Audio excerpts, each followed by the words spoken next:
Hello, everybody, and welcome to the Monday Sound Stream. We were like rambling about fighting Comics games, and comics and fighting games. fightings and comic games, fightings and comic games. Yeah, that's Yes, see, it's contagious. it's already started. It's already it's we're 1 minute into It's the called show. good old God praying we get into all three of us can get to the Tokon beta. Yeah, I hope that beta goes well, considering PlayStation's beta system it's anybody who Stupid. signs up for this. I'm like, It's super archaic. how I many don't like people it. are going to get Tokon codes that will never use them? Yeah, because that's my problem with the PlayStation thing is like, yeah, like there's not every PlayStation users are being fine of like Marvel fighting games or or both and stuff like Right. that. Because like the thing is that like like if I get if cause I'm a part of the program, if they're just like, oh, would you like to try out NBA 2K27 or whatever, I'd be like, no. You know what? Kaiju Net 4 says, is it a fighting game where you play as comic books? That's the ultimate evolution of everything, right? It's like we get DC versus Marvel, but it's just paper slapping each other. Like, You know how Tokusatsu vs. Capcom, you had the giant characters? Would that be yes. omnibuses? Would that be Yeah, like no, that would be the omnibuses? absolute editions. And they Yes. can like launch their slip cases as a projectile. And Yes. and then your omnibuses are your grappler characters, and then your trade paperbacks are like your normal characters, and then your It's compact com editions are your like servbot little dudes that just are annoying Yeah. to fight. Yes. Yes. No. Compacts are your speedy characters. The mini comics that come in toys, those are the Surbots. There we go. Like characters. There we go. Spin Dash says probably a Mugen mod. Probably is, honestly. I wouldn't be surprised. On that note though, Ryan's already like kind of introduced himself. We got Jerry in the other corner. He's Yeah, also here. you'd think I'd have more to talk about with comics, but I mean with fighting games, but Yeah, you went out today, did stuff, so I did. I woke up early. I had 5 hours sleep, which is always fun. Webcomics. How do webcomics work? Webcomics are DLC, and Blade Runner says, where does manga fit in? Those are the guest characters. Yes. And all their button inputs are reversed. oh Yes. god, that's the right to left. Oh jeez. Always in mirror You mode. move. You push square to move, and you push the button. Oh wait a second. Actually, that's just Buriki 1. No, that works. Yeah, there you go. You ever play Buriki 1? What about Comic comic strips? strips. Comic strips are the They're like old Deadpool. timey. Or they're they're like the Deadpool or Phoenix Wright. Mr. in Game and DC3. Watch. Oh Yep. yeah, that. Oh, also a good question to ask the chat. How's the audio coming through? Like, can you hear us? Can you Or hear are us? we Oh Can my you god, come it's through Soundout well? just talking to himself. I God. mean, I can do that on my Are own we as well. Like, if you guys weren't here, I'd just start talking like you were here, and then just Anyway. everybody be like, "Oh, he must have them muted for some reason," and then we wouldn't worry about it. Right? Hi, Shadow. Hi, Ryan. How you doing today? Master Ben 95 says the audio is clean, which is good. Sam Stoswell said Power Rangers web series is coming and they're filming Utah. I saw some pictures of that. How you feel about the suits? Because I I mean, know they're they're the kind Toku of. J design suits, which is interesting. Oh, they are they? I thought they're. Yeah, the he original. confirmed. Toku J confirmed they actually did. Oh, you can. They Oh, are yeah, using 'cause his designs with permission. Because at first I was like, did they steal Toku J's stuff? But yeah. I did remember I think it was like I think he said it and then got deleted because that deleted by like he announced it Yeah. too soon. But I remember hearing something about that. They very remind me of the Man of Steel style suits. You know, like you know how like the Man Man of Steel suit like has like mini S's in it, or was that the Superman Returns suit? No, it was the Man of Steel suit. Yeah, where it has like mini Yeah. S's as the greeting. They did that in stuff. how did they do that? Star Trek Discovery did that with its first uniforms. They're like, look at all Wait, these really? deltas, like all over the pattern. Yeah. You never saw it on camera because they didn't do close-ups like that, but Speaking of Power Rangers, shout out! There's a team. I think it's gonna release next month. There's a team who did one of those like those like reanimated projects where they take is a collab of different animators reanimating like one episode of a show. They're doing that with Ninja Storm. Yeah. It's super cool. I always love those videos because it's just great art. All these artists coming together making one big giant passion project. I love seeing those too. Common Jojo asked if we'll talk about Lego Batman. We kind of talked about it last week on Jerry's stream, but long story short, I'm so happy we got a third Arkham game. Yeah, for real. How do you feel about them merging all the movies together and put some comic like lore? I into absolutely it? love it. I think doing the Batman Begins ninja sequence as like a training level for the first stage is brilliant. Like that's I just love. amazing. I just love the idea of this merging because it was. I thought it was like, oh, are they gonna pick and choose? But then I realized, no, wait, the Penguin isn't just Colin Farrell. He's Colin Farrell with the suit, but it's like Danny DeVito Penguin's face Yep. and everything like that. It I think the same with Kyle Catwoman. 'Cause said, they "Now get this is our fourth. Origins was pretty solid." Oh, I want to make it clear. I meant this is the third Arkham game, as in Asylum, Arkham. Origins, Lego Batman. Because That's right.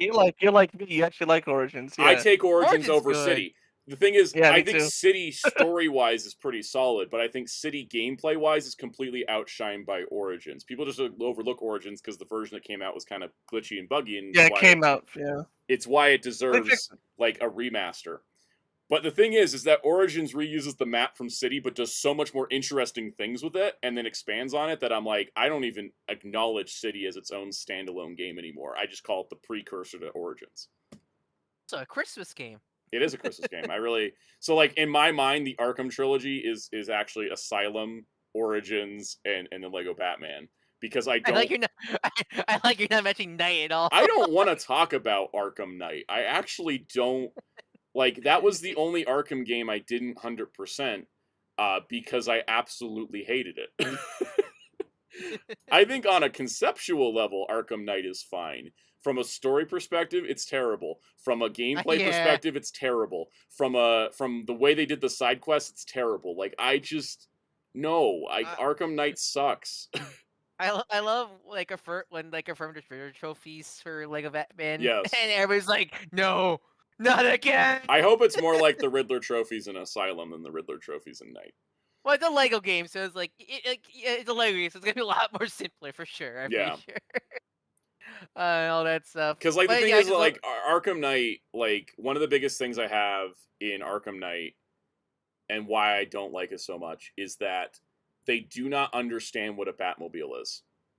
Oh, you mean it's just a tank? Yes, I fundamentally, the thing that's crazy to me is that Gotham Knights, which is not a good game either, understood how a bat cycle works better than Arkham Knight understood how a Batmobile worked. Like, when your Batmobile is part tank, it's not a Batmobile anymore, it's a bat tank. There is a difference. It's worse because that makes some like the 66 Cadillac lock to the racing mode because they have combat abilities. Like, no, I want to drive around Gotham the Cadillac, damn it. Yeah. All that stuff. People mentioned Suicide Squad kill the Justice League. All right, if I'm gonna let me just rank all the like Arkham universe games for you. The Arkhamverse. Origins is top. Asylum's next. Then then City. Then Gotham Knights. Then Arkham Knight. Then Suicide Squad. Because the thing was, I didn't play Suicide Squad, but I'm ranking it at the bottom because its story was never finished. Because they were so live service brained, they never finished the story. And also, like, even when they quote unquote did, it was cool. You could tell they had no money left because it was like in comic stills. Remember, right? Yeah, it was like in comic stills. Because the problem is that the ending. Have you played? Soon-Dash mentioned. Have you played Blackgate? I have played Blackgate. I put Blackgate in a different category because it's not an open world adventure game. It's a Metroidvania. Yeah, I remember that now. Blackgate. If Blackgate was a little bit more refined, it could be my favorite Arkham game. Because also when nicer graphics, that game was ugly. I mean, it was made for handhelds. Like, yeah, it's understandable. The problem with Suicide Squad Kills the Justice League is that the ending of that game is like, even if you go through the end of the story is the most dumbass thing I've ever heard, and it's just an excuse to make a live service game out of it, and it's terrible. Like, it doesn't help that I think the writing itself is pretty bad in general. I haven't seen the full story from what the clips I've seen. Yeah, like big story clips. I just I don't like this writing at all. I didn't include the VR games because they don't exist to me. I don't. Arkham Shadow. I almost said something really controversial, and I'm glad I stopped myself. I mean, Arkham Shadow. The story of that's really damn cool, but I really wish it was a VR game because I can't play it. Which was the Arkham VR game where like they're like, Nightwing's been murdered and we have to solve Yeah, the that was crime. the And I'm first like, one. but this takes place before night, and Dick seems fine there. That was the first one. Yeah, that one. I'm like, you got to pick a different I didn't murder like that victim. one. Arkham real. Shadows, yeah, Arkham Shadows like actually a really good one. Yeah. That like I might go like, why one day I wish this wasn't VR because like this like the story and everything's really damn. I think because I think Calendar Man's the main villain of Arkham Shadow. I Yeah, think, that's or a great one of the villain to use for a game too. yeah. Also like is also just like also it is or I like to call it the origin sequel because it has Roger Craig Smith back as Batman in Yep. that game. So, all right. Blade Raider, that other Arkham game that you're talking about was Gotham Knights, and they didn't have any live service stuff. They ultimately ditched that, but it still like has it all lingering because it was decided last minute. And the reason I rank Gotham Knights above Arkham Knight is because Gotham Knight's story at least is interesting and makes sense. I don't think God Night Story is the best, but like it may remind me because my partner was read Core Owls recently because he got the compact for that, and it made me realize, man, I forgot how the Core Owls story is a great story and concept, but always kind of a bad execution a lot of times. Gotham was the only one that did it right. Yeah, because we were talking about how like there's so many cool potential and about the old like the Core Owls themselves and the history of Gotham, but it became another Wayne's are bad story and all that stuff. And like essentially like we didn't like how the Core Owls are just mindless zombies practically, which like kind of takes the coolness away from them and such like that. How is Like, City in yeah. third place? Because everything City does, Origins does better.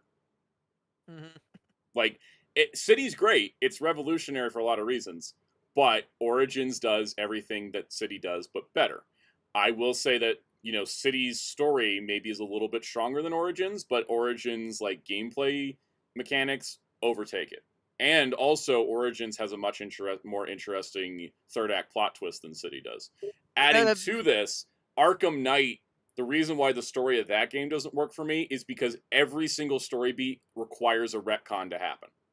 Yeah, because well, first, like Origin has like my favorite version of Bane. I always never like the Arkham Bane in City and Asylum, but I really love the Bane in Origins. Like Bane's one of my favorite Batman villains.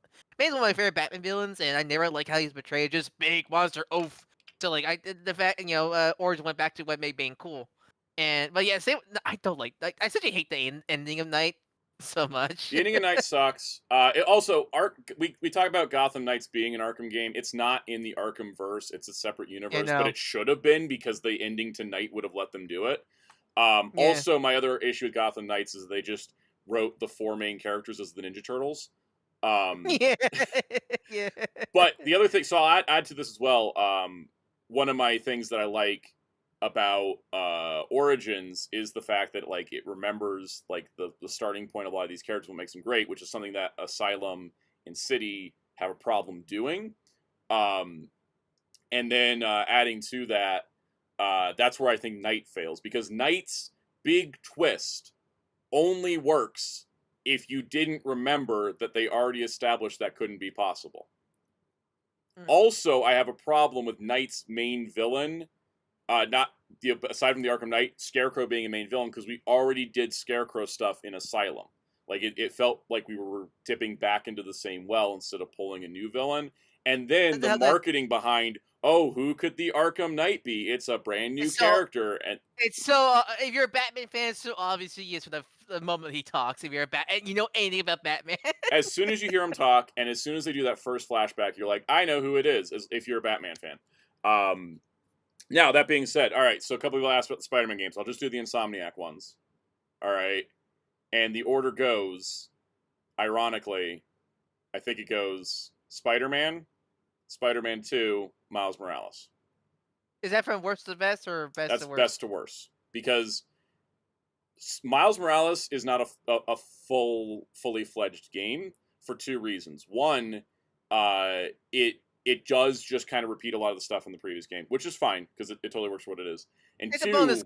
It's a budget game. It's a budget game. I like. And 2, I like it has one of the most dragged out, slow burn reveal, most obvious as to who the villain is storylines. The Tinkerer storyline, it takes up so much of the game, and it does not have that interesting of a hook because again, it's kind of an obvious reveal without comic Yeah. context even.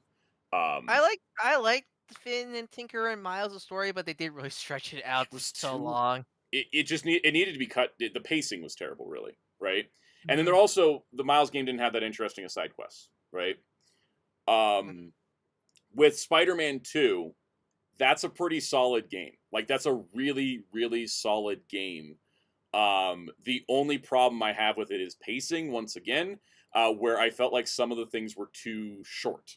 My problem The with, like my problem with Spider-Man 2 is just the lack of villains. Because like, what, the only new villains we really got was, what, it's just Venom, Kraven and symbiote I stuff. mean, and Lizard, and that's it. Like, And come on, they first set game up Carnage but didn't actually make Carnage. Like Cletus it Cassidy is just in it, but like I that's the thing, because I thought Spider-Man 2 is a good game, but I didn't yeah. felt like, wow, this was like the sequel, like the sequel that this the first game. Like, it just felt like more of the more of Sonic Spider-Man, which is Yep. not a bad thing, but like I feel like with a It also sequel, felt incomplete because they did not do the DLC. They in the side quest. It's just like the first game. The side quest set up the DLC. The side quest set up oh yeah, DLC that we for never got Carnage, for for Carnage, Carnage, yeah. for the stuff going on with Wraith. Oh, Yeah, Chameleon, was it? There's a Chameleon. Chameleon Yeah, they set also. up Chameleon, and it's like, okay, so when is any of that going to come together? I didn't mind the Harry Osborn story. I did mind him being Venom once again because why do we keep doing that? I think, I know a lot of Venom fans really hate Insomniac Venom, and I always will say this is the big thing is this is not Eddie Brock Venom. This Right. is a different Venom. So that's why I always like, I think this is like, the issue, and Godzilla Mendoza pointed this out, and I totally agree with this is the problem with Venom right now, is that what Venom adaptations keep doing is referencing newer Venom stories from outside media, and so it's like Harry Osborn being Venom isn't a new concept for the Insomniac games, but it's it was only a thing that came about. What was it? Ultimate Spider-Man or 2017 I think Spider-Man? it was also Spider-Man. I think it was first Yeah. who did Harry's Venom. Well, yeah. So like it's like Harry as Venom is not a new concept in Spider-Man adapted media, but that is a concept that kind of came out of nowhere in terms of Venom storylines, because like I think if you look back at how many times has Eddie been Venom and outside media, it's the '90s show, it's Spectacular, it's the movies, right? Hold on, And I could the double. I Neversoft could. game, and I then can Midnight check right. Suns, I think. I can check right now. In terms of Venom, which ones have been Oh, and the Eddie Ultimate Brock? Spider-Man game. Yeah, in terms of so for Eddie Brock Venom, we got '90s cartoon. I'm good basically like ones that have story, not like Marvel's the Capcom, because that just, Yeah. I mean, that's Eddie It's Venom, but like I'm something that focusing on needs a story. story and then actually deals with like Yeah, the character of Eddie Brock. Yeah. yeah. So we have the '90s anime series, Unlimited, the Neversoft game, Ultimate, Marvel Nemesis, the tie the Spider-Man 3 tie game, of course, Mm. Spectacular, Web of Shadows, let's see. I think actually no, I don't think they never really specific say which Venom is in the Lego games because it's just generic Venom. Yeah. Uh, yeah, the Venom movies. I think Ultimate Lions 3 specifically was Eddie, because in the Yeah. first two, I think that was. I think actually Spider-Man, the first Ultimate Alliance was probably Eddie, but two was definitely Matt Gargan. That was definitely Matt Gargan Mm. too. But 3 was Eddie. Yeah, Midnight Suns was Eddie, and Rivals was Eddie. Yeah. Well, like, yeah, that's the only ones that are specific So the 100% Eddie last Brock. 3 Spider-Man cartoons have symbiotes, but they don't bond with Eddie Brock to be Venom. Okay. Spider-Man, the 2017 series had Eddie be the second host. First, it was, I think, a generic. Okay. Generic. I forget it was. I think it was generic symbiote. Person who took over Venom as a host, but in the second scene it was Eddie Brock. But still, he was the second host, not the first host in that show. So Still. basically, the thing I think this has like been the frustration with Venom fans and adaptations, and I totally get it because you guys have heard me bitch about ghostwriters getting merged together, to the point where you can't figure out is it Johnny or Danny or somebody else, right?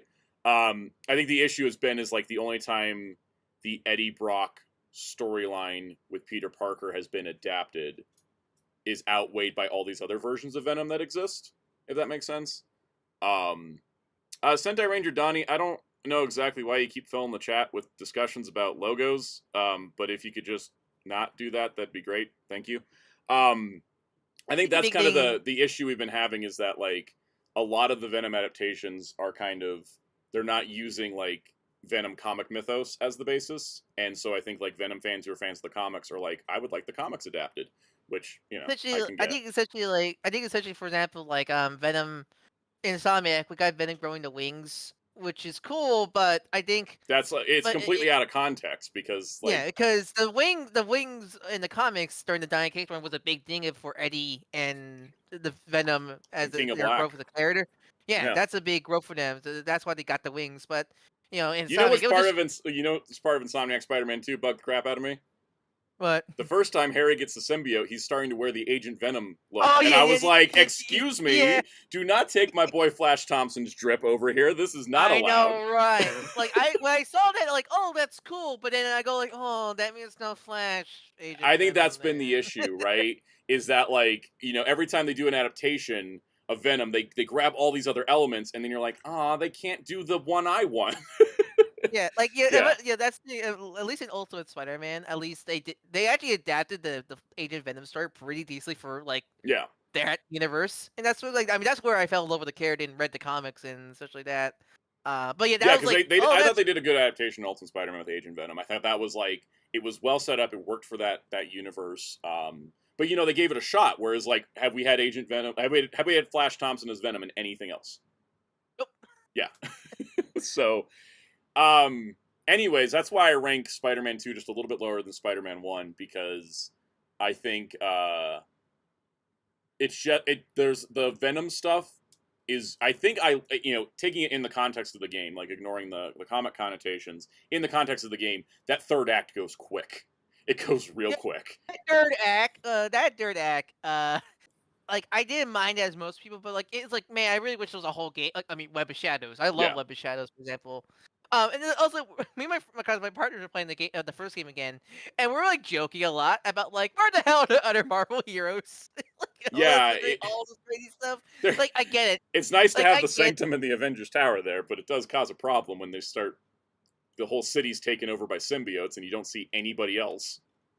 Like I get it. It's a Spider-Man game, and I don't know if there's any weird licensing problems of why they couldn't be the other Marvel heroes. But like that's like why I love the Neversoft Spider-Man game, is to see other Marvel heroes appearing. But like what I like about the Neversoft game, they chose heroes that make sense to appear. Like you got Daredevil, Punisher, Human Torch, Yeah. and Captain America. Those make sense. Like I don't think you need to have the whole Avengers and the Sonic Spider-Man, but like a Daredevil or a Luke Cage, like those characters that make sense to be in a Spider-Man story should be there.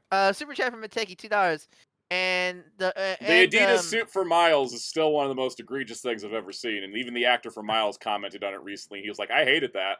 That was Adidas forcing that."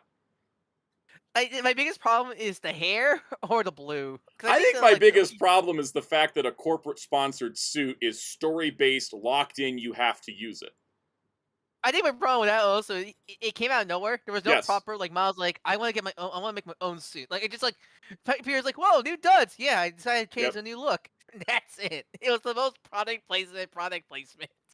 Kaijin of yours said Spider-Man 2 focused too much on Kraven while advertising focused a lot on Venom. It did focus a lot on the Venom and the symbiotes, and then the Venom stuff was really short because they couldn't show more because it was spoilers, which is why I think the Venom stuff should have been longer. And then adding to that, I do have a major complaint with the first Insomniac Spider-Man. That's totally a personal problem. That's not a problem against the game. That first Insomniac Spider-Man game took me 6 months to get through because I was bored. And it's not to say that the game was bad, but I have played so many Spider-Man games in my life that there was nothing new for that game to offer me until it gets to its really, like, its third act is really great, like, story-wise. But, like, mechanic-wise, I was like, and I'm doing the same thing I've done for the last 20 years, except now it's polished and refined and actually plays good. But I still feel like I'm doing the same kind of side quests. Oh, gotta stop a bomb, gotta beat up these criminals, gotta do this. It was nice that they didn't have the Amazing Spider-Man 2 menace meter, where if you ignore crimes in progress, you're gonna start getting drones shot at you. I hate Um, that mechanic so yeah. much in that game. So I Uh, think the Insomniac games are good, though. I think people do overhate them, but I do understand like the adaptation problems in some of the way they do things. But it's also a problem of the entire Spider-Man brand as a whole, and not specifically just those games. I was looking back and while I was watching my partner play through the first game DLC again. I'm like, man, the combat is good, but like, man, I really wish this had like Web of Shadows combat where it's a character acting Yes, game. So you have Spider-Man slide surfboarding on criminals and like air juggling them and all that they did stuff. some Like, I more of really, that in 2, like the finishers in yeah, 2. But then I also got bored after a certain point because I was like, how much? Also, a problem with the second game is they don't let you. After you finish the story, you're just locked to having to fight symbiotes and Craven guys all the time. There's no yeah. normal criminals I anymore. I I platinum Spider-Man 2, and like, Yeah, oh, it's weird 'cause I platinum Spider-Man 2, so you think, oh, I love the game then, like, oh, I liked it, but like, I you can can just like, play through it once and get a platinum. It, yeah, like, yeah, I platinum the game. I'm like, I liked it, but it wasn't like, wow, I love this game. It's my top five. Like, it's not like I just my top favorite games are not. I never like platinum 1%, but I put them in my top like my favorite games all the time because they just mean so much to me mm. and all that stuff. And especially that, I'm like, it's trying to yeah. platinum Guardians of the Galaxy still, but that one trophy Oh, keeps you not know, happening. you've been trying to platinum for 3 years Years. now, I think. Yeah. Yeah. I need to go back. I need to go back to play the Guardians game because I really like what I played it. I just need to get time to Like, play it. so, and also, like, somebody asked about ranking the other Marvel games. I It's a lot. legitimately, Guardians and Midnight Suns are, like, so much better than Spider-Man as games, like, and as stories. But, like, they're just different types of games. They're not as accessible, especially Midnight Suns, because that's, like, a whole strategy game, and partial dating sim. But, like, I think that, Insomniac should, I know that like Wolverine's like coming out someday, but I kind of hope, I'm really scared because yeah, because you remember the Insomniac leak. I'm really hoping like the reason why we haven't heard that game because of that leak and I don't know because especially with Sony being Sony, like, I hope they're not really like butchering Insomniac and all I'm, that stuff ever since the leak and such like yeah, I that. don't know what's going on, but I hope that Wolverine could take some story cues from Midnight Suns because like the character depth going on in Midnight Suns and Guardians is like those two games understand how to write comic book characters, and I want people like that writing Insomniac's games because you combine that storytelling with Insomniac's gameplay, and you're just going to make like the best Marvel games ever. Yeah, I think Insomniac's writing, I do enjoy it, but like I feel like it needs a lot more ironing It feels out. too shallow. Like every one of those games feels too shallow to me. Like And I yeah, really like Insomniac Peter, but I'm not sure half of that's because of Yuri Lowenthal really gave me his no, A Yuri game in that Lowenthal's doing role. like all the work with Insomniac Peter because like they give him stuff to work with, but it's so baseline, right? But then Yuri comes in and gives it emotional depth, Yeah, I and think so that's that's what it what adds works to. for it. Yeah, I think because I appreciate Insomniac having actual like adult Peter because that's kind of the problem with here like with the Spider-Man branding. It's like we must keep Peter like a forever young dude. And like I'm grateful that Insomniac at least made him like I have a job, not got evicted my apartment and yep. stuff like that. And so I But like think if they could just give that a little bit more weight in the storytelling, and basically, because the way that like Midnight Suns worked was great, where it's like if you just wanted to plow through the story, you're going to get the baseline, all kinds of good stuff. But then the side material, would you have deeper conversations between characters, more fleshed out like character work would happen in the side quests if you wanted it, right? So that way you kind of talk have about this nice yeah, balance. Guardians I of the mean we're Galaxy did the same thing. My favorite conversation between two characters in that game is when Drax and Peter are looking out at the edge of the universe on Nowhere and talking about where their loved ones went after they died. And it's a completely optional conversation. But it's like the best interaction those two characters have ever had in anything. And it's one of the best written scenes in Marvel media. And it's completely optional. But if you do it, it's like, you'll never forget it. It's like, it's incredible.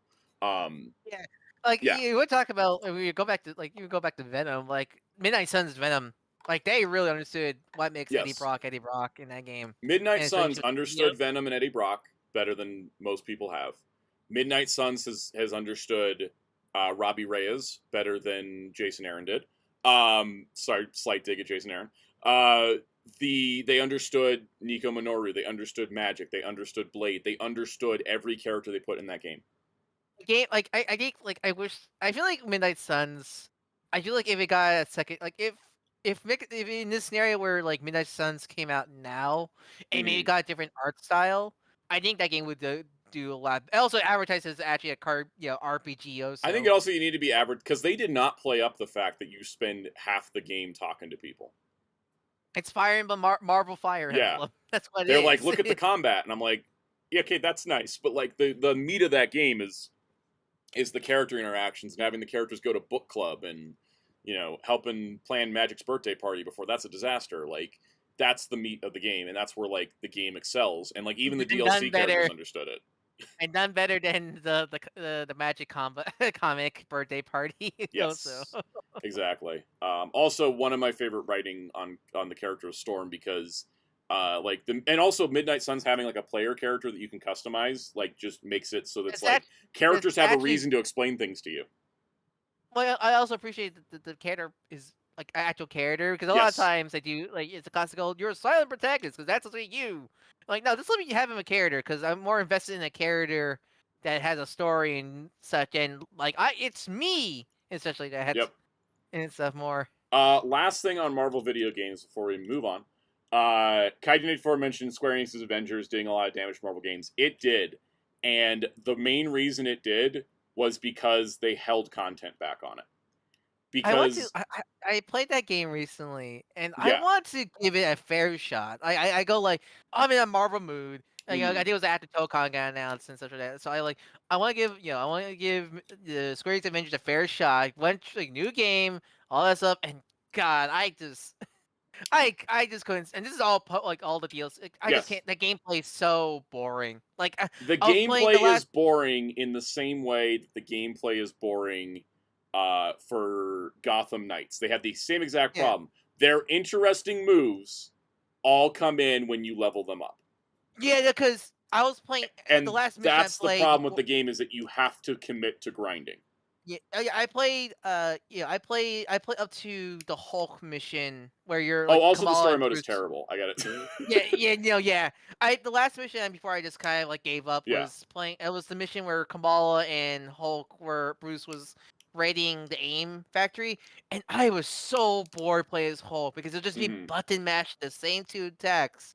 And like, because I grew up playing, that game is much better when you're allowed to pick your own character and you can pick which type of mission you're doing. Like ironically, the live service side of it is a little bit better because when you can pick your own character and pick your own mission style, then you can be like, okay, this is what I want to focus on. When you're playing the main game, it's like you have to play as Hulk, and it's like I don't want to play as Hulk. I want to play as Hawkeye. Hawkeye does stuff. I love playing as Hulk in other games. I grew up with Hulk Ultimate Destruction. Yeah, I love that game so much. Oh, that game's great.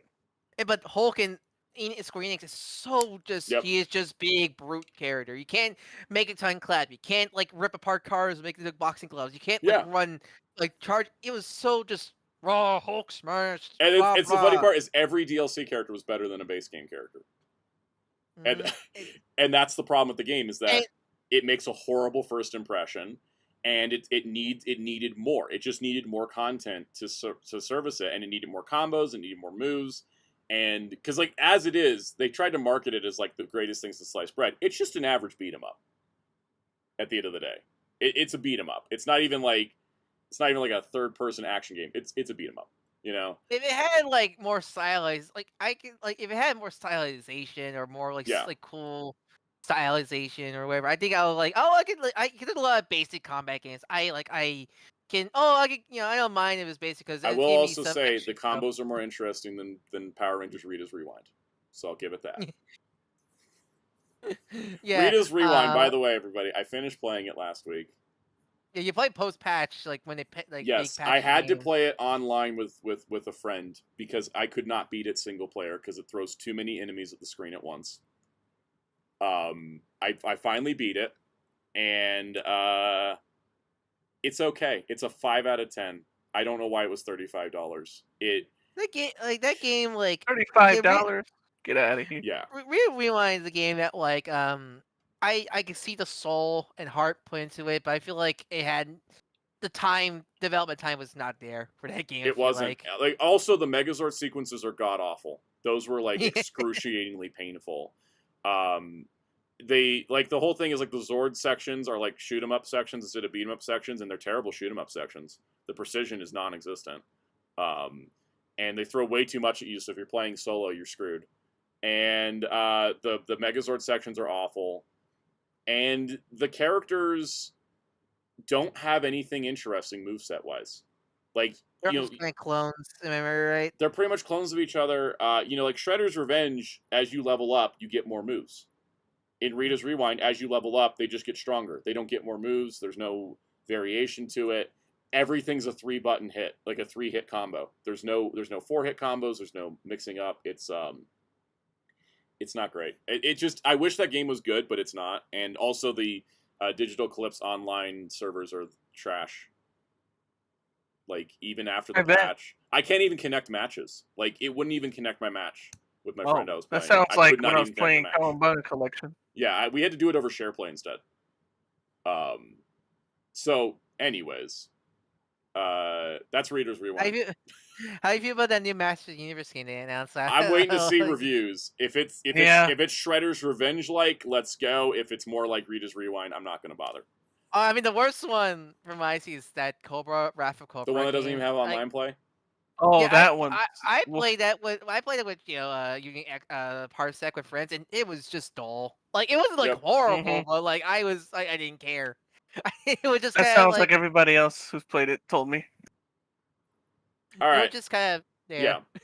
Let's move on to the news topics, because we have been kind of going off. I will answer this one question about Dragon Ball canon.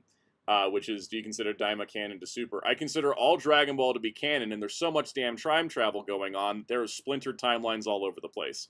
Figure the rest out for yourself. Xenoverse. My answer is always Xenoverse, my friend. Yes.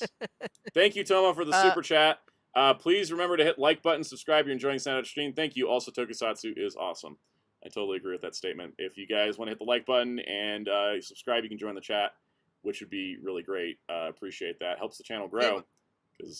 With all the Power Rangers talk of it happening with the Disney era, me and my partner were watching because he hadn't watched we watched Mystic Force because he hadn't watched that yet, and like I was watching with him. It was like the episode where Nick got the bike. And I'm like, man, like I like Huichi's work a lot, but like, man, I still say his best. I mean, not just his, but I feel like some of the best Tokusatsu fight scenes is Koichi's Power Rangers work.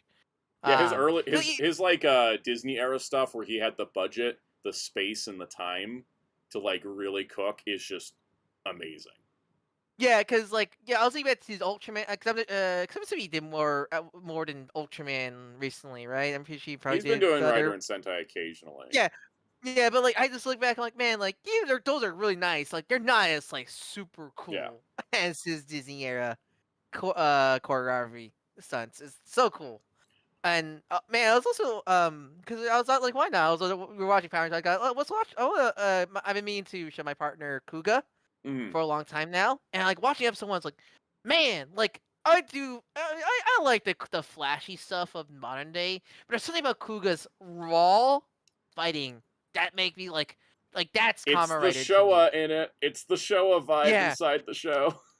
Yeah, like to me, like the flashy stuff is cool, but I don't know. Like, to me, Kamen Rider is best when it's literally a man and a bug's like just essentially the whole theme of the themes of Rider. Karate Bugman. Yeah, karate. Just the themes of essentially with the hero using the power of the evil organization, what Kuga is, just fighting with his whole human heart against the Grongi. Like there's something like so like satisfying and like oomph to it. Like. This is why I never shut up about Shin Kamen Rider, because like Anno also was like everything should be grounded and gritty and like just guys fighting each other, and that's the pure essence of Kamen Rider that I absolutely love. Like beautiful. I forgot how beautiful Tamakuga's cinematography is. They were shooting that show on what was it? High definition cameras back then. Yeah, it was like a digital tape process that's basically HD and would shoot in 60 frames per second. I mean, yeah, which always weirded me out Yeah. back in the day, but I got used to it now. But like, I go like, what? Well, I mean, it helps that I guess because with Kuga, it's pretty much a J drama Yep. with superhero action, pretty much. I guess That's I how think the that's first. why. That's how the first few Heisei writers feel. They feel like they're J dramas with superhero action. That explains a lot. Like, and the thing explains is, a lot with them. it would like Kuga. I thought was perfectly in the middle. Agito skewed a little J drama. Ryuki skewed a little more Kamen Rider. Faiz skewed all the way J drama. Blade skewed all the way back to Kamen Rider. Well, Kuga specifically J drama, cop J drama specifically. Police procedural. Yeah, and that's the thing too is that like Kuga and Agito are like the most Showa coded Heisei shows. And then you like Agito kind of shifts the needle to like where the rest of Heisei will go from there. Hellfire says we'll have to switch to filming styles because Toei realized how badly they shot in the 90s Sentai. I think that, and also they're like, look at this cool new camera we got. And they started doing it. Because they didn't use that camera for Sentai. They only used it for Rider. Yeah, because we're watching Message Forks, and you always can tell which one's the Toei footage when the quality goes bad. Oh, yeah. All right, let's get to the last week on the channel. I did that video on the problem with creator-focused omnibuses, which was discussed, and it did insanely well. No, I was like, damn, that did well. I was like, damn. 6.5K views in 5 days is good for any video on this channel, let alone a comic book video. So, like, thanks everybody. That was a shock at how well that blew up. So I'll definitely be doing one on event omnibuses. I think am I waiting on one to arrive, or I just need to do more research? But something I got two already to complain about. Another topic you could do, essentially, if you want to go more omnibuses, is like what's a better way to read a series, Omni or like an Epic or a Finest or one of those like compilation books. I feel it's another good idea. I will think about something on that because that does come down to personal taste, but there is like ways that the formats are laid out that also can be helpful with that in a very similar creator versus character focus. Yeah. Yeah. And then the Star Tours vehicle that I got, that is actually doing pretty good, considering I don't review theme park toys or Star Wars on the channel in a all. I never seen that toy before. I'm like, why Soul have a full video screen? I'm like, what the hell? Yes. Like, yeah, that whole video. Because when I first saw it, I thought you put your iPhone. I thought you put your iPhone or wherever into it, but no, it's just there's just a video screen. There is a 4.75-inch LCD video screen inside of a toy to play ride footage from a ride that exists in real life. And not because I have a feeling that your camera probably lowered the frame rate because I did notice the frame rate was a bit wonky, but it's definitely a result of because my camera I could not sync my camera's frame rate to whatever frame rate that screen was at. It does not have lag frames in real life. Yeah, and it's at least like a 720p screen as well. It's the same when you watch like people at the park riding the Star Tours ride and all that stuff. But it's a little bit better because the ride is 3D, so people are putting 3D glasses over their camera lens to capture it. So I'm a little bit clearer than that, at the very least. Well, yeah, that's it's a lot. It's a big expensive item, but it's one of the few things where this makes sense to me in 300. Let's do all the stuff in it scenario like that. It was one of those things where like they had they had done the previous version. I've always been on board with it because I love Star Tours and I was like I want to have this ride vehicle because it's just amazing. And I missed the first one and I was like okay they're probably going to come around and do the second one. And the second one's actually a little better because I heard that the video on the original Star Tours version doesn't play in one go. You have to keep pressing the button, and if you can accidentally skip scenes if you press it too much. Oh yeah, that's a much better improvement. So this is much better. You just press it and it plays. Like I love that. So here's the question, a Disney Park question. At least the Star Wars. How do you rank the Star Wars rides? Because I know there's a lot of them. Because there's Star Tours. Yeah, there's Star Tours. There's Rise of Resistance, and Millennium Falcon, Smuggler's Run. I'm gonna put I'll put Rise of the Resistance at 1 because Rise of the Resistance is 100% practical. Maybe 90% practical. I was watching a YouTuber I watched that did a vlog of them going to Disney World, and I'm like, well, because I never saw anything. I'm not a parks guy, so I never seen this. But like what he described, like wow, like Rise of the Resistance, like it felt like he said, I felt like I'm on the set of a movie, of a Star Wars movie, and I was looking, I was like, damn, it's good. And like one of my favorite things is like you walk in and they show you like a full size TIE fighter, like you can't really beat that. And I heard you talk about like, oh, like Kyle Ren was terroring us, and then like he left, and then we could hear in the other room. It sounds like Kyle was like beating up someone in the other room or something like that. Yeah. Like I heard. Rise of Resistance is like an out of body experience almost. Every single time I've ridden it, it's all the sounds and the lights and the practical sets and like and you are in so many different rooms. It's absolutely incredible. Like he best described it where like I don't know. He said I don't know when the ride began and ended because it just felt like an experience, and that's from what I hear. Because people have discussed how long is Rise of the Resistance. Is it when you board the ride vehicle and the vehicle starts taking you through scenes, or does it start when you get to the message with Rey in the first pre-show room? Because I think the show starts at the pre-show room. You get your message, you load on the transport, you go to the being interrogated. All of that I consider part of the ride. You know what I mean? Like, even though there's like small cues in it, I consider the ride starts when you see the message from Rey. Like, that's when the queue's over. Like, you're in the show now. And it's amazing. So I got to put Rise of Resistance 1. Star Tours is number 2. Like, full stop. Like, I can ride Star Tours 10 times in one day and have a different experience each time. And it's fun. Millennium Falcon's number 3, because it's the same damn mission every single time, and you're never sure if you're going to be paired up with people who don't know how to play the damn game. Things also I heard, like, depending where you are, it could be more fun, or because I heard, like... If you're playing Engineer, you're just pressing a green button the entire time.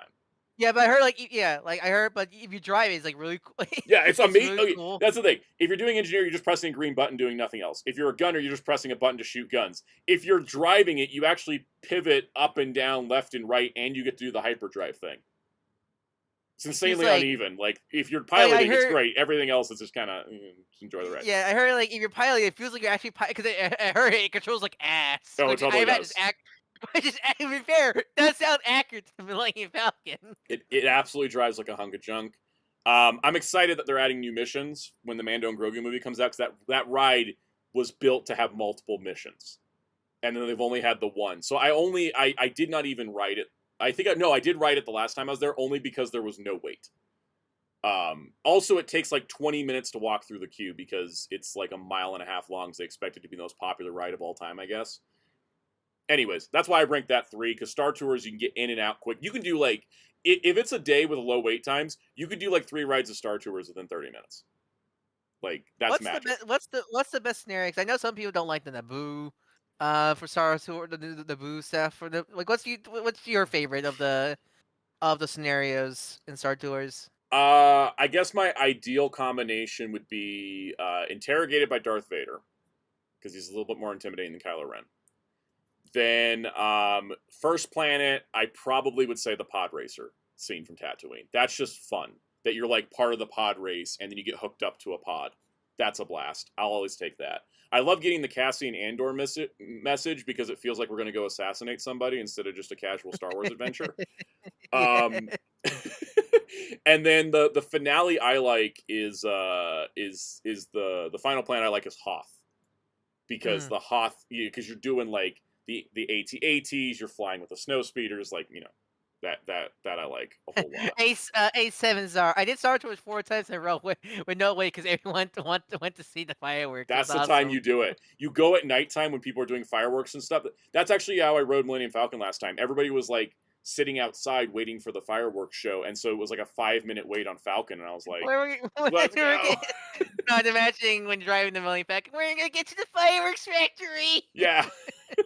But it's the same thing with Star Tours. Like, you'd go during fireworks or during a parade time. Like, I think last time I went, we did it during a parade time, and it was a 5-minute wait. There was nobody in the queue, so we just went in, rode it, got out, went in, rode it again. Like, we just wrapped back around. It was easy to do, which is great. I guess last question for the Star Tour thing. Is that Pedro Pascal as Mando, or is that voice impersonator? As far as I can tell, it's Pedro. It sounds a little different in person because of the speaker quality, but Anthony Daniels sounds a little bit different too. There's no face characters, and I think that's intentional. Because actor likenesses and all that stuff. Exactly. And Kaiju94 said if they want to make the ride more immersive, they'd have it malfunction, one passenger would have to fix it. Probably for Millennium Falcon, yeah, they should do that. The true simulation. Just grab a wrench and beat it to death. All right. Shorts That or last do the week, real quick. that or you do Yeah. that or you do the Fonz method. Just elbow it. Just works instantaneously. There you go. That's an option. All right. Shorts last week. We had the Tsunade figure art finally. She stands like crap. I forgot to mention that. Is she top? Is it because of heel Heels, or because boobs, and jacket. Just throw her in all the directions. Like, and then I did a little short on this Wolverine figure I bought because, and that actually did really well. I just kind of shot that because I was like, I need to spend my time working on the Star Speeder video, so I just did a little quick one. So that's what I'll do. If I have time, I'll make these nice action figure reviews. If I don't, I'll just film something on my phone real quick. Because that Star Speeder video took a little bit of time to make.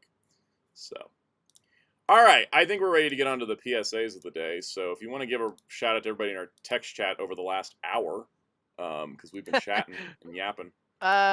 Welcome, Jeremy Carr, Spyros Brian, Zelchaks, Master Ben, Jamie's World, Beast Slayer, SA4 Jason, Kaiju 1954, Toma, Dr. Grid, Blade Raider, to K Master, Colin Jojo, Astronaut, to Actually Lee, Matthew, Kyle, Sam Shoswitz, Wells, the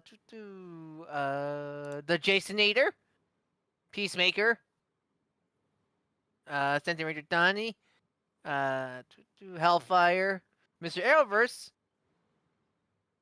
then Dash to the Max, R. Brown, let's see, anybody else, MJ Klein.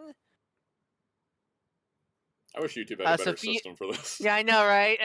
Sophia 189, Mr. Snooki, Infinite 1985,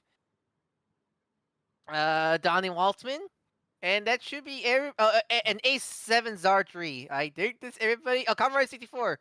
And LPH. That should and LPH. That Yep. should be everybody. I think so. So let's talk about PSAs. Yeah, I gotta look. I see 40 watching. Go to participant. Barely 40. Yeah. K-Master also here. All right. I'm trying to get the page to load. It's just refusing to load. Hellfire says this is the longest it's taking you guys to do the PSAs. Maybe. Maybe it's in the top 3.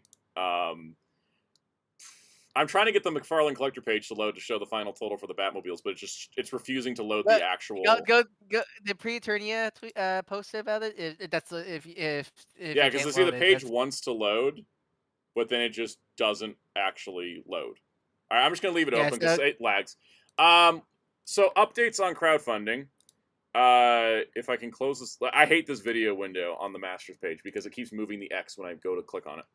I hate that. I hate when stuff do that. Snake Layer. Snake Layer has 7 days left. It's at 6,143 backers, so it has reached its goal. The early bird backer gift is no longer available, and it's on its way to try to unlock 8,000 in 7 days. I don't think it's gonna make it because it once the early bird dropped off, it lagged to a crawl where it took like 5 days to get 100 backers just to get it funded.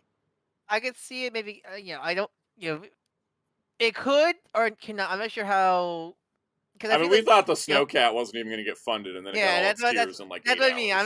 I'm like, is Master fans that dedicated versus Joe fans is the biggest question now. We'll find out. And then in other news, the Vintage Collection Republic Gunship. I cannot put this in any nicer terms. This is a disaster. It is still not at 4,000 backers, and it has 14 days to go. We are halfway through the campaign. It's not even at the halfway mark. Again, we keep mentioning this, but I really should have done tiers for this. Yes. It really needed it so bad. Tiers and better stretch goals. Like the stretch goal inclusions on this are just as bad as the stretch goal inclusions on the Ghost Rider Haslab. Like it's the same problem. Yeah, shitos. It's the same problem of like these figures don't need to be included with this thing. They're not related enough. This is a disaster, and I'm hoping it at least gets funded, but we'll see what happens. We got 2 more weeks. All right, and then on the McFarlane side, yeah, the Batmobiles did really well. It was like 143% funded, so it's closed now. But I think it was 143%. I remember seeing that. So just go off my memory because it won't load the page. Can we make a Giant Man like recovery? I think Giant Man didn't get all its tiers either. It got. Oh, also, I double checked. The Cantina did not get all its tiers. The Wolf guy didn't get it, so it only made 2 of its tiers. Oh, So, the guy you wanted the most, probably. yeah, the guy I would have actually bought. But there's a chance it'll still come out because they've done that before. I think there was one. I think the Ghost. They said that the Ghost crew will come out again later with different card backs or something. All right, now the bad PSA news. So this Thursday, August 29th, if you're in the U.S. and have a package coming into the U.S., you can get hit with an at minimum $80 import fee, possibly more depending on the size of the package and the cost of the package. And a lot of shops have started suspending shipments to the U.S., including the entirety of Japan Post. There's also been some suspensions in France and European countries. Importing right now into the U.S. Is basically going to be either insanely expensive beyond the cost of your actual items, or they are going to be, blocked entirely. And basically, we are sitting at a point where, because of the current presidential administration's decisions in regards to essentially trying to have a trade war with the entire world, a lot of packages coming into the U.S. are going to be hit with fees. This specific one that starts at $80 minimum is for literally anything, unless it's a gift after a certain amount, and that is complicated and may not work in all cases. We do not exactly know how this will affect DHL, FedEx, UPS, etc. Specifically FedEx, DHL, because those do international. We have to kind of wait and see. We also have to kind of wait and see if this isn't all just going to get reversed a week later like it was back in February. So that's where we're at. Thanks to the Discord detectives for giving us a little bit of details on this, which we're going to just flash up here. These are some numbers for everyone looking for some more details. You basically are going to be stuck with this until it is reversed or something else happens. And I don't really have advice on how to deal with this besides, don't panic and stress out, because we've seen them backtrack on this many, many times before. But be aware that this is a possibility. So if you have things coming in that you've already ordered, just, I wish you the best. If there is something you want to order, I would hold off. It's my recommendation from my personal experience is I would hold off on placing any import orders at the moment. And from also, like, if you're like me, whose package are in the U.S., you don't have to worry because it's already in America. As long as it clears customs before Thursday, it's good. After Thursday, it's going to be a nightmare. So I'm just going to go with best of luck, and I'll keep you guys posted if they go and remove this in like 4 days after, because the last time this happened, the U.S. Customs Department said, how are we supposed to collect the money and who are we supposed to send it to? And then they ended up reverting it and putting it on hold. And now it's back again, and we'll see if it gets put on hold again or if they go through with it. Yeah, because who are you paying? Is it the shipping company? Like, is it No the mailing idea. company? Is it the store? Yeah, I think that's the problem before, right? It's like, who does it go to? Like, it's not. Yes. Does it go to the store? Does it go to the shipping company? Does it go to the There's mailing? there's a general error in the current administrative leadership of not understanding how things work, but wanting to impose things on them anyways, and so we are left once again with more answers than we have questions. Wait, we have more questions than we have answers. Jerry, it happened again. What? I flipped words. I meant more questions than answers, and I said more answers than questions. It's contagious. You hang out with me enough. It's true. You gotta love it. You gotta love. Don't you love our current state where you didn't absolutely hate where you're just unsure. You're just unsure about how things are gonna work, and it's gonna change the next day. I sure love that. Yeah, it's as it has been this entire year for those living in the U.S. It's a day by day, what the hell are we dealing with today kind of thing. I will say, in terms of like, yes, hobbies are supposed to be fun, and this is stressful towards the hobbies. I do. This is my way of keeping sane. My way of keeping sane is I deal with it when it comes up in front of me. Like When like Big Bad Oh, Toy Store man. sends me an email and they're like, your your Toonie Terrors Universal Monsters now cost you $4 extra. You have an opportunity to cancel. I sit there and go, okay, am I going to pay $1 extra per figure? Yeah, I think I will. When Entertainment Earth emails me and says your Blackbeard figure is going to be $300 now, would you like to cancel? I said, yes, please. I don't want it for that price. You know, Yeah, that's and yeah. I'm grateful that like when I get my figures, oh you had to pay $1 extra. I'm like, yeah, I could take that. It's Right. like $1 extra It, for that phone. it's one of those things like it shouldn't happen, but you got to do it case by case on your own personal standing. If you have a package and they're like, you have to pay us $80 to receive this package, and you don't want to pay that, don't pay it. They're not gonna. They can't hold you legally responsible for it. You weren't aware of this. Wasn't a thing when you ordered it. So. Yep. And Yep. like I'm grateful right now that like that's why I'm grateful for sites like Big Bad and Hobby Link having like that pile of loot warehouse Yes. feature and such like that, because like you don't have to worry about ships. Like no, you can keep it. You can keep it there and such like that. Yeah, You can do things Muteki like that. mentioned best to buy from like American sellers to minimize the shipping process. I would also keep very aware of where third-party sellers and eBay sellers are shipping from, because sometimes on Amazon, like it'll be like, oh, you can order it, and then you have to pay like a little bit of a shipping fee, and it coming from the UK. But if the UK is not shipping to the US at all, which is a possibility if it not already implemented, then you're not going to be able to get through to it, even unless Amazon's doing it themselves, kind of thing. So you got to be diligent about looking at where the stuff you order is coming from, because that could be a bad surprise where you're like, I saved $30 by buying the UK version, and they're like, and here's your $80 import fee. So that's what I got. I am once again legally not an economist nor provide legal advice. I am just going with what I observed and have experienced.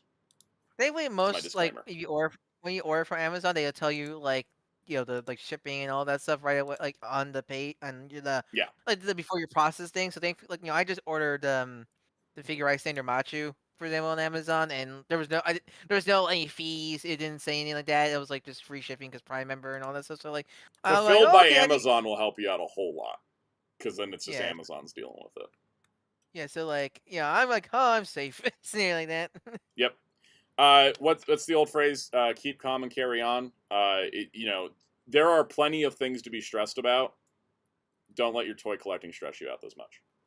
Like we got other stuff to worry about. And those and like again, like if things don't go well, and you still pre-orders, you could just cancel them. Yeah.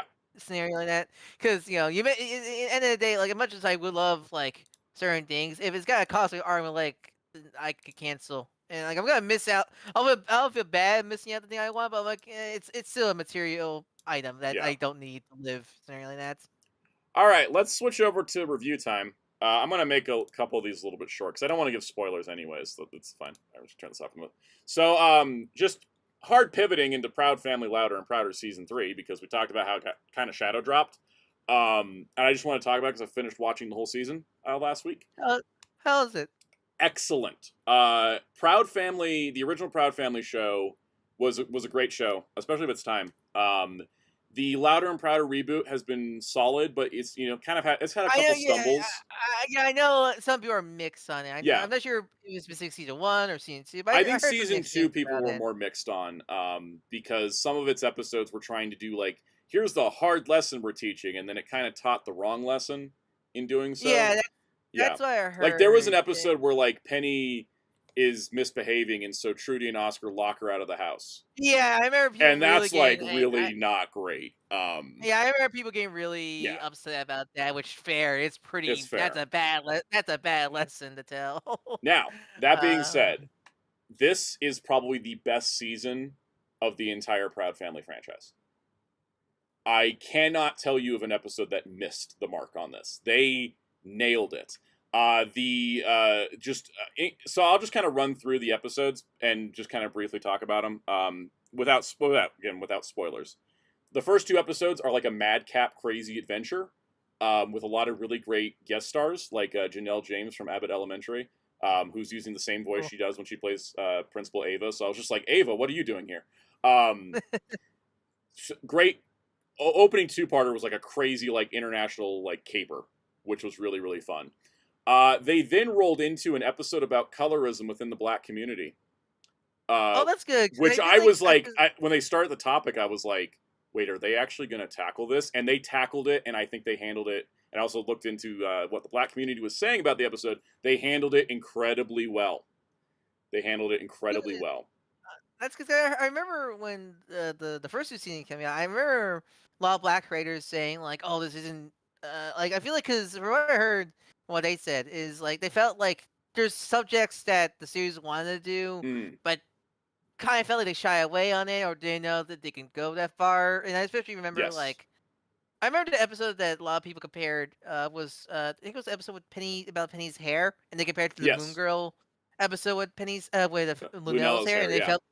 And they felt the Moon Girl episode was a much better concept version of that concept because they feel like they go really more into, into such black hairstyles much more in the Mhm. Moon Girl episode there. So that's good to hear that they actually like put like a foot down. They By the have. sounds of it, then. Because the short version, why I think it worked really well is that there's a beauty pageant being put on by Trudy's old sorority from college. And Penny doesn't really want to do it, but the sorority wants Penny to do it because like her mother was in the beauty pageant and was like the beauty queen and all this.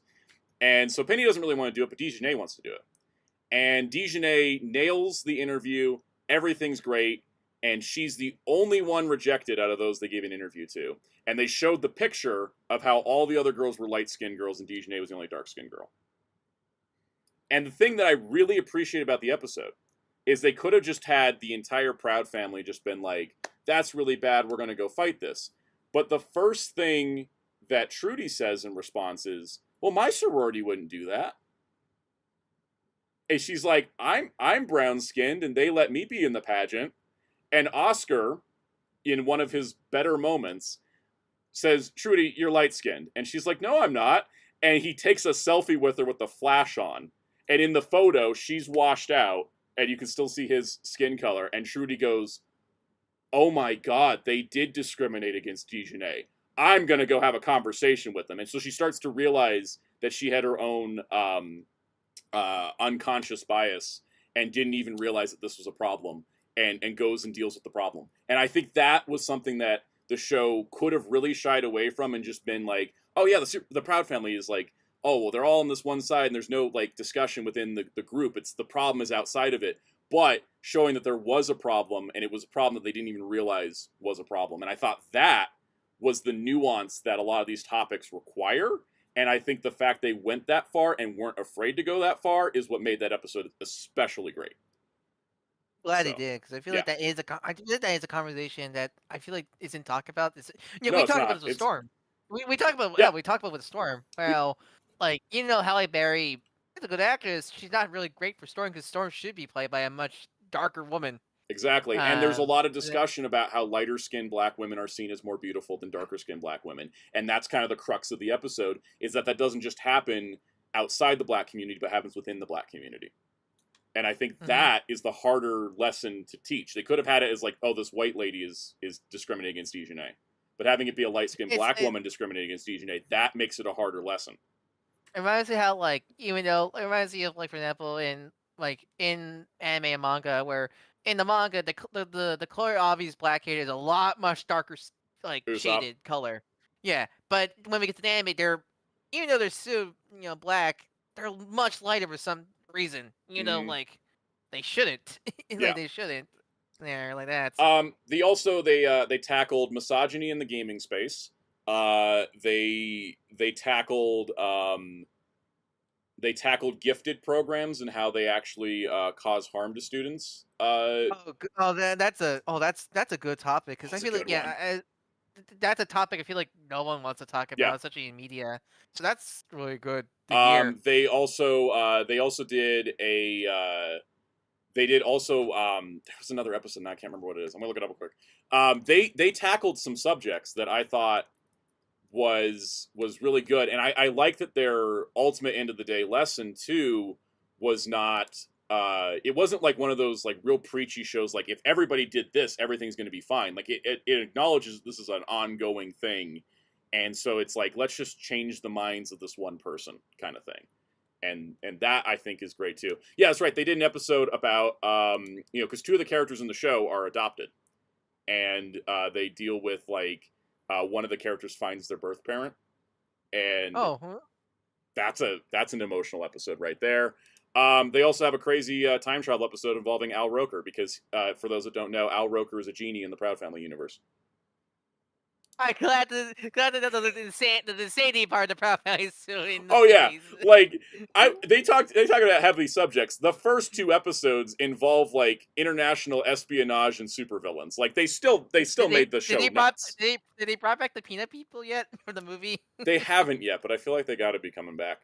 It does end on a cliffhanger for season 4, which I think is a very good cliffhanger, and I'm really excited to see where they go. Hopefully, I hope they did that knowing season 4. Like I hope that From what I could tell, I looked up some interviews. It does sound like season 3 and 4 are produced back to back the way season 1 and 2. Okay, were. good. Okay, good. Because I hope we don't have that scenario again where it's Yeah. like cliffhanger gets canceled scenario like that. Yeah, I think they did it that- knowing that they're getting a season 4, and they wanted to leave a good cliffhanger. And it's just like the cliffhanger from season 1, where like there was a 2-parter over season 1 and season 2 about Sugar Mama's family, which we'd never seen before. And the cliffhanger to season 1 was so good that I was like, I can't wait to see season 2. This one's just as good or even better, where I'm like, I gotta see what happens, and I'll be waiting for it, kind of thing. Yeah, I'm more leaning to check out because I watched the first couple episodes of Loud and Proud. And, like I enjoyed it, but it didn't grab me to watch the rest. But like from what you told me, Oh, that's right. honestly, Toma reminded me. Yeah, Bubba Wallace shows up. They have like random celebrity cameos still. Oh, yeah, that's right. There was another. Oh, there was usual. one I forgot. There was another episode. It's a spoiler what the actual like story is about, but it's also a really good like topic. It's Yeah, like it's actually like but- about celebrities and anonymity. Yeah, because season 1, like I had fun watching, but it didn't grab me. But like what you're saying about being treated, like yeah, I definitely want to check this out. Highly at least recommend let me it. If you have any interest in the show, like it's really good. And that's why I wanted to spotlight it on the show today, because like when else am I going to talk about it? It's not going to be a home video. You're talking about like the difference between lighter skin and color episode. I was watching today at work on my lunch break more of Hollywood on Netflix, and the second episode had a great plot. There was a great little subplot where a half Asian director wanted to make a movie about with an Asian lead. And this is like 1940s, I think. I forget what time period, but like he went to the director going like, oh hey, like I want to cast this actress, this Asian actress to be the lead, and the producer's like, we were gonna cast her, but like this won't do well because she's an Asian woman, and Ooh, I wonder if that's based on the real life history of Anna May Wong, the only Asian. Oh no, star in Hollywood. it is. It's specifically Anna Wong. Yeah, they were talking about her story, and they were talking. Yeah, and he was talking about like, and the guy is like, well, how do you know it's not gonna do well? Like, you never try it once, how do you know it's gonna not do well and all that stuff? She was a star of the era, and I watched 3 of her movies, and only one of the movies, like they all feature like Asian characters throughout the cast, but she's the only Asian actor in all 3 of them. And then in one of the movies, she had a co-lead who was Asian, and it was like, wow, 2 Asian people in these movies about like characters in China. They were talking about that in the episode. Like they talk about like she and I'm not sure how much is you're based off true events or over exaggerated for television, but like they talk about they're gonna cast her as the main lead, but then swap out for a white actress because the white actress got to do much better. And all that reminds me of like when they threw away Halle Berry's X-Men 3 script after they signed the contract. Oof. Yeah. All right, so let's transition to the other show that I watched this week, because people, I'm sure, are very eager to hear what I thought about Peacemaker. As someone who has very much talked about how he didn't want to watch season 1 because he didn't like the Suicide Squad and didn't like the character, what did I think of season 2, episode 1 of Peacemaker? Most importantly, what do you think of the intro? Okay, so I'll talk about what happens in the recap because they put it on social media. I don't care at this point. I got to talk about it.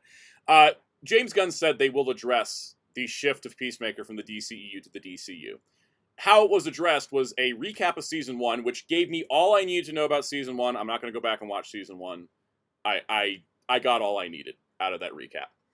At the end of that recap, it shows the Justice League cameo from the season 1 finale. Except now it's the Justice Gang from Superman, and they put in Guy Gardner and Hawkgirl in place of Aquaman and Flash. Plus, not just the Justice Gang Superman, but also just Supergirl. Yeah, Also in that. Supergirl's also there.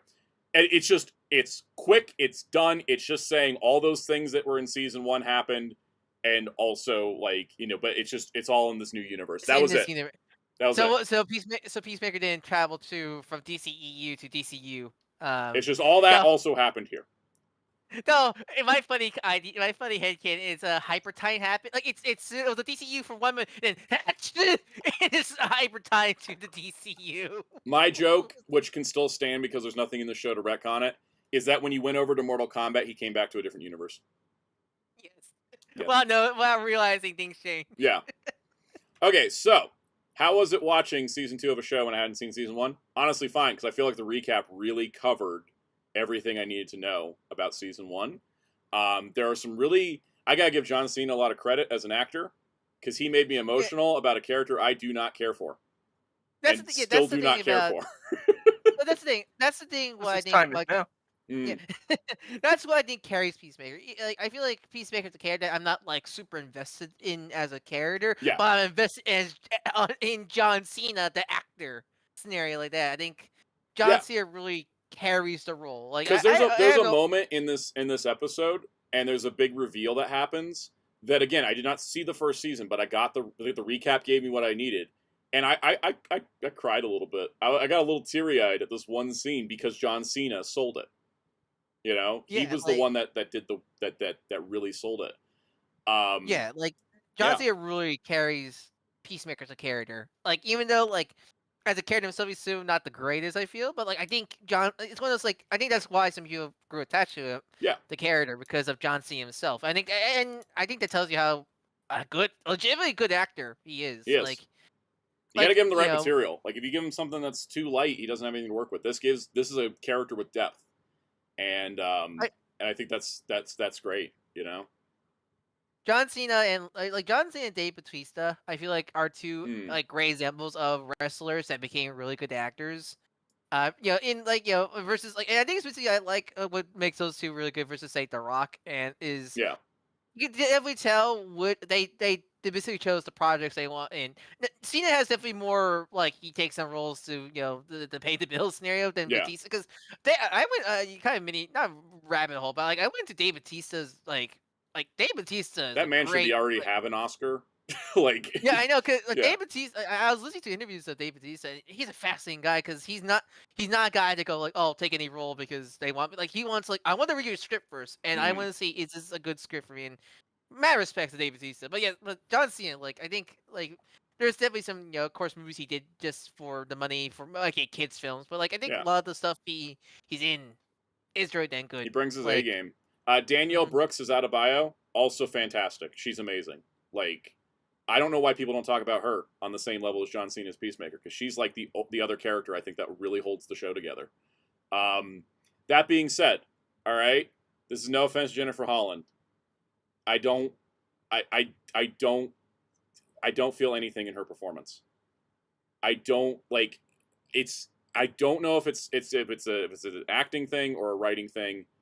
I just don't feel anything for her character. She just seems she feels like a trope, not like a character, if that makes sense. And I don't know if that's, because I didn't see her in season 1, but I felt like this way every time I see her in every DC thing she's been in. It just feels like she's there. The guy that plays Economos, he's kind of funny. Steve Agee, that's his name, right? He's got good comedic timing. I still don't understand how this is supposed to be Adrian Chase, Vigilante. That's a brand new character. It's really funny when James Gunn does this, because he does an adaptation. We just saw Mr. Terrific was just spot on perfect Mr. Terrific, and then Adrian Chase over here is just a completely brand new character. Yeah, no, that's the thing about Vigilante. You just reminded me of something that happened over the weekend. I can't believe I didn't tell you beforehand about Mr. Terrific. Yes. Oh, what? I was watching AEW yesterday. They had a pay-per-view, and Swerve came out dressed like Mr. Terrific. That's great. And he wrestled the entire match like that too. That He had That makes he me had happy. T-spheres. He had T-spheres. I don't. I think the T-sters would be illegal in a wrestling match, right? Yeah, probably. No, that's amazing though. I love how Mr. Terrific is like blown up post Superman. Makes me real happy. You feel vindicated? Being a Yep. terrific fan for this long. Yes, I really do. Andrea says Holland's character is bad in this episode. Season 1 did her character good. Same with Economos. Yeah, I feel like in this episode I didn't feel much for either. I didn't like them in the Suicide Squad either. So I getting to the point. The thing is, I'm not going to go back and watch season 1, not because it's not good. Also, I thought this was a very good episode. I do not like the humor style of this show. I find It's the very, humor in this show to be really frat- off-putting to me. It's very frat. Very humor frat. is what And I was not a frat guy. I was a marching band guy. yeah, like yeah. for me, because I watched a bit of season 1, and like I enjoyed the humor, but it wasn't like I was busting my chaps. I didn't like the laughing. Justice Gang scene as much as I thought I would. There's a Justice Gang scene in this episode. I thought I was gonna like it. I thought it was like kind of what I was looking forward to, and I didn't actually like it. I was like, this is it felt it was one of those scenes that was like they're like, here's the joke. Let's write the scene around the joke. And then John Cena's doing amazing acting, but then like the Justice Gang people just look like the worst people on the planet. So I see some people going like, I think this is going with season 1 also. But I see people like jokingly say, "This is just all Peacemaker. Like this is the Peacemaker vision. This is what Peacemaker sees." Like this is, yeah. like, I mean, there's the whole thing separate. of like character perspective, right? Daredevil's different in She-Hulk than he is in Daredevil, but Yeah. it is one of those things where I felt like they had a joke, or like not to say they, it's Gunn, because he wrote and directed the episode. But he had a joke, and then he wrote the scene around the joke, and I feel like it sort of took away from the scene, but it was an important scene to push the story. And I guess it's going to come back to is I'm still going to keep watching this. I don't particularly like the humor, and I don't particularly like the writing style. But the story they introduced here is so interesting, and the cliffhanger was so good that I'm like, I will be tuning in next week. That You was got me me with hooked season to 1. watch it, at least. That was definitely me with season 1 for what I seen. I did enjoy the story they were telling, like the actual like story of Yeah. of Peacemaker's relationship with his father and the aliens that were like taking over. I thought that was a legitimate, like, really cool story. But like it was the writing of the humor, and I was I could look, it's fine. Oh, it's also All like that the really excessive cursing, the really gross terminology, and the random orgy just kind of took me out of it. There's a thing like that's the thing about Peacemaker, and I guess Yeah. at least so that it's just a reminder of Gunn. Yeah. If you know about Gunn's history, Gunn started out at Trauma. Yeah, this is so Trauma. Like then again, there's nothing wrong with it. Just on a personal taste level, I just don't like Oh it. yeah, it's very much like, and like that's pretty much like that's the thing you need. You always kind of remind yourself about Gunn is his origin is with Trauma, which Trauma is well known for their very raunchy stuff. I mean, just look at the. I will say this is way better than Creature Commandos. Like this is like infinitely better than Creature Commandos was in terms of like tone, taste, and consistency. Because I felt like Creature Commandos just did not work. Creature Commandos, I haven't seen Creature Commandos, but like for what I've seen, there's some really good moments, but also like a lot of very much that kind of adult humor. I could like, not get through one episode. Like the good moment, like the good moments I saw were really good moments, but like it wasn't enough for me to go like, oh, I need to watch this now. Scenario like that for me. I think that's my thing with Gunn's R-rated stuff is like it's so far with James Gunn for me. His PG-13 stuff I love. His R-rated stuff I don't. It's just that's just how it is. Yeah. Like I'm always willing to give it a try though. So I think I think for me, I realized because I actually really like Gunn's film Slither, which was his theatrical debut. Yeah, and maybe because that's in the eyes of horror B movie, slugs evading and mutating people and such. And so I'm already used to that kind of tone with these kind of horror movies and stuff like that. But his superhero stuff, it's definitely a lot more. I'm not sure what to describe it, but I think it's more weirder. It's weird with me with R-rated superhero stuff in the comedy sense because I feel like I think watching all 3 Deadpool movies, I think the Deadpool movies are really Doom good. Patrol. Doom Patrol also gets really adult, and I don't mind it there. I still need to see more Doom Patrol. I think I like Doom Patrol, Doom Patrol got gross and weird, but it was gross and weird in like there's a zombie butt trying to eat you. This is gross and weird of like, look at all the naked people in the orgy. Yeah, no, That's I think the again, difference. right. There's Yeah. from what Doom Patrol is body horror gross. Like it's supposed to gross you out because it's body. I mean, like they changed Elastigirl to be more of like she's more of a clay She's the face Blob. scenario. The Blob. Not the X-Men character, the Blob, but the sci-fi horror movie, the Blob. Yeah, Blob. Yeah. Versus Peacemaker's growthness is more frat humor, naked people, fart jokes, all that stuff, and that's definitely much a different taste. And it's not my taste at the end of the day. Yeah, because there's I feel like a gross out media. Yeah, There's always a difference between gross out in terms of oh that's gross because it's horrifying, and gross going like ew that's kind of also gross. I thought they cursed a lot on the studio, but man, this show took the cake. Yeah, I know. It's one of those and I always what's the show rated? It's R. It's TVMA. Okay. Yeah. Okay. The funny part too. The funny part about TVMA, I was talking to my mom about this last night. I was like, I wish we'd adopt the European rating system of like 13 plus, 16 plus, 18 plus, because this show that has like, blood, violence, naked people in an orgy, and a ton of cursing, and gross out humor is the same rating as Only Murders in the Building, which drops an F-bomb maybe once an episode. Like that's not a good rating system we have here. Right, it's true. It's always weird with these kind of humor shows because they're very hit or miss for me. I noticed because I'm a fan.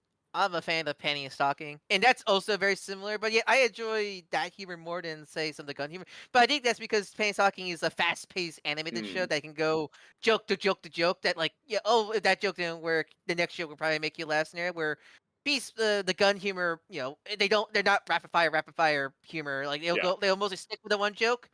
And then they'll kind of beat that one joke over the head a few times.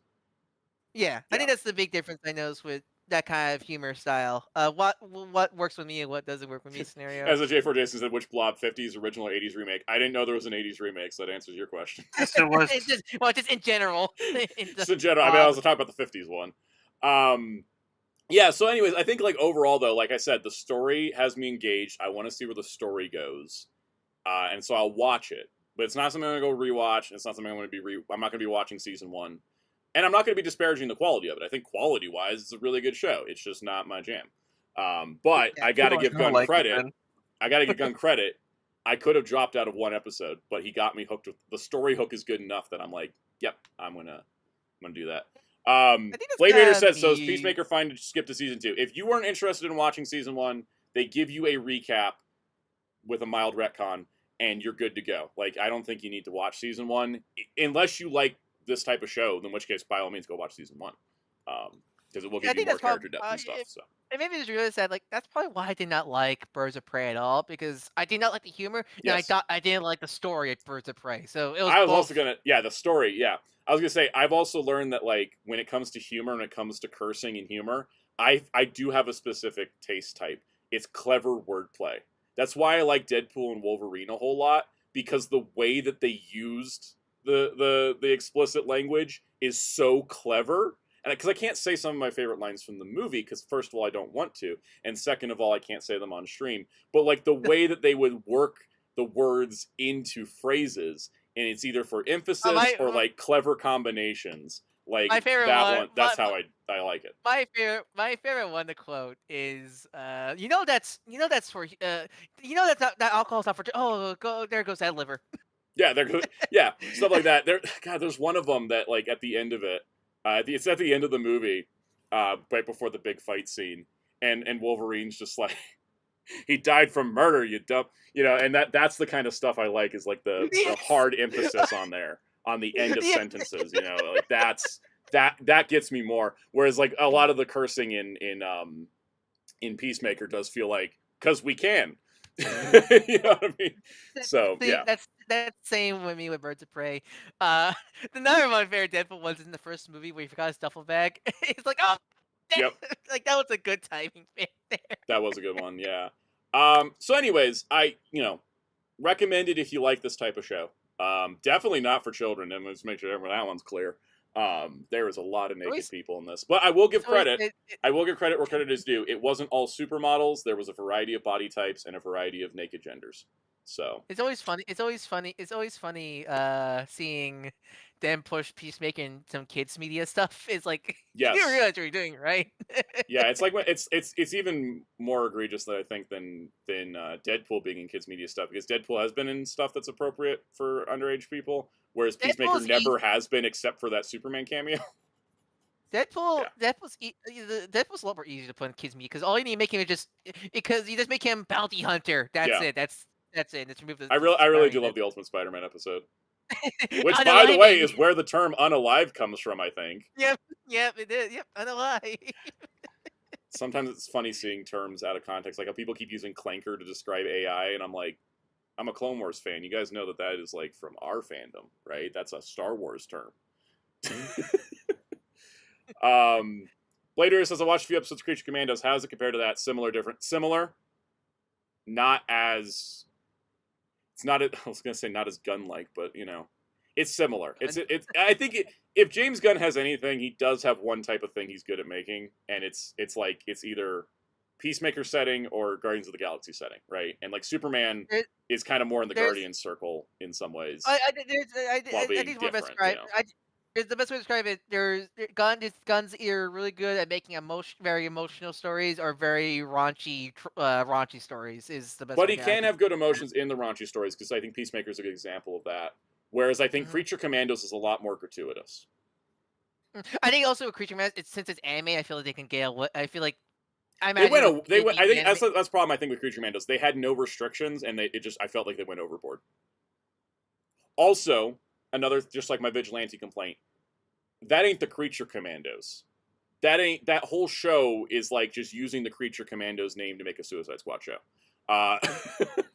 And like also I did not watch all of Creature Commandos, but I watched a retrospective review on it, and I just got to say that what they did to Frankenstein was horrible, and I will be mad about that for a while. So they ruined Frankenstein's character, and I do not like... Oh, Blade Raider said I hated Creature Commandos. You may not like Peacemaker. If you absolutely hated it. But I hated Creature Commandos, and I did like the first... Actually, that's a good question. Did I actually like it, or was I just intrigued enough to watch? I'll think about it in a few more episodes, but wait. If you don't like watching the first episode of season 2 of Peacemaker, you're probably not gonna like the rest of the season. Let's go with that, right? I think it's a good. I would imagine this is a good like palate taster, right? Did Gunn do all of Creature Commandos? Or He was wrote he all only of it. Okay, I wasn't sure Yeah. if it was if he wrote all of it. Or He he wrote just all of directed. it, and a lot of people I've talked to about it have said it felt like, because it was animated and because he was in charge, he could just do whatever he wanted, and Gunn is better when he has a bit of a filter. And I wasn't sure because sometimes people think it's all showrunner show, where actually they only just produce it and that's it. Right, with Creature Commando, with most of the things, I think that's the difference with James Gunn. He does write everything he does. You know, if he directs it, he's written it, and if he doesn't direct it, he still wrote it. Right, like he's a very hands-on creator. So like with Peacemaker, he directed a few of the episodes, but he wrote all of them. He wrote all of Creature Commando season 1, but he didn't write season 2 apparently. Apparently he dipped on season 2 because he's working on Peacemaker and Superman. So maybe Creature Commando season 2 will be a bit of a different flavor. But time to stop talking about this though. We're done. I would say the last thing about Gunn is Gunn. I have a lot of respect for Gunn, even if I'm not into everything he does. Because I feel like he's a good variety director. Because I feel like, Peacemaker, we also have Superman, for example. I think that's the thing, is he does have kind of two-tone styles, but I think he's really good at both of those things, right? Yeah, and that's the thing is, like, I can, watching interviews with him, I can definitely tell, he has some, issues here and there. Someone said that someone said that his work over the last several years has been him, like, he's been de-red pilling himself of, like, misogyny that he had instilled on as a younger man in life. Because you look up old interviews with Gunn and he'll say some stuff that you're like, oh my god, what is wrong with you? But he's clearly improved as a person, and so sometimes we get some of those weird things like Jimmy Olsen or some of the things in Creature Commandos, and it's like, but Gunn as a writer and as a person is evolving and getting better. And I think Yeah, that we're starting to see more of that recently. I think what I always say with guns, I never felt he's disingenuous. I feel like he's putting everything, all his into everything he's working on. I think, versus, I don't want to say, not There's to a little say, part of him in everything he does, right?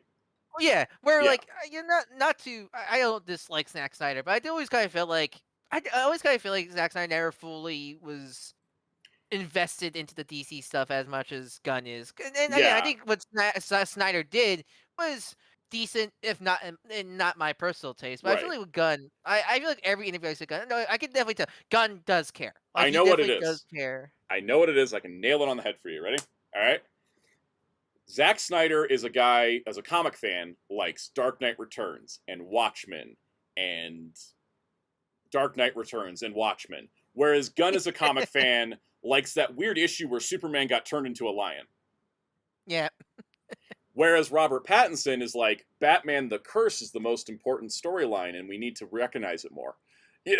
Like, there is levels, right? Like, you can be, like, there is, like, I think Zack Snyder is that comic book fan that likes the really dark, like, deconstructions of superhero mythos, whereas, like, Gunn is like, Silver Age is great, Bronze Age is great, can I merge them together kind of thing. I think that's the difference between them, ultimately. Definitely, and Yeah. that's definitely the case. And I think is there some problems here and there? No, definitely. But I Yep. think like I'm glad he's locked There you into what he is passionate about and such like that. Yeah, and I think we're definitely going to be going forward. I think everything's going to be stronger. I think for also helps. It also helps that essentially the whole that you've probably seen the Corn Sweat and Gun talk Oh yeah, about how they want to handle scenes. I think it's good to have stuff like I think it's good that he has people that will challenge him about yes, certain scenes. yeah. And Because I think Gunn, if he has no one challenging him, would kind of tank the entire franchise. Not intentionally, but just because he'd do what he wanted to do and then wouldn't have any feedback. It would be really bad because the general public does not want the same exact thing that James Gunn does. But with people giving him, again, guidelines, restrictions, like it really, every creator needs some kind of railing to kind of get their focus in. And I think that it's good that like Gunn has people that he can take notes from. I think the conversation him and Cornslow had was a really good example of that, where it's not like they were arguing, like what I do is better or whatever. No, they were genuinely like discussing about Superman's character, Yep. and it was great to see. Because I always like seeing actors and directors talking about the character, because they're both passionate about what they want to have with the character, and the end product shows that we got the best in the end product and stuff like that. And I think as long as we keep that going, it's great. And please, James movies Gunn, if you're listening, put Clayface on streaming. My God. It shows We do that not need the movies brand are dilution problem. Just send it to HBO. Put it in theaters afterwards if it's a big success. Yeah, but it's just a reminder that movies are a collaborative effort. Yeah, Nearly that. exactly. Peacemaker brought up a great thing I always say in filmmaking. You need people to say, okay, but why on ideas to flesh them out. Exactly. Because every director that's been left to their own devices with no one giving them notes turns out a bad movie. Just inevitably. You need people to challenge your ideas, not necessarily for you to change your ideas, but to understand why your ideas work. So, on that note, K-Pop Demon Hunters was released this past weekend in theaters for 2 days, except at AMC because they decided they didn't want money. K-Pop Demon Hunters has been out on Netflix for 2 months, and then was the #1 movie on the box office this past weekend, which is just insane. I cannot believe that, like, what kind of a phenomenon this is. And I gotta say, I was in a sold-out showing of K-Pop Demon Hunters, and at my theater screening, I rewrote my Letterboxd review for this screening to just let you know what happened at my theater. There was no empty seats. There were people in handmade cosplay. There were people with handmade plushes. So, hey, merchandising department at Netflix, you're missing out. Did we have the cat and the bird? Yes, the hat? someone made the cat and the bird with the hat, like by Good. hand. There were people singing loudly and on pitch. That's great.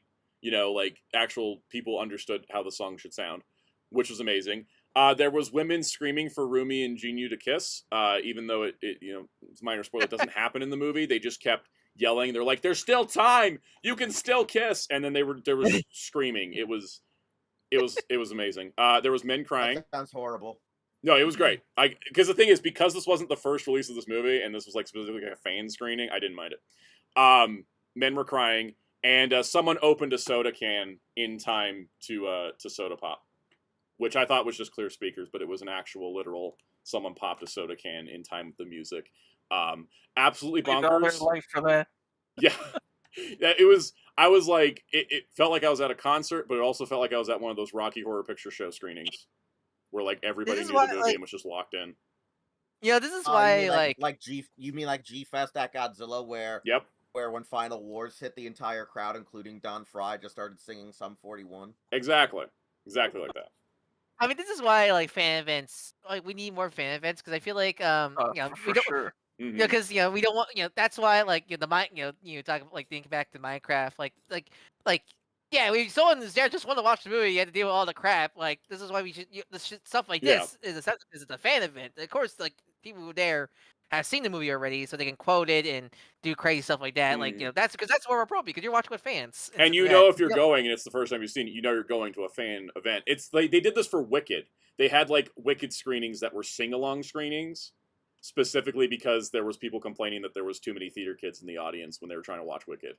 And I think that's a great idea. I think there should be these like fan-targeted screenings for these movies to kind of let all the fans kind of gather together, and then all the people that just want to watch the movie can go watch the movie. I think it's really smart. It was amazing. I hadn't seen the movie in full a second time yet. This was like my first time seeing it a second time, because I've been watching just sequences from it.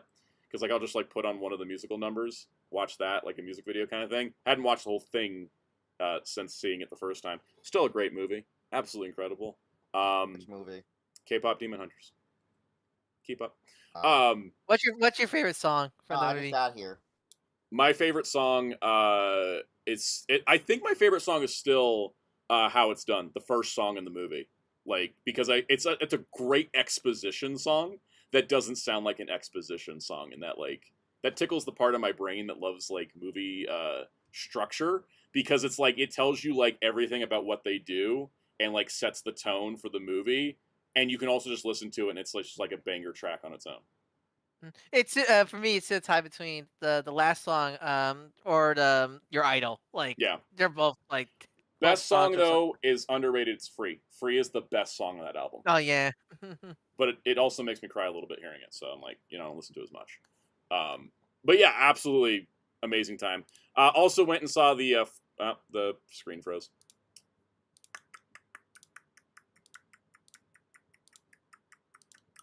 Oh, it completely broke this time. Huzzah! Boy. All right, let me just. Miteki, there we go. Miteki, so Santa and Ryan K-pop fans then? I don't think I. Are you? Here's the thing about K-pop. I don't know what specifically makes K-pop K-pop. Is that just like is it just sing by Korean like singers or what? I never really know what. Full on K-pop just what I understand. Korean bands. It's just full Korean bands. Like there are Japanese people sometimes in the groups, but like it's like the language they sing in is Korean. I think a lot of it is style too. Like you could have like, like we said, like Japanese people or whatnot. I think there's a certain style to it. I don't think about styles and genres that much when I listen to music. So a lot of K-pop. This is the weird thing. A lot of K-pop is heavily, I wouldn't say stolen, but influenced by the original Japanese pop. Well, yeah, because it's J-pop, but like, so I don't know. Variations of each other. If you tell me like, if someone told me like, what's the difference between J-pop versus K-pop, I can't tell you because like, it's just music to me. It's just you're both good. Yeah, I can't say. The biggest difference is usually K-pop tends to be a lot more sexualized, just only because they're so sexually repressed allegedly in Korea. It also depends on the group too. Like some groups are, but that's also just how it is. Like here, like some groups are more. Anyways, I do like K-pop music from what I've heard. I have a friend who is a massive K-pop fan and plays it a lot in the car and stuff. And so, like, I know a bunch of songs, and I like the movie. I mean, I just watched the movie because I was like, this looks like a bomb-ass movie, and it was. It's freaking incredible. So... All right, so what's that? All right, for the next week's Sound Talk, we need to do 4 different cuts. One where I die, one where Jerry dies, and one when Wheels dies. And then one where we all die. And then that one will be Lost Media. I really love Clue from 1985. It's a madcap murder mystery comedy. so when they said they're doing it in theaters and each night was going to have a different ending, I was like, that sounds awesome. I can have the original theatrical experience. So really, really enjoyed seeing it. Oh, speaking of this, I was surprised. There was only like 10 open seats in the theater. It was packed. Oh. At like Wow. 2 Cool. p.m. on a Sunday for Clue. And there was families, there was like older audiences, younger audiences. Like, oh my God, people showed up for this. I say there's a lot more audience for Clue than I thought there was. Yeah. Speaking of Clue, let's talk about the fact that there's going to be a Godzilla Clue board game, which means Mechagodzilla killed Ghidorah in Osaka with Tokyo Tower. Yes, but you got to remember that the suspects are not kaiju. The suspects are people sending the kaiju, like the Exilians or like all the other weird humans that cause kaiju to exist. And it's like, oh, I know, but when I first heard that they were making the game, I was like, so that description I gave of, you know, Mechagodzilla killing Ghidorah in Osaka with Tokyo Tower. Yep. Was literally I was like that's what we're doing. We're somehow the kaiju Well, are that this could sentient where happen, they're trying to figure out who did it. Yeah. The fun that part. could happen, The but fun part another is I took thing a friend who had never seen this movie before.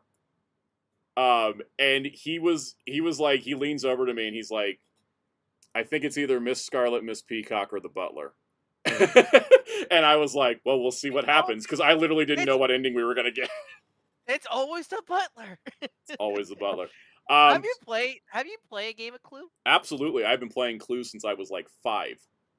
Maybe not 5, maybe like 7 when I could write. So funny story. No one's ever wanted to play Clue in my household. Yeah. Because everyone says they hate Clue because it's so damn annoying. Well, they have a it's called a no, never mind, that's too mean. Anyways, I played Clue since I was a kid. More annoying than Monopoly, because it always My leads to a family fight. played Clue. Yeah. Mr. Arrow said Tim Curry is great in Clue. Tim Curry is the linchpin in a movie full of really funny people. The ending, when they reveal how everything happened and Tim Curry just has to carry that entire sequence, is just absolutely incredible. And yeah, we got one of the endings, and I took my friend back to the house here. I popped in the 4K Blu-ray. I was like, okay, now you got to see the other 2 endings. It was so much fun watching with an audience, though, because people were just like laughing and cracking up. And the biggest laugh out of the theater is the joke that came back around to being funny, which is that like Tim Curry was like talking about his dead wife, and he was like, and all our friends were socialists, and he just starts breaking down into tears. Audience was just losing it. So here's the big question: yes. What's the hero club edition of Clue for all of us? I mean, that's just like, you know, you put Hero Club in a single building for longer than a week, and someone's gonna turn up dead. I'm gonna say this right now. We all know that it's probably also gonna be the fact. The plot twist is the murder will be committed by Jerry, but Jerry won't remember doing it because he'll have He's Dr. Jekyll, Mr. Hyde. Because of that's pretty much how it works. Because Jerry, tell the Kamehacon story where I had to literally stop you because I realized you were going to go kill somebody. Like, Yeah. Was this post or before the M floor? After. Okay, this is Jerry. This is scarred Jerry posts. No, this is a good story. This is a good story. Wheels said what? He was just playing around, but like I like move, and Wheels turns around and he said, "What? You're not gonna get me, bitch." Or so. And like. Oh no, that's not the one. That's not the one. What? Oh no. But that is still a good one. Where that is still a good one. Where you. I misconstrued you playing around, and then I was like, and then I even knew though. I was like, no, I knew you were playing around. I just for some reason borderline didn't. Jerry, which one? Like Jerry went like into this weird statue state where Demon Wolf was like snapping his fingers in front of Jerry, going, "Yo, why is Jerry in a trance?" And I said, "Ooh, this is one of the rare moments where we get to actually see him have a borderline disassociation. Like he's gonna try to kill somebody." And we're like looking, and he's like looking at this couple, and I'm like, "Oh man, what did this one guy say to his girlfriend? How did he disrespect her that Jerry wants to go fight him?" And I'm like, "Ooh, what?" And then Jerry's like, "Oh no, I misconstrued the joke when you and me were joking around. He said, you gonna try to kill me, bitch?' When we were just trying to move out of someone's way." And Jerry just like weirdly like got the one I'm talking about is we're in the elevator. We let this guy in who had like this really bad broken leg, and he had a wheelchair. Great. And that was great. And ADA chose to help him rather than us as well. Yes. and they just walk, and Jerry like starts walking like he's about to see about them. I'm like, Jerry's not a big deal. We'll just wait online. It's gonna Yeah, be yeah, like I was 5 legit minutes. when those He's like, people okay, looked like, looked like, over wheels. Jerry got like I was I was like, wait a minute Jerry now. got He's the mad. one who's disabled and needs the help. Yeah. I was ready to. I was walking over already. I was already about to. It was like, no, Jerry, don't worry Jerry about was it. like, I was like, don't worry about it. And like he's like, okay, like you should see. Like Jerry like had this like stern look on his face. He was just like I'm a like he literally was like an anime character, like stern, like just stood up, like really straightened himself up, and like he starts like JoJo walking. Like I see him turn, I'm like, Jerry's fine. He's like, all right, fine. And he just turns back, and he just all cheerfully like just like goes back like I never Superman, even. like Superman to Clark Kent, like he's like smoking Yeah. over, like all right, how you doing? And D Wolf was like, what the hell was that about? And I said, oh, Jerry was gonna probably go kill those people. All I can think of is if we ever if we do have a Hero Club clue, we need a clue to M floor as a area. Oh, totally. Oh god. Only accessible through secret passage. Yes. Yeah, it's called an elevator at a really rundown frickin' hotel in Atlantic City. Andrea said, just put Detective Conan in the vicinity and a murder will happen. I will argue that stronger than that, you need Jessica B. Fletcher, Angel of Death, for Murder, She Wrote. Literally her. No matter how and no Detective matter where she Conan goes. cause people to Is die. there a Murder D They Road always- point and click games? 'Cause I feel like that's a franchise that would have one. Of There those, should be. like, If there isn't a Murder, She Wrote point and click game, there needs to be. Well, let's crowdfund it. Yeah, let's do it. All right, anybody got the Kickstarter login? Without having I'm any gonna tell you this right any now. kind of assets, I'm- license, or I'm gonna tell you this right now. I hate Kickstarter right now because like I just want my stuff, and these tariffs are killing me. it's not Kickstarter's fault. All right, let's I know, let's get to I that. know. let's get to the news. We already talked about tariffs earlier. We got to go back to comic book news. If you guys have been wanting to read the Godzilla and Kong MonsterVerse comics, you can get the entire bundle for $12 on Humble Bundle. This is literally everything. It's the Godzilla X Kong the Hunted, which is a prequel to New Empire. Godzilla Awakening, prequel to Godzilla. Godzilla Aftershock, sequel to Godzilla before King of the Monsters. Skull Island, The Birth of Kong, prequel to Kong Skull Island. And then Godzilla Dominion and Kingdom Kong, the prequels to Godzilla vs. Kong. They are still canon, Andreas. I just reread them recently. There's a couple little like hiccups, but they are still canon, and some of the kaiju debut in these comics before they debuted in the movies. I want to see the perfect Kong. That sounds nasty. What was that? I don't sure I want to see the perfect Kong. That sounds nasty. Yeah, it's not literal. Also, Mr. Arrowverse said there's a computer game for Murder, She Wrote, and it came out in 2009. Well, there we go. That's good. Also, as a reminder, you can adjust the donation on Humble Bundle, and you can give more to charity than you do the rest of the parties involved. So go ahead and do that as you so wish. Bundle is supporting the American Civil Liberties Union, and yeah, it's PDF. I think they're PDFs, right?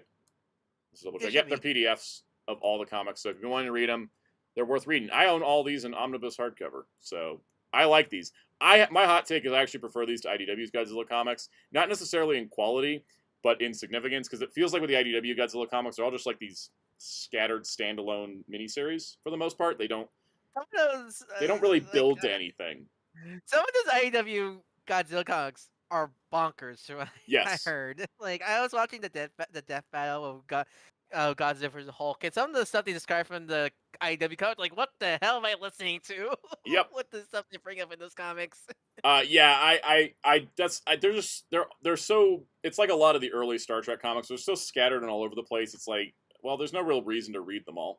Whereas these at least tie into the movies and shows, so it's like. I mean, Godzilla vs. in Hell sounds kind of cool. To be honest, one does have like a cool hook to it. But yeah, I kind of prefer these because one of my things I like about comics is the way that they interconnect with one another and interweave, and that's kind of what I get from these more so than the other ones. But they're all Godzilla comics. Yeah, so pretty cool. Also, Blade Raider said I have a great idea: Super Robot Wars spinoff, Super Clue Wars, Murder, She Wrote, Columbo, Detective Conan, Sherlock Holmes. The game board already has a grid, so it's perfect. Sounds like, yeah. Yep, that sounds perfect. It's just a thing. Yeah, it just sounds like your Ace Attorney Danganronpa style game. Yes. With... All right. Next up, The Ninja Turtles Battle Nexus comic, which we had heard about at Comic-Con, which was basically Turtles crossing over with Turtles. There are going to be 5 issues, and each issue is going to have a backup story that is going to have different versions of the Turtles fighting each other, and we have variant covers for all of them, so we'll look at that. First of all, here's a variant cover for issue 1 with a weird-looking imp playing with toys. That's Nog. They're the 87's rip-off mixty, pretty much. Cool. Then we have this cover, which is one of the battles, the 1990 Turtles versus the Mutant Mayhem Turtles. Oh my god, I feel so bad for the Mutant Mayhem kids. I do like the Mutant Mayhem look like they're in the style of the Tales of series. Yes. I do like that. Yeah, no, these poor kids are going to get their asses beat. Yep. 1990 Turtles, they're allowed to use their weapons to stab people. Yep. The next fight, we have the Mirage Turtles versus the Rise Turtles. I'm so sorry, Mirage Turtles.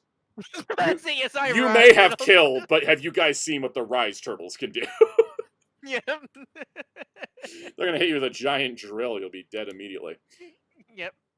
We have the 87 Turtles versus the Archie Turtles, which is... They're about neck and neck. That's not even. Yeah, Yeah, that's about because because the Archie Turtles are pretty much the 87 Turtles, but with better they stories. pretty much are. Exactly. Yeah. I think it's the first time they revisit the Archie outside of like anniversary stuff, but because Yeah, they never pop I up, think because they always are seen just like as a slight offshoot from the 87 ones, so they never... even though they are a separate thing, but it's nice Yeah. that they're actually making. And I know. I think I'm over now. I think because I notice now since we're getting more Archie stuff, they probably no because it's all just. I think as they finally got the clearance to reprint the Archie stuff, they're like, let's go for it.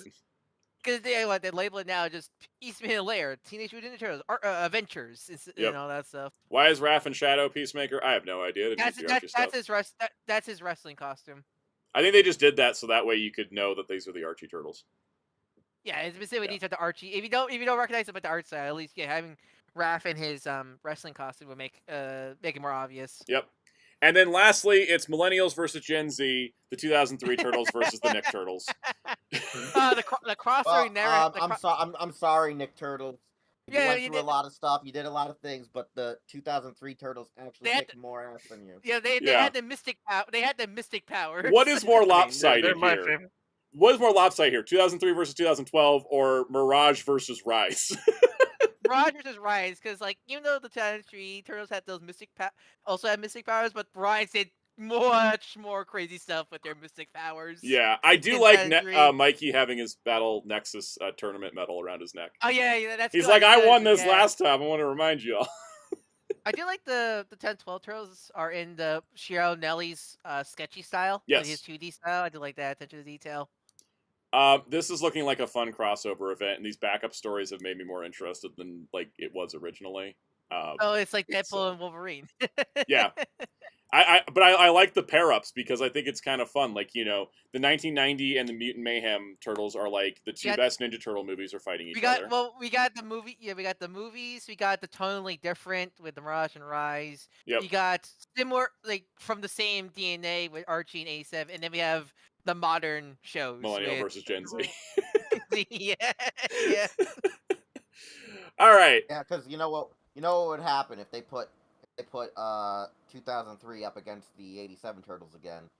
Oh god, I remember that. Turtles would win again. You know what? You know what? One we need is that the one they won't do is Next Mutation versus Amaji. Yes. Well, Maji's gonna win. Yeah. Actually, no wait.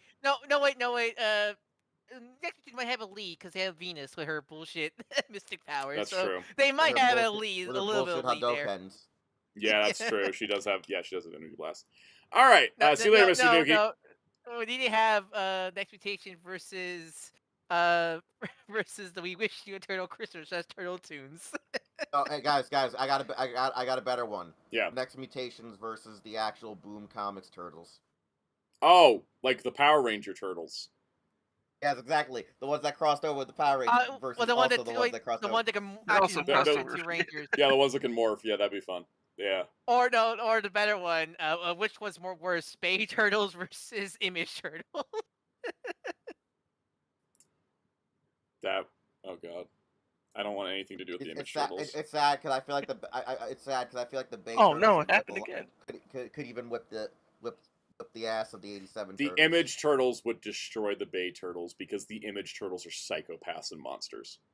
Yeah, they had that 90s like insanity grit Yes. with them. Anyways, Wiccan, good old Wanda's kid, Wiccan. He's getting a new miniseries by Wyatt Kennedy and Andy Pereira. Wiccan Witches Road. Clearly, it's taking place in the Witches Road because of Agatha all along. But apparently, the writer's like, I haven't seen that show. I was just tasked to write a Wiccan comic, and so everybody's like, oh, Synergy Machine, not going to ruin thing. That's good. But also very late Synergy Machine. Yes, like a whole year late on this, but that also means that it has a little bit more reason to exist besides just Synergy Machine, which is nice. I was reading the blurb. I think his husband's hero, so I was worried for a second there. I was worried this would be a Mystique situation where I read the entire thing guys, going, "Where's back. Destiny?" I'm gonna grab some dinner. Sounds good. Oh, this one. So anyways, I'm happy they're doing this. I saw the Wiccan fans on Twitter being mad about it, and I was like, "What? Your character got a solo comic finally, and you're complaining?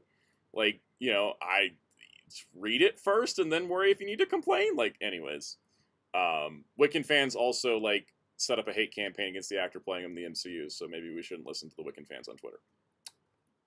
Be better. That's the message here. All right. Like Marvel should be better for the fact that Echo Seeker of Truth is a new one-shot about Echo. It's bare. I'm assuming it's buried because I'm looking for Yes, it in the it is I buried in the solicitation, really far down. It did not get its own article on Marvel.com like all their new titles usually get, and nobody else gave it a solo article. I had to pull up the entire Marvel solicitations to show you this beautiful artwork of Echo, because I'm always going to show up for Maya Lopez in any form. All right, that's how you do it. You support your lesser-known character, so that way they get to appear in other things. This is also another case of very late Synergy Machine, I'm assuming. It is, but it's going to be a like the Marvel Voices. They stopped doing full-on anthologies and started doing character-focused ones recently. Like this year's Black History Month issue was Storm-focused. This year's Native American Heritage Month issue is Echo-focused. So I think it's better. I'm much of like the anthology. I think these are better. They get to have more pages to tell a story, and it's not just 10 pages of, and you'll never see that character again for 5 years. I like these. They did it with Robbie last year, with Robbie Reyes, for Hispanic Heritage Month. So this is great. It's also going to be written by Taboo, B. Earl, and more. Taboo and B. Earl wrote the Daredevil and Echo miniseries that I really, really liked. So looking forward to this. And Jim Terry's doing art and more. So there's going to be I think it's going to be one main story and then a couple backup stories. So I'm on board. Always love more Echo. So Blader said, I find most seekers of truth are stuck in an echo chamber. That's good. That is good wordplay. That's it for comics, which is fine. Marvel had some more details about their Age of Apocalypse and their Age of Apocalypse Re 2.0, and I just can't care. So what's more worse, Hush 2 or the new Age of Apocalypse to you? Hush 2 because it's numbered issues of Batman. Yeah.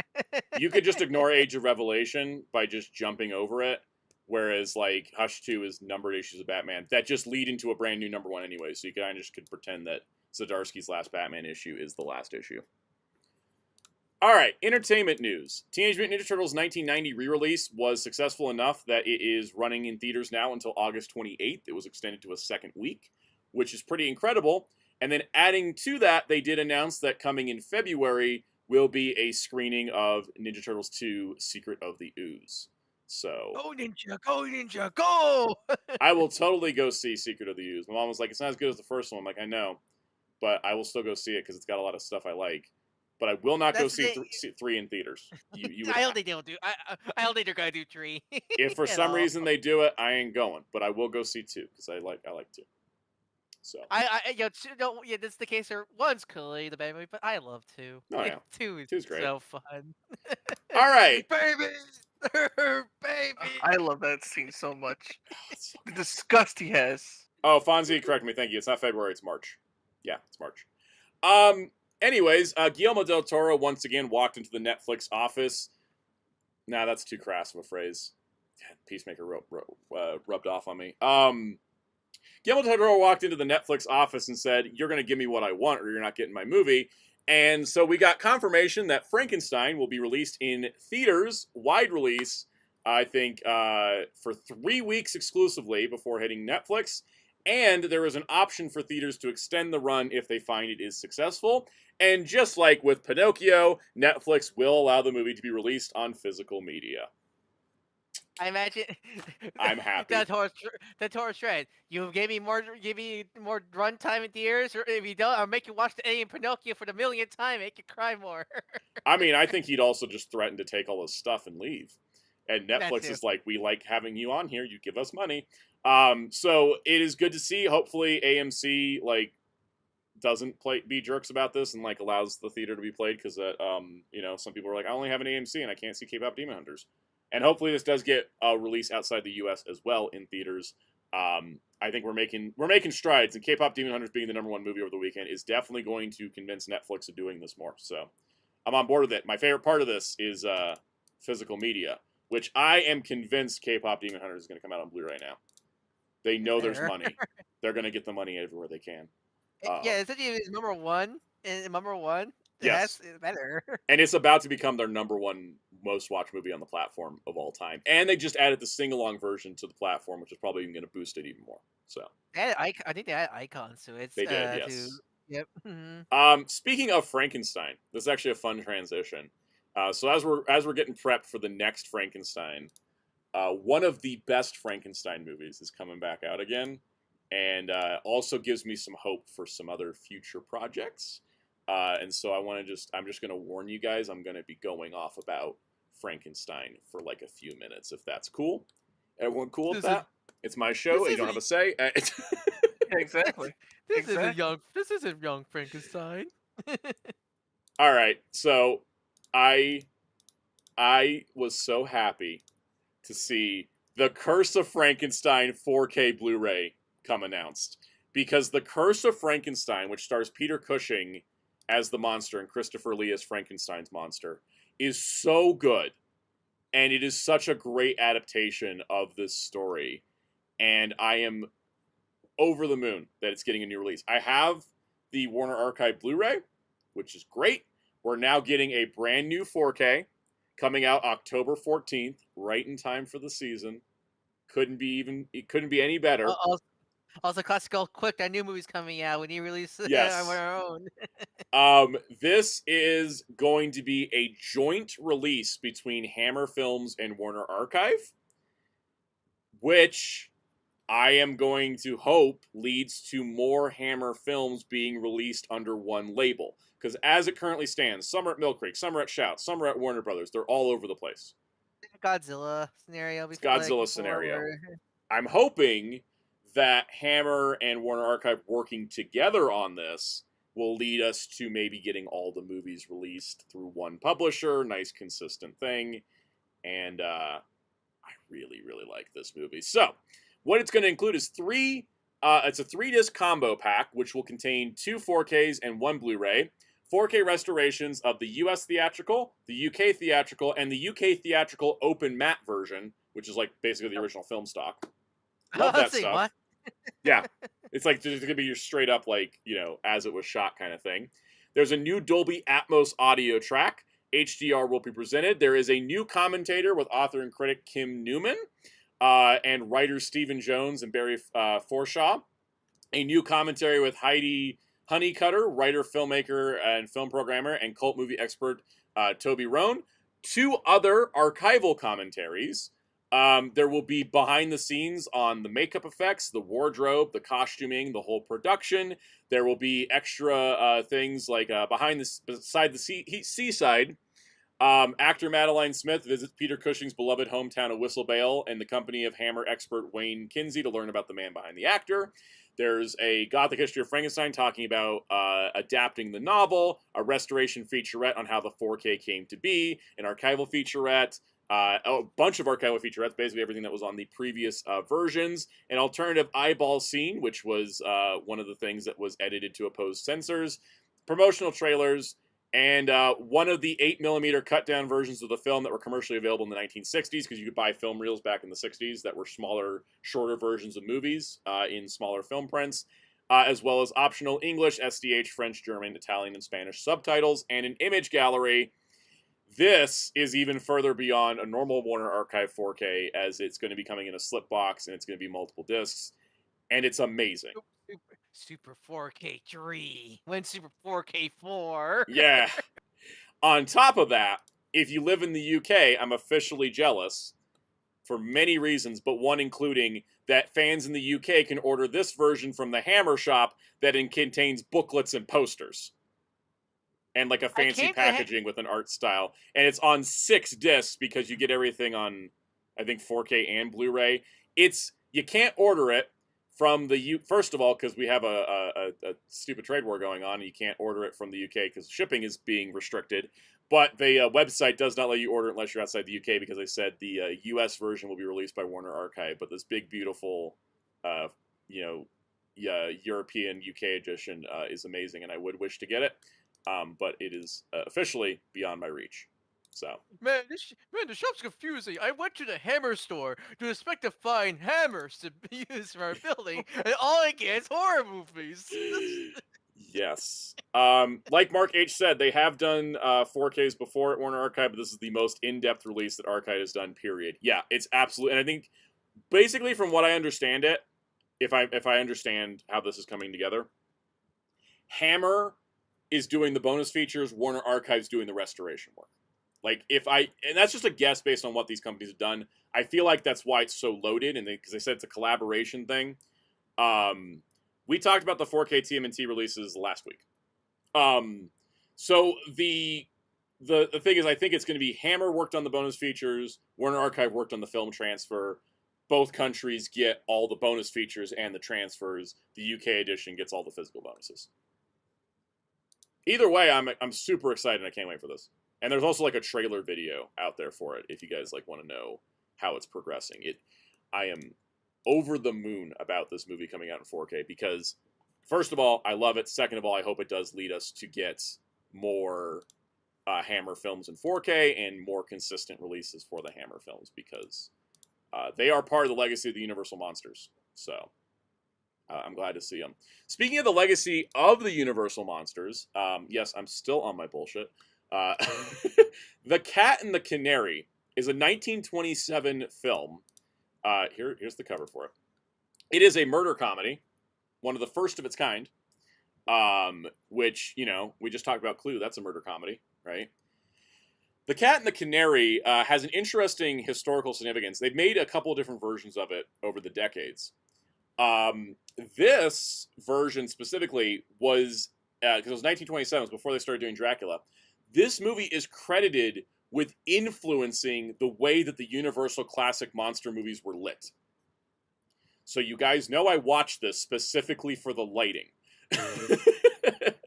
And guess what? It's also a great movie. Kino Lorber, because we can't get anything consistent, but whatever, Kino Lorber does amazing work, I don't care. Kino Lorber is releasing this Universal film on 4K. It's going to be a 2-disc set, a 4K, and then a Blu-ray. It is going to be a brand new UHD SDR master by Photoplay, a 4K restoration from the original nitrate prints, which anybody knows anything about nitrate film stock, that shit is so flammable that you could throw it out into the Arizona sun and it would be gone in minutes. Is that the same as the Doctor Who Lost Masters? No, those were tapes that were thrown in the trash. Nitrate is why we lost a lot of films, because it not only degrades over time, but it's insanely flammable. So a lot of those studio backlot fires that happened in the 40s and 50s and even up to like the 70s, as soon as any type of heat hit nitrate, it would combust. And we lost thousands of silent movies that way. You know the clip in The Simpsons where Homer puts milk in cereal? Yes. And it just catches fire, yes. Yes. That's like handling nitrate. So anytime you hear original nitrate print was scanned, it's like, how the hell did you do that? That's a miracle. It's going to have 2 new audio commentaries. The musical score is composed by Neil Brand and conducted by Timothy Brock, because this was a silent film. And so it was a silent film of the era where the music was played live in the theater, there was an orchestra or there would be a piano player, depending on the size of the theater, and they would play the music live. So there's not an official soundtrack for a lot of these movies from the 20s. So a lot of these releases, and this is one of the first like high quality releases of this film. This is, they commissioned a new musical score for this that would fit the themes of the movie likely based on the musical sheets that were sent to the theaters alongside the film reels. Because that's kind of how they would keep the tone and consistency. Some movies wouldn't have that, and they would just have a piano player just like, oh, this is the scene? Okay, this sounds about right for this scene. This sounds about right for this scene. A lot of movies, especially from the larger studios, would send musical sheets alongside the film can, so that way they would be like, all right, you give this to your orchestra or your piano player and play that alongside the movie. I wonder why Looney Tunes were called Merry Melodies. That's why. Yes, exactly. And also, as the advent of sound in movies, they would start to, have soundtracks included with the film prints. But at this point in time, yeah, it was all still live music. There's some screenings in LA that happen sometimes where people do live music to silent films, and I'd love to go to one of those one day because that sounds amazing. Well, the laughing applause you heard and Yield films were actually not baked in. Yeah. Those are actual people applauding and laughing in those old films. Oh yeah. If you guys ever want to know like how the industry shifted, you guys want to know like a pretty accurate account of how the industry shifting from silent film to talking film was a big struggle for everybody involved. Go watch Singing in the Rain. That is a movie about the film industry moving to sound and recorded sound and all the struggles and challenges that go with it. Singing in the Rain is a great movie for film history. Hollywood also, Hollywood on Netflix also had a character in the first episode talking about like, oh, I used to be a famous actor in those silent films, but then the talkies happened. Yes. And then, and such like that. So one of the big problems in Singing in the Rain that they have to address is that there's an actor and her voice is like high pitched and squeaky, and nobody knew because she was in silent film. And now that she's in a talking film, they're like trying to figure out how to dub her in real time to make it to avoid like how it works. Yeah, no, that's a movie that's really great for. Blade Runner says, "I love Singing in the Rain." I had a feeling that's where the sentence is going. Yeah, great movie. I do need to watch Hollywood when I finish watching Demon Slayer. I think you really like it because it really does like especially what I didn't know Ada Wong. Again, I'm not a big movie buff, but like the fact you told me Ada Wong was actually a real person to go like, oh, this series is a lot more interesting now, knowing that these are probably some of these people might be real, like the character, some people in that series is real. Also, David Cornswell is a highlight in that series. It's pretty much probably the gig of the Gundam Superman. No, definitely. And there's so much Clark Kent energy in that role.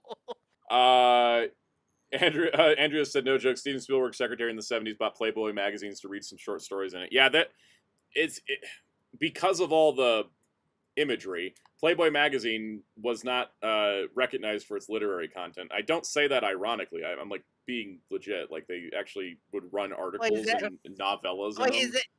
Is that where I only the joke? I read it for the articles. Yes, yeah, that's where it comes from. Yep, it legit had good articles and stuff in there. You know how people like talk about like, oh, I watch K-pop Demon Hunters for the plot, and then they show a picture of like one of the Saja boys, right?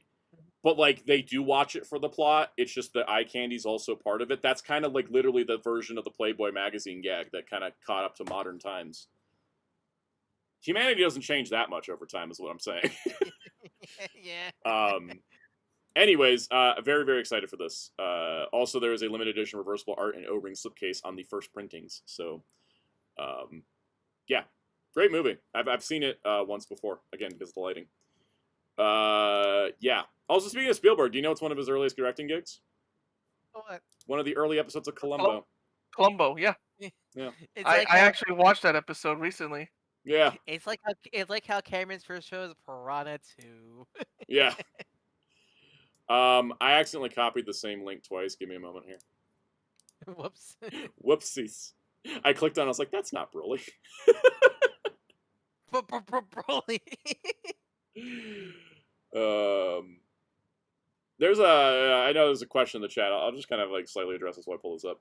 The reason why movies are not made nowadays like the way they were back then is for a lot of reasons, but it is the studio heads are so up Wall Street's butt and not up the idea of like, let's just let this movie get made and see what happens. The old thing in Hollywood of how you'd make movies is you'd spend about the same amount of money on 10 movies. Only 1 or 2 of those movies are going to be hits. But those 2 hits are going to make up for the losses on the other 8. So you still break even at the end of the day. And that's all they really cared about. Nowadays, it's all like Wall Street, growth numbers, streaming, profits, merchandising, marketing. It's all just kind of blown out of control. And so a lot of the times you can't just get like, basically all, back in the old day, not every movie had to be a blockbuster. They would just roll the dice on 10 movies and they'd make enough off 2 of them because it's just like law of averages said 2 of them would hit. And then the other 8, Nowadays, everything must be a success, $1 billion Exactly. financial, blah blah blah. And Also, we're also, talking about movie budgets are are we way talking out of control. Are we talking about Hollywood or Hasbro? Both, because it's all Wall Street at the end of the day. It's all that same kind of idea. Like, you have to show growth, and it's like, why not steady business? Is steady business not better? It doesn't make Wall Street any money when you do steady business. That's why.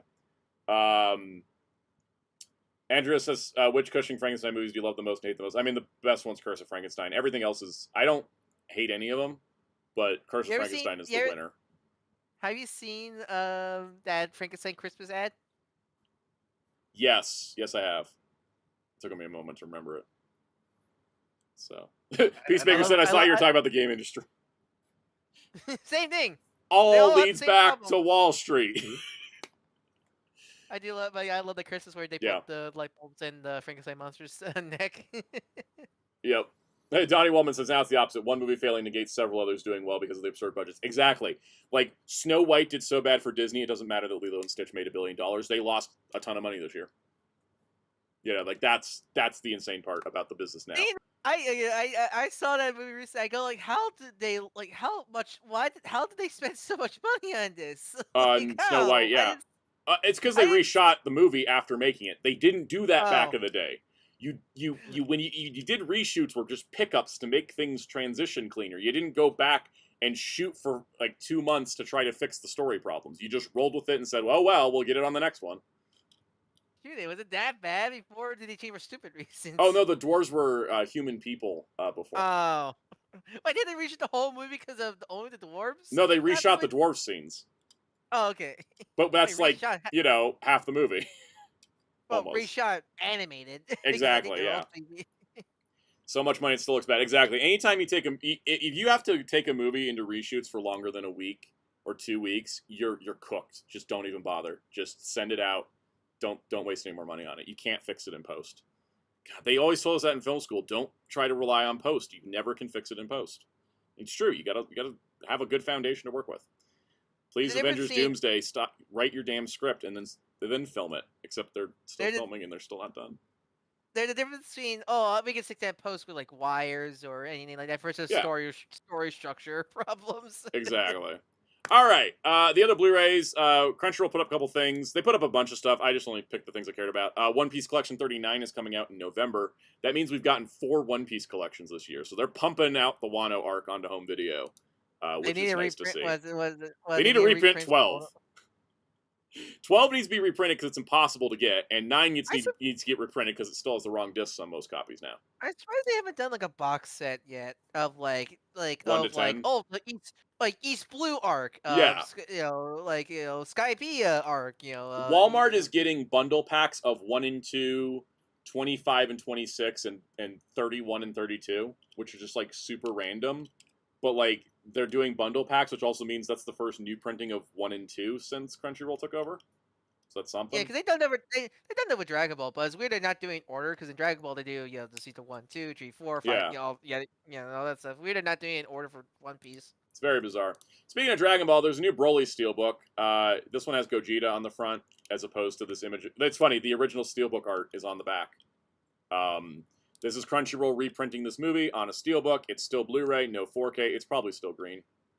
Yeah, it's about green. Still no Johnny cut, as some people coping. Yeah, I don't see, like, if they went back and redubbed Johnny and made it not green, I would be happy, but I don't see that happening. Because if they were going to do all that, they would have put it on 4K. Mm-hmm. So, anyways. It's just a simple re-release of the film, pretty much. Yeah. MJ Klein says Walmart would be better than Crunchyroll.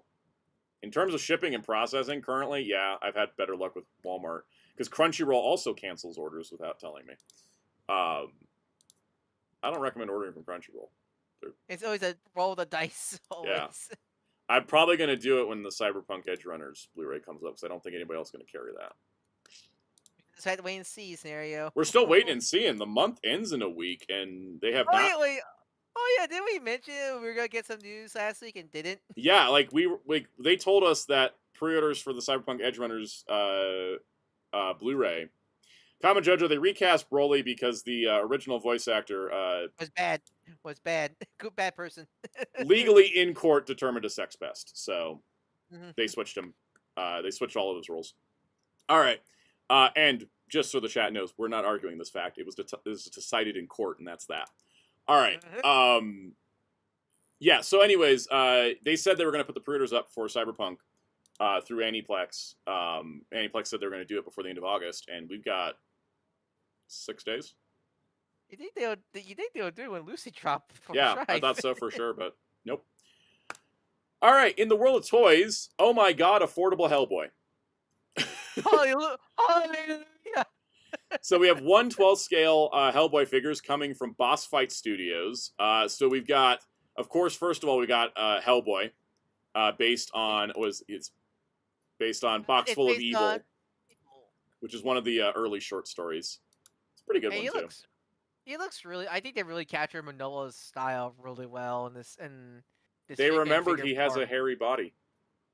I also like they got his proportions down straight because Hellboy proportions are whack, and that's why I love him. Yes, they got it well done, and they also didn't make his legs too thin, so like he actually looks stable, which is good. Yeah, and these are 1/12 6-inch scale, and he's like 7.5 inches tall according to the description, which is accurate because Hellboy shouldn't be Huge. the same size as Spider-Man. Yeah. He's all that stuff. He looks great. I forget because I don't think I read the story. What's up with the blue hand? If you remember, that's in the Box Full of Evil. Okay, I Yeah. need to read that. I need to read more Hellboy. So, he looks great. He has single joint elbows, but they look like they bend deep. So, like, I don't mind really. Yeah, if it's like the other boss fight stuff, it's gonna be good. We got Lobster Johnson from the Iron Prometheus, which is the first Lobster Johnson solo story, I think, or is that the first Hellboy story with? No, this is the first Hellboy story with Lobster Johnson, which is Iron Prometheus. I really captured Manolo's arts. Like, look at his dyes. They had those Manola curves Yes. and cuts and stuff like that. He looks better than the anorexic looking Thousand Toys version. Yeah. Plus, he's got the gas mask, the Tommy gun, the pistols, the claw, and the amulets. So he's, and this is also like, this will be the ghost version of Lobster Johnson. After he died, he could not rest. His soul could not rest because until all Nazis are eliminated, he cannot go to the afterlife. Poor guy's still around.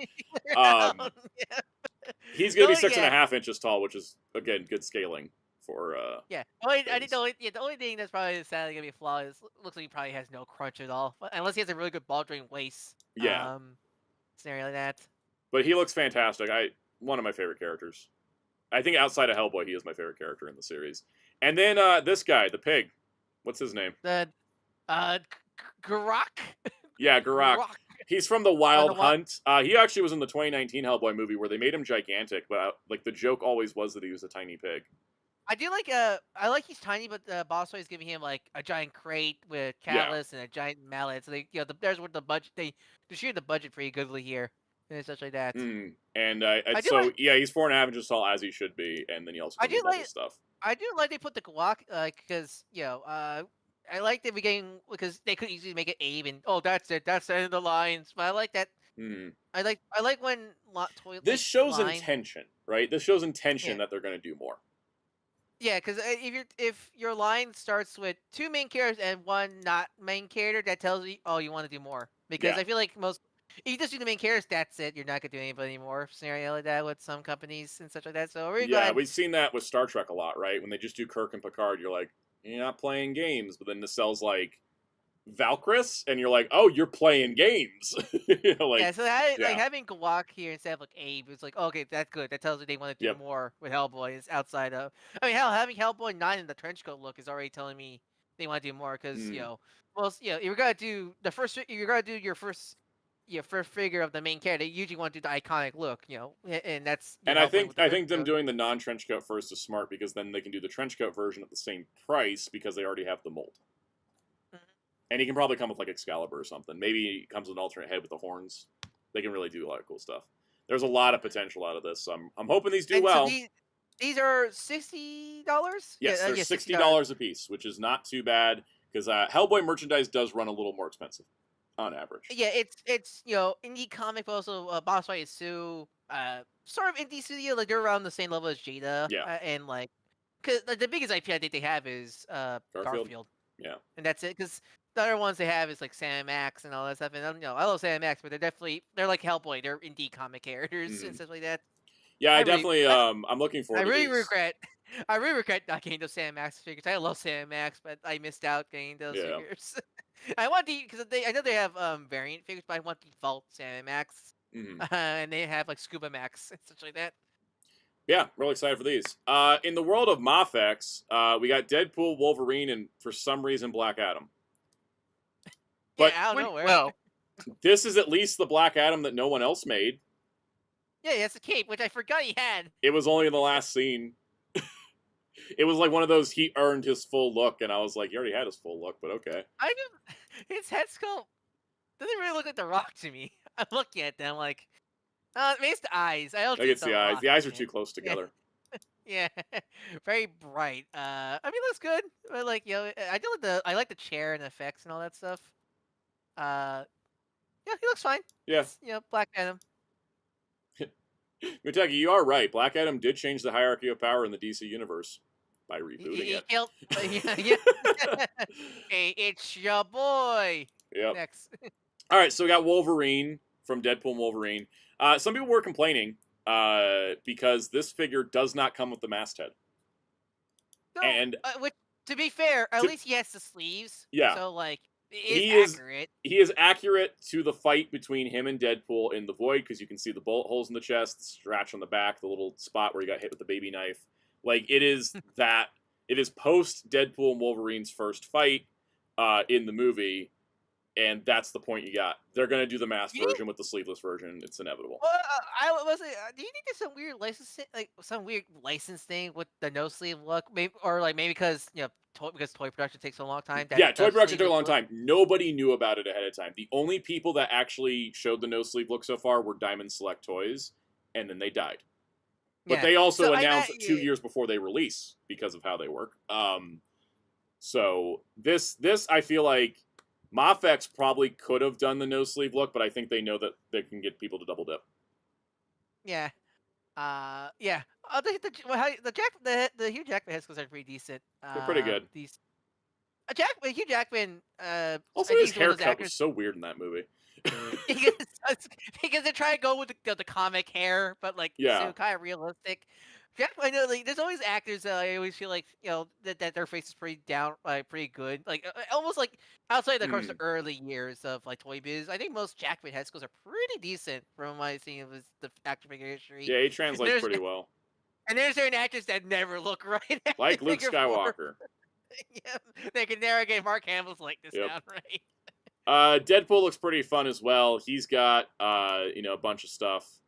And I like he comes with more because he comes with very much movie specific stuff. 'Cause Yes. He comes with he's got the he got claws. his, from the beginning of the movie. Yep. He's got the guns. it's- the sword, the golden swords. He got the little two knife dagger things, which is really cool. The baby on knives. his fingers. Oh yeah, the no, baby- not the baby knives. The little Yeah. knife daggers from the hot the golden- honesty fight. The golden guns from Nice Pool. Yep. That's cool. He The died TV from that's murder. cool. The 10 I pad. like it 'cause Yeah. that's very cool. I actually like that accessory. That's a good like prop accessory there. You can use for Yep. anybody. He's got the knife. He's got he got- nunchuck bones. Yeah, I love he goes to the And they're articulated. They got a joint in them. Yep. And the best accessory is our boy, little boy, Dogpool. Dogpool. So I'm pretty Okay, sure it's a so, girl, but yeah, it's a little girl dog. That's That's a crazy accessory load. I think it's the most fun accessories we've seen on Deadpool for this movie. I mean, speaking of actor like this is as many pointing out. I'm assuming Ryan Reynolds did not sign up his Yeah. likeness rights for the merchandise. I want to 'cause say we he's never, still traumatized by the Green Lantern toys. Yeah, because we never got his likeness anywhere. Yeah. 'Cause I don't think Hot Toys. Not even Hot did Toys. his Yeah, so he just never saw his likeness for any of the merchandise. Yeah. These movies for the movies. So yeah, Probably he did switch because up. of Green Lantern, because he looked awful Yeah. in every single one of those figures. Yeah. So. All right. Speaking of Deadpool, if $120 Mafex isn't your thing, Maximum Deadpool is here, and I'm actually pretty pleased by this. So he is $50, so that looks like is the norm. Yes. Outside of BK's and Hulk, that is gonna be the norm for Max series. But he looks damn good. Brand new mold. This guy once again. Yeah, fully brand new mold. Because I thought he was using. It makes me actually. What the hell happened with Hulk when Spider-Man and Deadpool are basically like both brand new mold, every single accessory you could ever want, classic iconic look, and then Hulk's over here like I'm mostly reuse. I feel like Hulk was like, we want to do dirt figure, but we had no money. Yeah. to do it scenario. Like this thing, this guy's got what 10 hands in total, 2 pistols, big old gun, rifle thing, rifle other thing, food, dynamite, knife, 2 swords, And blast dude. effects, half pulled up mask and a whole dupe for 50. Like, yeah, that's sign me really up. damn good. It's such a new mold and all painted. It looks really damn good. I will say, Like, unlike Spider-Man though, the one thing I think Spider-Man still exceeds him in one category, and that's that most of Spider-Man's accessories were accessories we never have seen anything like before. Yeah, because we got Dupe for Toy Biz. These are new guns. I do credit. These are brand new guns. I don't recognize these from any other Marvel. Yeah, they are new guns. They're so much like the G.I. Joe ones, though. Like, yeah, the swords. Swords are reused. Reused. The baby knife is probably reused. I think the pistols are reused from the movie one. Yeah, the chimichanga and dynamite are reused, and I'm pretty sure, like the accessory hoarding hands are probably reused. And the blast effects are reused. Yeah. Yeah. So I think though, like with Spider-Man, it's like, oh, we got web shield for the first time, we got gloveless hands for the first time, we got like that kind of stuff. I think it like splashes. This splash is just for like, oh, that's the one and only Deadpool you need to buy right there. Yeah, it looks good. Also, I'm happy they picked this. I don't know when this design was used, but like this is my favorite Deadpool look. Early 2000s one. Yeah, because I kind of still see it's after the 90s one, so it's refined, but it's before they started over designing them. Yeah, because it reminds me of the design he had in the Deadpool video game. Yeah. Which I really like a lot. It's actually the same design as the first Infinite Series Deadpool in the Juggernaut wave. Yeah, the Bucky cap. That's what I was wondering if there was reuse, because it's the same design. So I was wondering if there was any reuse from that figure, but no, I think it's all new. I think it's all new. And all that stuff. Which is great. I mean, that pose right there where he's got the 2 swords and he's like super crouched, that's the seller for me. Yeah. So he goes up to pre-order tomorrow, and he's gonna be $50 like Maximum Spidey. Yeah. I'm definitely getting them. I'll get them day one. I don't feel like I ever need to buy a Red Deadpool again though after this. This is but because he doesn't really have that much cost and variation. Yeah. Like there'll be probably repaints like X-Force and all that stuff, but those are very much optional. I mean, I have a 90s looking one sitting with X-Force, even though people keep telling me he wasn't actually on the team, and I'm like, I should maybe read X-Force then. People always pose him with X-Force. I'm like, but I got so many comments on my X-Men video saying, "Oh, Deadpool wasn't on the team." I'm like, then why is he always in artwork with them, and why does everyone always pose him with them? Anyways, I'm not sure you know, but anyway, in the chat, why is Dupe always associated with Deadpool? Is it because of the Toy Biz, or did they actually interact ever? I gotta feel like it's part of the it's gotta be because like I know Dupe from Ecstatics and Wolverine and the X-Men. I don't know Dupe being in a Deadpool comic.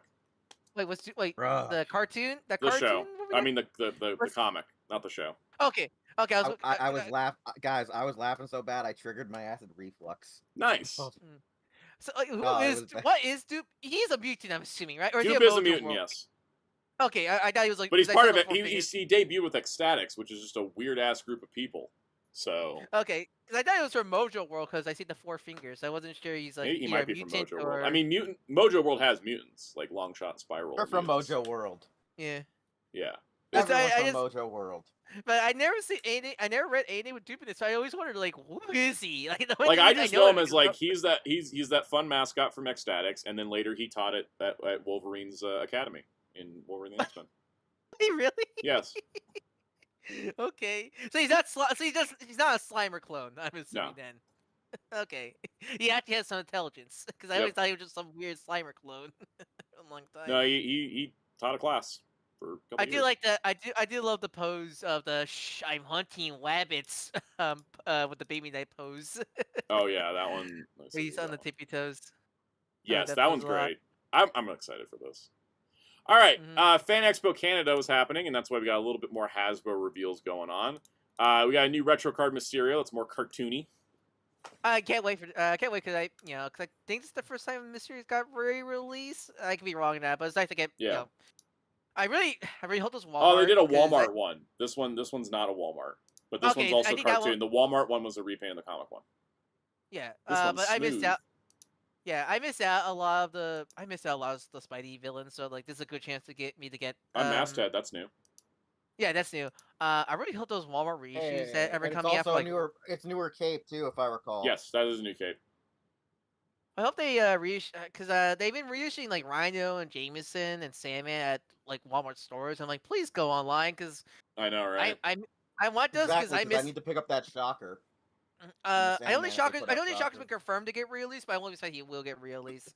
Because the Walmart but like- reissues are apparently part of this big display Walmart's doing that my stores don't want to participate in. Yeah. Yeah, the ones have been confirmed are Rhino, Jameson, Cyborg Spider-Man, and Sandman are the ones confirmed. Yeah, for I the hope they go up retro- on Walmart.com like how Target's reissues go up on the Target website. Yeah, because because I skipped out on them too, like you, Ryan. Like I was just like, I can't. yeah, stand because when this I started one, collecting and I'm like, Legends, they were long gone after I started Mhm. becoming started collecting Legends. I'm So looking at hopefully those- Mysterio. This reuses nothing from the previous Mysterio mold except for the head and the effect parts. Yeah, I not think- the unmasked head, but the skull skull head. head. Yeah, everything else I is think new, it's- even the fishbowl. I think he's Sunfire body. No, that's he Vulcan looks- body. Oh, yeah, it's Vulcan. Yeah, it's Vulcan. I was looking at the torso, and that looks very Yeah, Sunfire isn't pinless. I need one of you guys one day to like actually show me the big difference. I need to like actually see it to like understand. You got to really hold it in your hand to know, man. But I'll hold something in my hand. Well, Vulcan versus Sunfire. Vulcan's like a half-inch taller than Sunfire.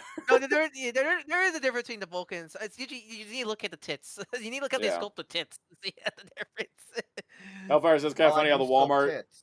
tits. Hellfire says, funny how the Walmart that doesn't do the new Hasbro display are also the ones not restocking Hasbro product. Yeah, my stores don't stock Hasbro product. They don't stock the exclusives. Like, I haven't gone to look to see if they have the displays, but I know people, and nobody's told me that they've seen those displays in our stores. So. Yeah, I haven't seen the displays yet, but I haven't been in the WalMarts in a bit. I avoid Walmart if I can after the beheading. I'm sorry, Soundout. I had to take that immortal's head to live. I know. It was either him or me. It was either him or me. Hey, strong. At least you got to witness. Plot the twist for killing. Wheels. He just became the next Hashira instead. All right. Strong guy. No, I'm an immortal. Strong. I've been here strong since guy. actually 1497. Strong guy was a Build-A-Figure 5 years ago, and I thought that was the only time they were going to make him. So I was surprised he came back around, but I'm so glad he did. Because His only new things are his accessories and his head. yeah, or his head and accessories are new. And because he's got two heads, and then he's got this barbell thing, which is based on the old Toy Biz toy, and some card art. And he's got new hands because I think he just had fists on the old ones, and now he's got gripping hands and a thumbs up hand. And he's $40, which I think is awesome. I thought he was going to be 50. You know, I was like, rad. The barbell might be bendy wire. Also, I think so. It's shown in multiple states of bend. Do you guys want to hear a funny X-Force story? It's this X Factor, but okay. Oh, okay. X Factor, X Force. I can't remember. All right. So I forget if it was X Factor or X Force. It's which one was Polaris on? Both of them, right? X Factor. Polaris wasn't ever an X Force. So I got a funny story about that, right? Correlates. Mm-hmm. Yeah, it does. So the first comic I ever got, one of my first comics I ever got, in this giant grab bag with Maximum Carnage. Like little kid me, like I was only like in fucking kindergarten maybe, and there's like the scene where it's like Polaris is like in the iconic rogue pose, and like Havoc's looking over her as they're surrounded, and like strong guys break in to like come rescue them, but it looks like they're like getting screwed over. But like let's just say that was like a huge that comic was actually boring. The cover was misleading. It was like a really boring ass cover. But man, because she was in the almost like the iconic rogue pose and all that shit, and they drew her as like Jean with this just green hair. Let's just say there was a huge sexual awakening that day with Polaris. 90s X was really horny, from what I remember. Late 80s Spider-Man and the way they draw Mary Jane Watson. Yeah. My goodness. Oh my god! goodness. Sound out. They Hey, remembered hey, she was a remember. model. Sound What, out. Remember when I TB sent you the? Hey, don't when I forget, sent you the- Peter was full man slut during that Oh, era. totally. how you Like, you Sound out. in the Remember- same issue, remember you get the- Mary Jane in a bikini at a photo shoot. You would also get Peter in just his underwear. Like, they were serving everybody back then. Like, Sound out. Remember what I sent to you like last weekend? And it was like someone uploaded all the best shots of Mary Jane from like late 80s Yep. and early 90s. And I said I like it when Mary Jane looked like a porn star. And you literally said same. and I said, and I also don't forget. I also said same because she was an actual character back then as well. Also, again, Peter also was looking man slutty. Yeah. Also. And I'm gonna Peter tell you this also right was now, an Sound Out. actual character back then. Back then I couldn't read, so I didn't even know what a character was. So Yeah, but shut no, up. that's the thing is that like though, like they drew her like because I've been reading late '80s Spider-Man lately because I got Epics and been enjoying it, and it's like they drew Mary Jane as like the most beautiful woman in the world, and then gave her such a robust like full personality and depth character, and I was just like, why did we Well, lose dude, everything with MJ nowadays? Like, I know, but right? my favorite thing is how Spider-Man gets away for assaulting his wife because of the technicality is that his spider anytime in the comics you ever see Peter assault Mary Jane, it's because his freaking spider sense is on super anxiety mode. Because this is one of my favorite. oh, because of that time he is killed the a woman, and now he's just like, yeah. No, my his spider favorite. sense broke. Yeah. My favorite was when he backhanded Mary Jane so hard she went through like you know like those doors you have like those weird little like, oh look, we have this nice little front room freaking thing, we have nice doors to the front room, like they had like this nice little house and they had like inner doors, and he knocked her and broke the doors off the hinges, and the first thing Mary Jane says, "I'm good. I understand it was your spider sense thinking I was attacking you when I went to hug you." See, this It's is why okay." telling your significant other about your superpowers and your superhero life is actually really good for the relationship. Yeah, no, I love though how like Peter got more depressed that he assaulted his wife. Well, of Like, course oh he my did. god, I hit my wife. I'm Hank Pym now, and she's like, "Babe, I understand. You're not an abuser. You like didn't do Hank. it on I'm purpose just like like Hank Reed." did. But I love though. Yeah. But I love though how Peter immediately starts thinking of all the stupid shit Reed and Hank's done to be bad husbands, and I'm just like, yo, you writers out here making them catch strays. It's great. No, it's like, Oh yeah. it's one of my favorite ones I when did- he knocks well, her my through the favorite- wall. Well, my favorite quotes from Sounds videos is in this Fantastic Four teams in Marvel Legends, and like I think it was Medusa. I forget which female replaced Sue, but like, oh, Sue was gone because Reed was being a bad husband. Yeah, that was Medusa. Because like literally, Yeah. Sue is like, I can't stand to be around you anymore, and she left for like 3 months. I just love the way he said it. Just so funny. It's just like, and then Reed was being a bad husband. It's true. It's true. He was like basically the thing. Like, the expanded version of that is that like Reed was more concerned with Sue being a mother and babying the child and protecting the child at all times, that he wouldn't let her go on like missions, and he wouldn't let her do anything or let her go anywhere. And she was like, "I'm out. I'm taking the kid and going. Like, this ain't working. I think I'll be back later." one of the things we're really glad how First Steps handled that whole Yes. thing. They did it really well on that, where it has the same idea, but without going so overblown like they did there. Yeah. I mean, All right. My favorite Yeah. part in First Step still is when he's like, we're gonna use the baby as bait, and she's at first no, and then everyone later is like, we're fucking using the child as bait. Fuck it. Like, I just love like that part where they all get like super. Well, what I like about that scene is that they didn't say it. It was just facial. It was Yeah. just the expressions and the No, actors. it's all. Wait, Yeah, strong no. guy like the Muteki said, "I'm confused with X Teams. Which one was Simon Cowell in? That would be British reality competition show X Factor, not related to this X Factor. Came after this X Factor. Speaking of wife beaters, here's a new Anakin Skywalker. Oh, last thing about strong guy. Yeah. The reason why Sorry, I had he that great got- transition. We'll go back. Oh yeah, but strong guy. Imagine he got re-released is because again the gap between like we got what it's like Polaris like Multiple We Man got came out Wolfsbane right- last year, even though Polaris, Havoc, and Multiple Man and Strong Guy were like 5 years plus back. Yeah, they came like year from year, but then there was such that big gap with Feral. Then like I imagine people pick up Feral's like I want to pick up the rest, but like There is a then rumor somebody that moved- Havoc and Polaris are coming back around. Hopefully so updated. I imagine- Two pack. Yeah. Hopefully updated too, Yes. not just a straight re-release. Yeah, yeah, that's why I imagine why, like, because Strongest should have random character to come back out again, but like that's why I Good time to imagine use this, his mold a second time, and nobody else can use it. Yep.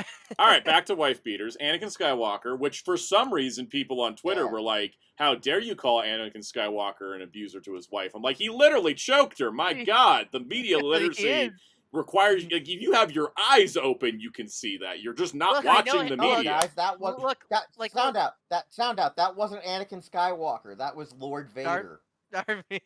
Look, until he puts that suit on, he ain't Darth Vader. Look, I know he's I know Hayden Christensen's a handsome lad, but he is. As RX0 points out, no, Anakin Skywalker isn't a wife beater. He's a wife, child slave. Not the man, but the woman and the children with the sand being coarse, rough, and everywhere. Exactly. He was killing kids before he even was evil. I love Ryan here. I love that quote. Ryan was like, even though he's a handsome man, which he is, but he's a handsome man, but he's a handsome man, but he has abused and killed people. Many times over. I don't know why. I hope one day someone sends a clip of this stream to Hayden Christensen just so he can get a giggle out of this. So this figure and the next figure are single pack version of the Comic-Con set, right? Yes, they are the same exact figures. They of course don't come with alternate hands and heads. You just get woo woo effects. We knew that was happening. We knew that was happening from day one. I wanted that set too, and I'm glad you didn't order me that set because that's way too high for that set. Yeah, exactly. That's why I didn't get it either. I wanted to get it, but it was so expensive. I'm really glad. I also was like, I'm not actually going to use those display bases anywhere. It's like talk myself out of it. I see videos of the Comic-Con set. These figures are really nice. But when I first saw it wasn't in my order, I just was like, oh, I guess it's sold out before Soundout could get it for me. And then I saw it was still in stock for like $100 and something. And I said, "Oh, that's why Soundout didn't order it for me or himself." I thought it because like I thought, like when I ordered you the Savage Land, I was like, I know for sure he wants this, and he knew the price and stuff, and I was like, and it was in stock, and I was like, I hope that's okay. Just roll the dice, and then we already discussed, because you and me already discussed the price that it was already $80, and I said 80 feels like a little too high, but because it was 90, but I get why. Yeah, we were like, we rationalized it. We're like, all right, 25 for each woman, so it was like 50, and then Sauron's an extra 40. That's not too bad, like we said that was fine. Yeah. This one was more expensive. Said that was fine. Yeah. So it was like what, $120 for two figures, and I think it was 110. Bases? It was 110. Whatever. Still, I was just like, and then also like Savage Land being in stock, like it was kind of good that we didn't just like YOLO it. That was a lot of money. Exactly. And then at least we weren't like the rest of the people on social media who didn't get at Savage Land and then cried about it, even though they kept restocking it for 3 days. Yeah.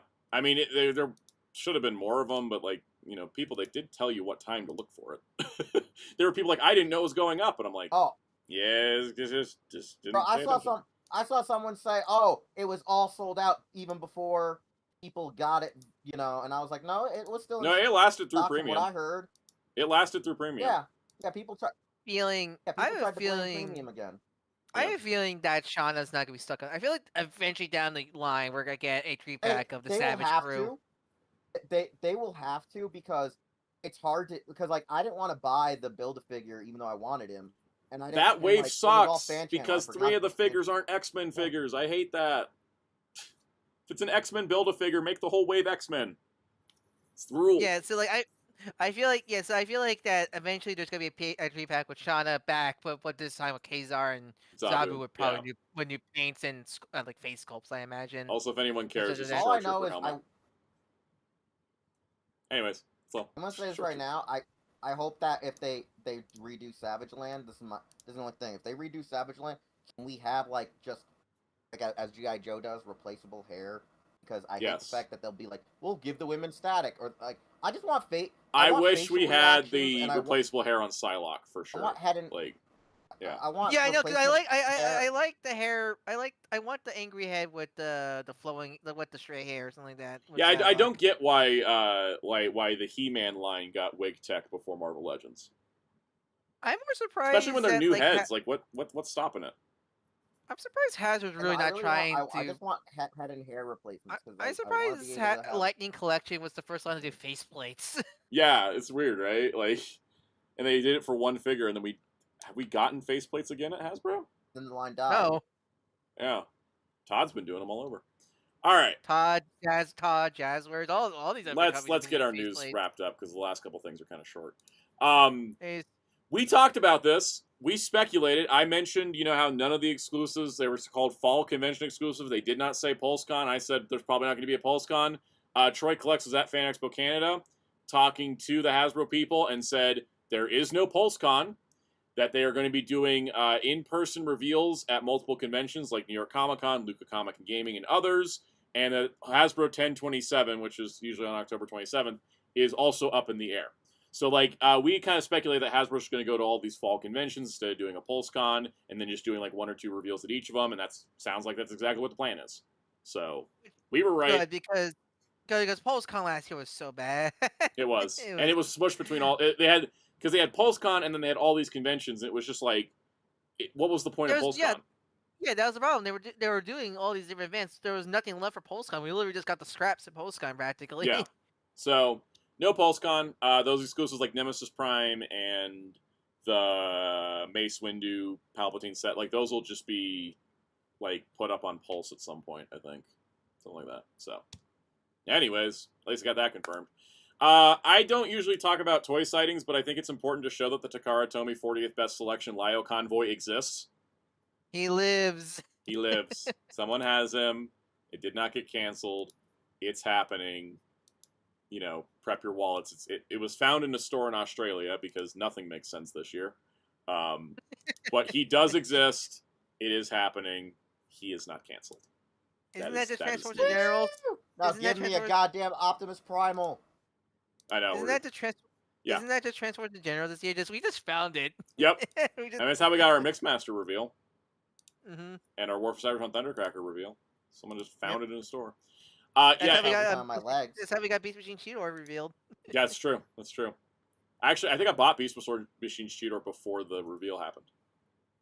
Yep. I had him in hand before Hasbro had a chance to show him. It's ridiculous. I hate every time that happens. I'm just like, where's your marketing team? All right. Toy. Okay, wait. This is still toy. This is Bandai news. SH Figure Art Shinkosho Seo, Kamen Rider 2, Ichimonji Hayato from Kamen Rider the Next came out of nowhere. Because then they what was it for the whole figure art anniversary? They did Ichigo, right? Yeah. Yeah. So it wasn't They did, too what's surprising. his face from Sailor Moon. So it wasn't too surprising to have Nigo come out sooner. Well, what's weird? All I know is Was also the Ichigo from the Next, or was it from the first? I thought it was the first, but now I realize it was the first next. or the next. The first or the next. I don't care. It's the Is same there a difference? characters. It's the same Is there a Yeah. difference Yes. in suits? Different Color. suits. Color. It's a big thing, the color. Like, Nigo's suit in the second one's, breaking apart because he's dying slowly. Ichigo's suit was a bright blue in the first. It's a darker blue in the next. I'm going to go look at I think it was the... a green. I think he was a green in the next. It was more of a green. No, it was still blue. Because they made Ichigo blue and Nigo green specifically so you'd know who was who. Because they didn't want to make them look too similar. It was like Shin Kamen Rider kept them the same color. Warrior Commander 1 and Warrior Commander 2. Yeah, I was I going to know say, it's someone on said top- V3, and I'm if I- like, yeah, they're probably going to do V3. I hate that version of If I, V3. Your listen, if I get, That's your if I favorite get, if I get this, if I get Nigo, I'm just taking his head and putting it on Agul. I'm just There gonna you go go. put it on Ultraman Agul. think I was Yes, thinking Ichigo was the next version, so they are doing the next version. So it makes sense. But if you want to be a little more soldier, interesting. There's it's also funny the 'cause bike, because of, they actually do bikes Oh, for show dude. coaches. Dude, So, I like can't it. wait till they make V3 because I can then say I have a figure for Wangan Midnight. that's true. It's one of those weird things where, when I hear Oh Kamen God, Rider, found out. Put V3 next to Belial, next to Kamen Rider Zeranos, and I'll just be like, look, it's the Wangan Midnight There you trio. go. And everyone's gonna be like, I don't get it. it's kind Exactly. of funny Yeah. when I hear Kamen Rider and the next to each other, I don't think of the movie. I think of the Next Decade song. Yes. I just really like that song. But I hear the next, all you hear is like The next next decade. decade. That song's good. That song's so good. Yeah. I mean, essentially for me, I love that music video. I love that music video for the Next Decade so much. He's just It's riding around great. on a motorcycle pretending he's a rider. Common Jojo says, why do you hate that V3? Short version. They looked at Kamen Rider V3 and said, oh, here's all the great things about this character. Let's use none of that. I'd say it's viewers in V3 and main student only scenario. My same issue I have with Vigilante and Peacemaker is my same issue with V3 in the next. See, Sure, isn't it just looks like him, but like, see, he it didn't isn't just understand comic. it. It's not See, just it Gun. isn't just comic. It, no, not just Gun. It isn't just comic movies. Yeah, it's adaptations will always run into this problem. Speaking of Mace Windu, there's a new Mace Windu with very intense eyebrows, which is awesome because he's the episode 3 version. I have the first Mace Windu figure art because they made him like 3 years before Black Series did him. Oh, he has woo-woo effects. He does have woo-woo effects. And a very, like, it Woo-woo. almost feels like he's almost Woo-woo. over-detailed. He also is very snuggy. He can go. He can use as a sleeping bag. He could, yes. It's real. He's got both of his eyes too. Yeah. He has those then- eyebrows. He has those eyebrows of, I'm tired of these mother flipping snakes on this Monday to Friday plane. Exactly. The next One Piece figure art, surprisingly a retail release that's only 4,000 yen. It's Monkey D. Luffy from the Marineford arc. So this is Luffy when he's trying to save his brother Ace. And that means that you do get, yes, the crying face, which they say a crying face is included as an optional part, allowing you to recreate memorable scenes in the series. That's one way to put my trauma scars. La la la la. Also, to know, because I think some people might not realize, but this isn't just a repaint No, it's of not. Ramadan. He has finally, after so many people demanded, thigh swivels. He does have thigh Luffy figure, swivels. finally. Yeah, Because he's always had the finally knee has it. swivels, but now he's got the thigh swivels on the front of the shorts. Which, yeah, a lot of people did not like because, like, you can't recreate the classic, like what, Gear 3 or Gear 2 Gear 2, pose. which is why they Yeah, made Gear one of 2 the pose. promo images of Gear 2, because you couldn't do that with the other Luffy. Yeah, because that's why people were complaining, like, why does Luffy not have thigh swivels? And finally they're doing it. See, it's Muteki, like, I didn't that's- spoil anything. Like RX0 said, Luffy has a crying face when someone takes away his meat. That's all that's happening right there. Yep. Just like Chopper's crying face. Yep. Also of note, I think he only comes with hat around neck. Let's see.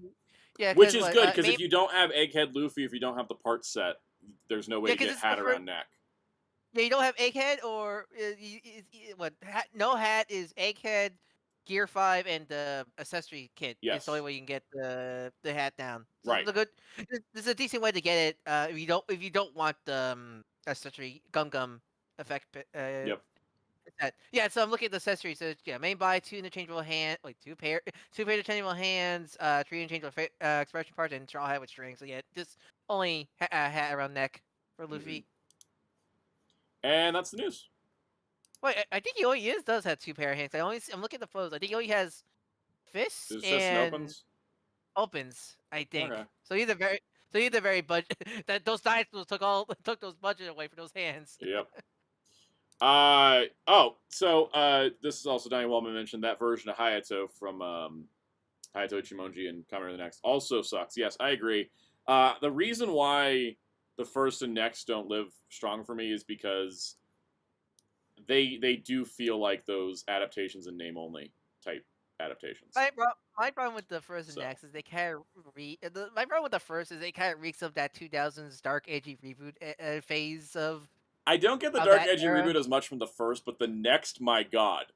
But the next is problem. Like I think the first is it's one of those like you have how you said like it's a good movie, but I don't like it Yeah. with my own tastes.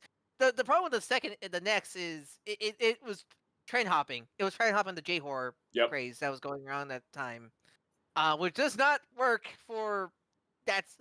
I don't mind like a J horror writer. Like if they're gonna make a J horror writer, I think that could have worked. But I don't mixing that with trying to adapt the V3 story does not mix well at all because it's Mhm. conflicting. Yeah, one side want to adapt V3, but yeah, one side want to tell this J horror story, and it does not mix well. Yeah, I agree. That's kind of like the thing is that's what doesn't work for these movies. Like I can watch the first at least and go like, well, that's a good movie, and then I watch the next. I'm like, this is a bad movie. And it also like bastardizes my favorite Kamen Rider of all time.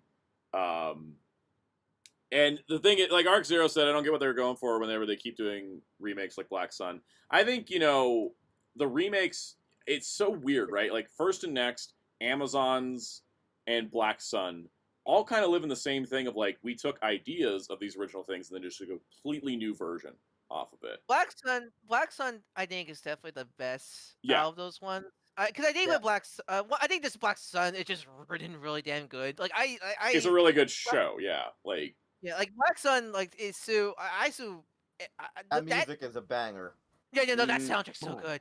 But like Black Sun has really grabbed. Like I still think about the series a lot because it just Oh, really. dude, exactly. yeah. I love seeing when people bitch and moan and say, in hindsight, they're like, this show wasn't good, and I'm like, nah. No, it was It great. was peak writer. Yeah, It the was Black like one of the Sun, most like- peak writers I've seen in a while. Yeah, like Black Sun, like I still remember the moment. 'Cause it really affected me. Like the writing, the characters, I think because they had something to say, and that's what I like about Like, I Black think Sun the a thing that lot. made that stand out is if you're an older fan who enjoyed Showa and you wanted to see, like, if you were an old fan who enjoyed Showa, if you enjoyed Shin Kamen Rider, if you enjoyed aspects of the first and the next, and you wanted a mature series that just felt like it was like, you know, a Garo show in a sense, or a show that was made just for teenagers and adults just to like geek out and have like thoughtful like maybe some people don't agree with some of the politics and stuff that was discussed, but like it was just one of those shows that like it was what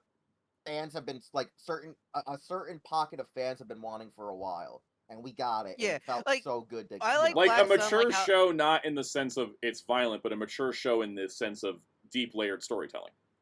Yeah, like Yeah. I like Black Sun, like how I like yeah, 'cause Kuga. it had violence, it had storytelling, it had, you know what I'm saying, it had all the That's things that complex made it themes feel that like cannot tell Mhm. in a Y7. Yeah, it Like, just- yeah. like it's like it's why I like Kuga because I feel like especially rewatching a bit of Kuga last a few days ago, like man, like yeah, Black Sun and Kuga really had that same DNA. Like definitely Kuga has Kuga. Actually, now think about it, Kuga has a lot of stuff that I don't think they can do now because especially No. the They can't get away with episode- it with Kuga. was it dirt around at the dirty like the 32, episode 30 the one where he murders Yeah. a monster.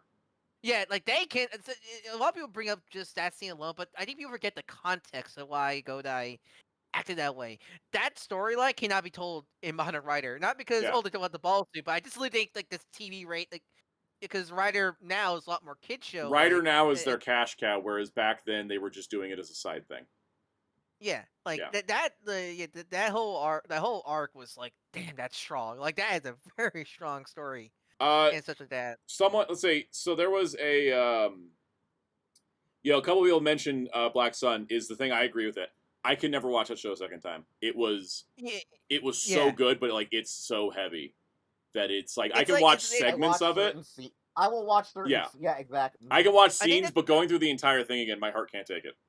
I think that's me with Edge Runners. I love Edge Runners, but I don't Yeah. think I can survive. I'm gonna try rewatching it. watching Edge Runners I'll- the second time when I get the Blu-ray. At least I'm gonna give it a second go. You know what I mean? I'm gonna say the only thing that hurt that show in one aspect, it's gonna sound weird.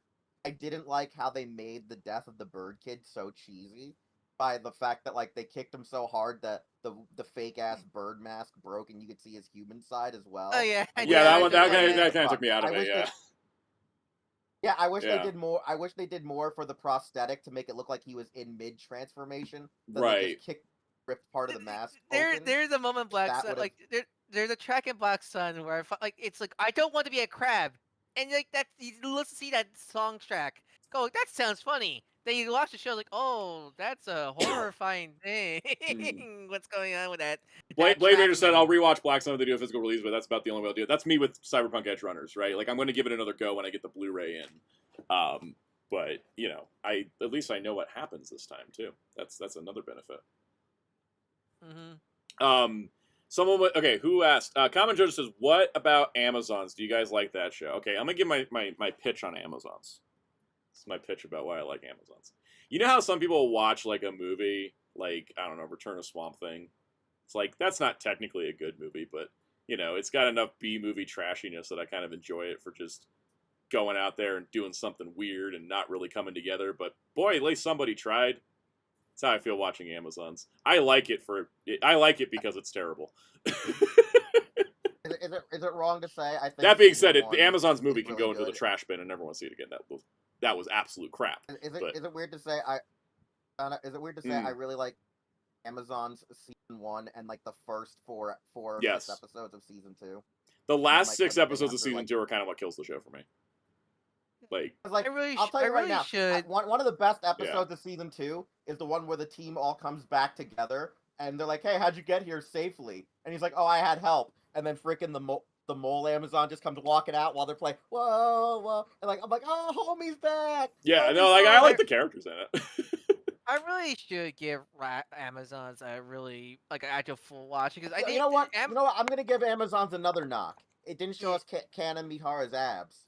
That's like true. Amazon. I need to really give Amazon a really nice shot because like I love the original Comrade Amazon so much, and I think Amazon just annoy me a lot personally because You have to completely Amazon. separate it from Amazon, Yeah, right? Like, yeah. I think it helps that unlike Black Sun and the First and the Next, it is completely different characters, right?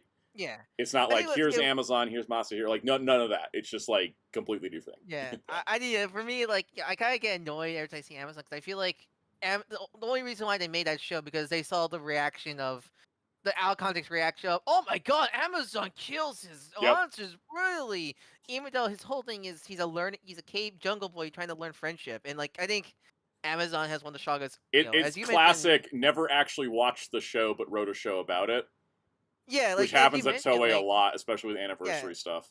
Yeah. Yeah, as you mentioned, like when you're talking about the original Amazon has one of the best character developments, and like essentially, even though it got cut short, I think they really did the best they could with Amazon. They're I smart think enough to throw a time skip in the middle. yeah, Amazon, really Amazon has one of the best developments, and I really just love that character. And I was so happy when I saw him back, like in stuff like in Forze, and I think he may appear in Build. He was in Decade, and it was weird because I didn't totally dig the Decade appearance.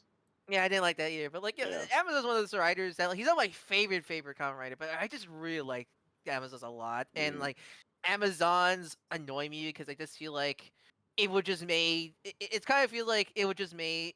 I guess it's like the how you feel about Creature Commandos almost, whereas like this is not the same guy at all, and it just kind of annoys me a little bit and such. And I need to take my I just watch it as if it was just another writer show. This happens at the same design scenario like that for me. Yeah, and also just go in knowing it's kind of a trashy J horror show. I think that's my problem with it also because watching Garo especially like I hate the piss filter on it, and the blood effects are awful. Like my god, like I've seen cheap indie horror movies that with better digital blood effects than Amazon's. Yeah, like I watch Amazon, like what was it? Jeremy Carr? Who was this? Oh, Blade Raider. Blade Raider said was a great description of Amazon's when I called it like trashy B movie. Like that's just how the vibe it is. It's a trashy B movie. Like that being said, don't watch Amazon's Last Judgment, the movie. It's absolutely one of the worst things I've ever seen in my life. Like cannot recommend that. I heard nothing. I have heard no one like praise that movie. Like that movie had one job and it failed at it, and it was terrible. And they even had they had an Amazon writer with a chainsaw arm, and they somehow still screwed it up. Like, yeah. Anyways, also it's very Tokyo Ghoul. It's very Tokyo Ghoul. Like the way that they do the Amazons as like beings are like the ghouls in Tokyo Ghoul. It's crazy. I never seen Tokyo Ghoul, so I'm not sure what that means, bro. I've watched Tokyo Ghoul, and I watched Amazon's a few years later. I'm like, this is very Tokyo Ghoul. Where it's like basically it's like, well, we need to exist too. Yeah, but you eat people, and they're like, well, we're not perfect. It's like, yeah, but like, oh, I've never logged I've never logged the Amazons movie into my Letterboxd. I have now done that. With its 1 star, or it's half star rating. Anyways, like what other kind of divisive comments stuff like I seen people like, oh, like the O's movie, like the O's Tampman movie, it's not good, but there's some good aspects. And I like that one. I heard the O's 10th movie. Like I heard nothing. If so many people complain about the O's 10th movie, and I was like, no, this was great. I actually really like this. Because the issue that everybody had with the O's 10th movie is the reason I like the movie. Because a lot of times when we do these anniversary movies, it's just like, that was a nice little hour-long cast reunion. You didn't do anything significant with it. You just brought them together, fought a monster, we're done. That one had like ramifications, and I also felt like it completed a character arc really great. And so I was like, everybody's mad at this movie, and I get why. But like, I totally see the vision here. This really is really good. The vision is Let's bring that girl back for more movies and fuck the other guys that don't want to come back because their agencies are dicks. I haven't as heard. well. I haven't seen. I haven't seen the O's movie. I really should watch. I probably gotta rewatch it. I'm gonna watch it when I probably do my O's rewatch with my partner, because I love O's. So like I'm not sure how I'm gonna feel about the O's movie, but like You're either gonna love it or I hate it. There's no mid ground on that yeah movie. yeah. Here's the question: Do you like female side chick? Because then you're good. Then you're good. As says J4 Yeah. Jason, I'll say Showa vs. Heisei may be a worse movie than Last Judgment, but Showa vs. Heisei didn't slap me in the face after a show left me on a cliffhanger wanting to know an answer to a question that was never answered. And then also not do anything with its runtime of any significance. At least Showa vs. Heisei has fun fights. Show Up for the Heisei is combination of non-canon, and it's such Yeah. a nothing move. Like you could easily ignore that movie easily. Yeah, Amazon's Showa Last vs. Heisei is Judgment, just like, so fun. was supposed to fill in some gaps and it didn't. And then the story it told was so boring because watching that movie, I was like, we've already done this in the show. Why does this movie exist now? Guys, you know why Yeah. Showa vs. Heisei is great? Because Dragon Road's in it, so shut up. Yeah, I love that. I love movie. Showa Dragon vs. Road. Heisei is great I because love they that actually brought back Showa writer actors and gave them scenes to act in. Show Exactly. that's the thing about Show Dragon vs. Road. Heisei. Dragon Show vs. Road. Heisei, like Show and Heisei is a bad movie. I won't argue with that, but there are some really good scenes in it. I will always say about Bro, that. the that X movie. scenes, the X action fight scenes. X and No, five I scenes would are great. defend those- Strongest scenes. I would defend those Yes. scenes. Those scenes are great. I love those scenes so much. They paired up love two what- I love what characters that Kamen really Rider had a lot X- in common. Yeah. I need like I the love most how stupid. Kamen Rider X literally says to Fies, "Yo, your friend's a scumbag. Why would you want to bring him back?" And I'm like, "Thank you." Yeah. My favorite stupid moment in that movie is when Kota said, "Wait, Showa? Hey, see, what does that mean? You're Japanese. You should know what that means." He dropped out of high school. He doesn't know. You know what? The only thing that pissed me off about that film was when Decade shows up at the parfait place. I was really hoping there was going to be a fourth wall joke where he just looks at Zolda's actor and be like, "Damn, why is there a you in every universe I go to?" Like, I really wanted there to be a joke where he just looks at him and is like, "Zolda, what are you doing here?" And he's just like, "What are you talking about?" Like, I just wanted there to be a scene where he just... Nutegi asked which The ending do Tyson- you it's like, prefer? what? Neither. They're the same ending. they're both yeah, they're the same acting. Everything Like, goes the same exact thing.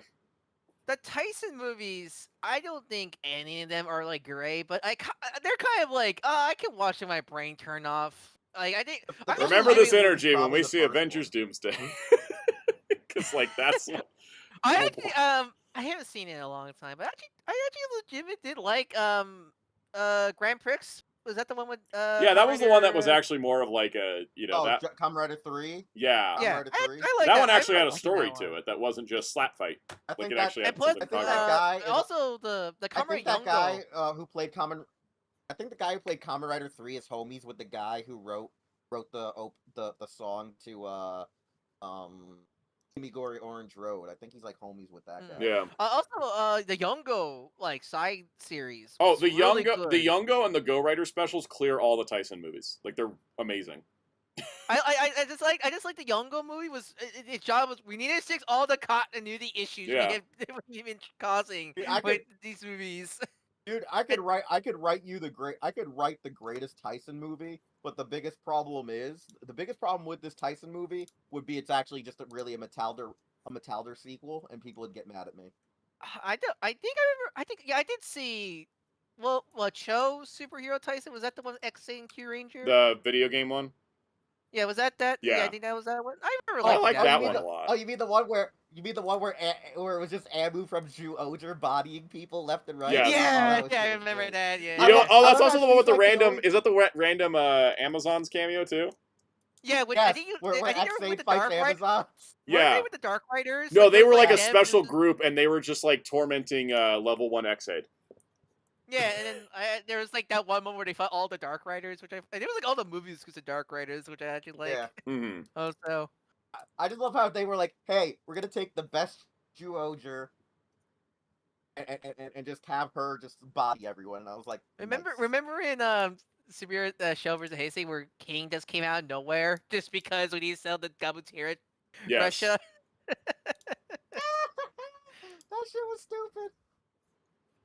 Yeah, no, that was no. That's the thing is those movies can at least be fun. Kaiju 94 or 94 versus when we're gonna get the random Black Sun cameo. When I get my Shin Kamen Rider cameo of 1+2. Those what Outsiders, those are cool, but I kind of miss the stupid event movies Toei would do. I didn't Toei would have done. Because from what I understand of Outsiders, which I still haven't watched because I love myself too much. People keep asking me, can you do an Outsiders viewing guide? And I realize the reason why is because nobody understands what happens in Outsiders. Outsiders is a cool Dude, I don't concept. understand. From what I understand, Yeah. Outsiders is cool in concept, but I feel like a show to fix all the hanging plot threads. Yeah, that's a cool idea. But from what I understand, 'cause I haven't watched it either, but like it feels like they add more questions. Yes. I think what's going on with that show because I heard it ended on a cliffhanger with a to be continued, and I said, I don't want to watch this now. I don't want to put myself through this because my brain is so continuity laden that I don't think I could just shut it off and just enjoy it. Like I'm going to be asking questions the whole time. They allegedly said that like freaking what is it like Ryuki now exists in this. It's weird. I don't care. So that's because Outsiders doesn't understand what happens in Outsiders. Yeah, every time they try to throw all the Kamen Rider stuff into a single universe, it never works because every show is written so differently. Yeah, like Kamen Rider Outsiders, like because the whole I think it was what the premise was to finally continue the Foundation X storyline was. And then they started having like a version of Zeronos like shredding people's rider cards and taking their powers, and I'm like, what does this have to do with Foundation X? Which I find weird because I thought they already did that with the Memory Heroes video game, unless it's just not. That's just So like I guess that's just because it's non-canon because it's video game, so they want to have a physical like actual TV show version of it. Blade Raider mentioned Garen being completely written out of character. That poor guy. He never gets written in character. Like Outsiders, she's like he wants to be like the Ultra Galaxy fight. Yeah, the character. I feel like the Outsiders wanted. Yeah. Outsiders, she's like he wants to be like the Ultra Galaxy fights, but I feel like the Ultra Galaxy fights. They forgot that Ultra Galaxy fights are simple stories. Yeah, because like Ultra Galaxy fights also are very continuity heavy, but like they're easy to understand. Yes. Also, like even though like technically the Outsiders is a little more better because it's not just green screen fight, but like I'm more invested in the Ultra Galaxy fight. Ultra Galaxy fight is like. We have to protect Ultraman Noah from Ultraman or from Absolute Teton from destroying him. Okay, there's your plot. You don't even know who Teton is, or Noah, or Nexus, or Ultraman USA crew. You just, it tells you what you need to know in the story. Whereas, like, Outsiders just like, look at all this stuff going on. Outsiders would have been better. Kaiju 954 reads my brain. If they wanted a galaxy fight, set it in the show of continuity. I feel like Outsiders would have been better if they just made another anime like for the PI because I think with that you could easily. Because I think that's part of the problem with the show, right? Is that they have to keep having returning actors, so your recurring characters are like Nico Saiba, and it's like, why is she a recurring character in this? But it's just like because they could get her for multiple episodes. Yeah, because like that's why like I got really that's why I really got into for the PI because like I could just easily just jump in and watch it and like oh man, just more double. Like I like that more than like cause it's like you said with the O's movie. It's like because versus the other anniversaries, like they don't really continue the story, just more like the cast reunion. Where, like the Hurricane movies that do literally nothing. Yeah, for the PI, like for the PI, it just there's more double adventures, like the team double story without like doing anything drastic. It just use more double, and that's what I like about it and such like that. Hey Jerry, since Ryan brought up Kamen Rider Double, tell Ryan and sound out my reaction when I saw the Super Robot Wars DLC. Oh yeah. You were for some reason, you were not happy because you were like, why Double Skull was in it, but and why Axel or Axel? Yeah, like just have it. Like I said, why the fuck are the Double Riders in here? This is stupid. And then you realize the anime. Like this is dumb. Yeah, because anime. Because I kept explaining Fighter Roar was in it. No, well, no, I know Fighter Roar's in it, but I said to Jerry, I said, put in the actual freaking ones with a mecha in it. That's true. And then you realize, and then you can't, because I think it's just licensing. Because I imagine they just cannot touch the live action stuff because it's not anime. No, they put live action in before. They've had Ultraman. They've had Super Sentai and Metal Heroes. Sentai in there too. That's the mobile game, isn't it? Because I imagine that's those I know Sentai was only the mobile game, but like Ultraman was in the 30th. Yeah, but that was the anime. But that was the anime version. That's the thing. That was the anime version. No, and the Sentai ones were in the one of the main ones. It was in the mobile game, I think. Because I even said to Jerry, I said, man, if they I said they should have just renamed it as the old game that they used to have before Super Robot Wars. Then Well, the producer superhero said if he they're wants doing to. Well, the producer said he wants to. But it's all just up to Bandai. I feel like the Fudo PI being Super Wars is like a Mm. nice like Okay, they caveat. were in Yeah, it was the mobile game. Okay. Yeah, because I feel like Fudo PI, them picking Fudo PI is pretty much a like a what's the phrase, stalemate? Not stalemate, but like Safe? like a well, not safe, but it's like it's Oh, I know what you're thinking Tokusatsu. of. It. Yeah. It's middle Tokusatsu, ground. Yeah. but it's anime, so they could put it in. And because because with the mobile game, those are collabs, which is different because Mobile they're game. they're well, because they're in a limited time, so it's a special event where double just a DLC for Y. So and that's the big difference. Like I feel like if they were the producer said he wants to do another of those Rider Gundam Ultraman game, but I guess I think it was like SD Superhero Generations where they Yeah. used to have like all the the Tokusatsu producer characters in, said he wants to make or another they one. made Like that's Robot Wars. why that's why like, you talk about like that's what Zenon's in, Godzilla Singularity Points, Hmm. and even the original characters of Y are much more Toku inspired than other original Super Wars characters. But Yeah, it just because like me and Jerry were saying, like back in the original day, a lot of the early Super Robot Wars OG characters, like Fighter Roar, were introduced as the in-game exclusive NPC or playable characters for your team in the Generations games. So I was like I was telling people, I was like, man, this is weird seeing him double here because he doesn't have like a mecha, and since everything's more Blade Raider mecha-oriented mentioned these it days. also because it's anime, you don't have to pay actor likenesses. yeah, that's another thing also. Yeah. Yeah, that's true too. Yeah. I was going to add a couple comments I that just were really wish that like great Double here. had like a real mecha. Couple comments that are great here. Girls Remix is more fun than Outsiders, which I totally agree with. I think Girls Remix is great. Both specials have been just stellar. They also don't overthink continuity. They just let the girls team up and have fun. That's the Rider one, right? Because Yeah, Kamen Rider. Sentai... Kamen Rider Girls Oh. Remix. Hero Mama League was a one-off. That was just a little thing they did. I must remember that because like Hero Mama. Because they're all mothers. I know, but I was like, my God, you get a They're all certain mothers audience. and mothers. They get a certain audience to watch that one. It was funny because it had no fight scenes. It was just them talking about like day-to-day life. Also, Kaijin before mentioned the Kaku Ranger anniversary continued the story a bit. That's why I love the Kaku Ranger one. The Kaku Ranger one was one of my favorites on the Sentai side because it actually was a new episode and it felt like it continued things. It was also really funny. Yeah.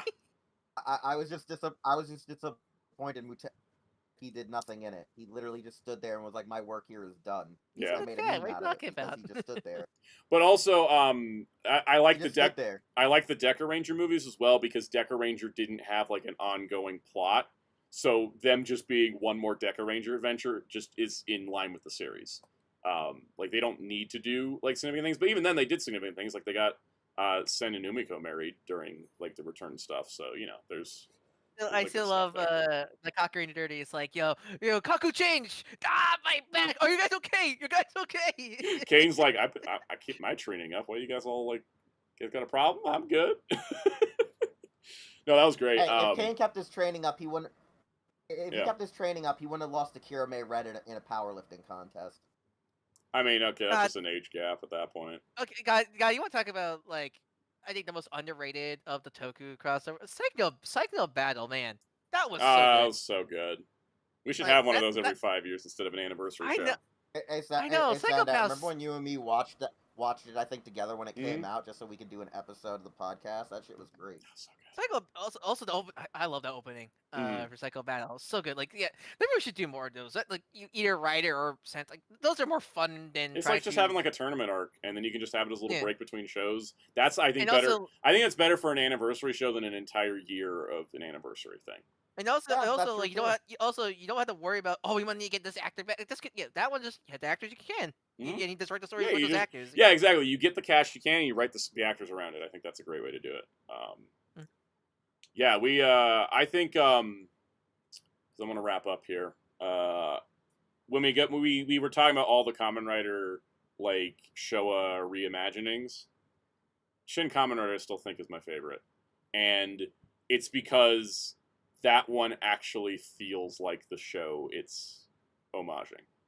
Like I need to rewatch Shin Kamen because I didn't like him when I first saw it, but I feel like that's neat. Like I think one of those films I need to rewatch again to really get more of it. It's More one of time to those watch- films that if you've seen the original Kamen Rider show and then you watch Shin Kamen Rider, you just get like this insanely warm feeling off that movie.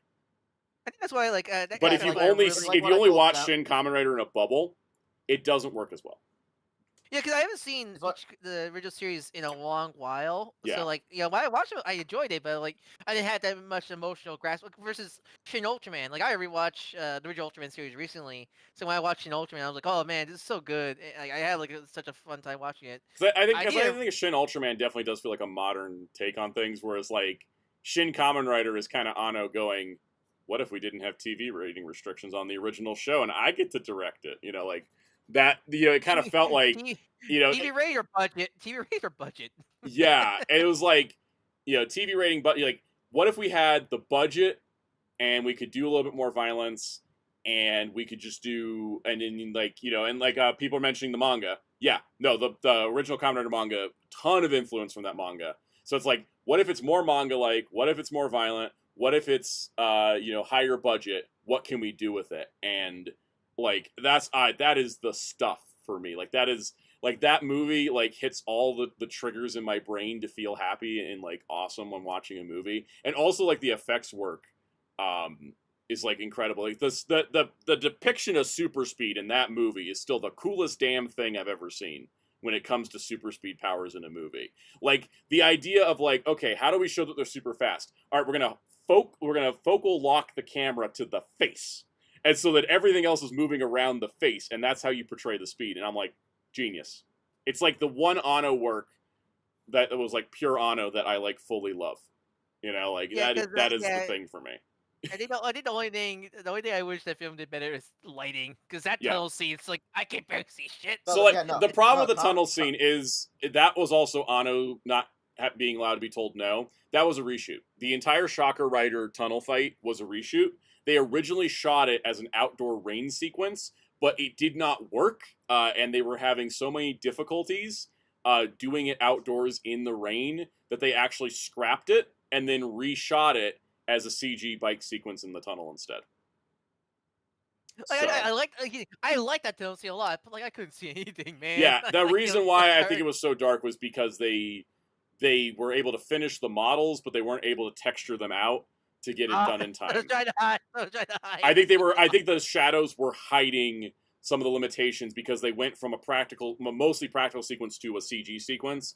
Some of the behind the scenes on the Japanese Blu-ray show the sequences that they shot of the Shocker Raiders in the Rain. It looks a lot better, but it practically did not work, and so they had to do a kind of last minute switch to still do it. And then he thought, let's just do really fast, like hectic, like tunnel scene. And I think that probably was for the best. I do think as well, like for some people. I did first thing you don't understand. It was a reference to the lighting from episode 2. God, they use shadows to cover a lot of stuff in episode 2 as well.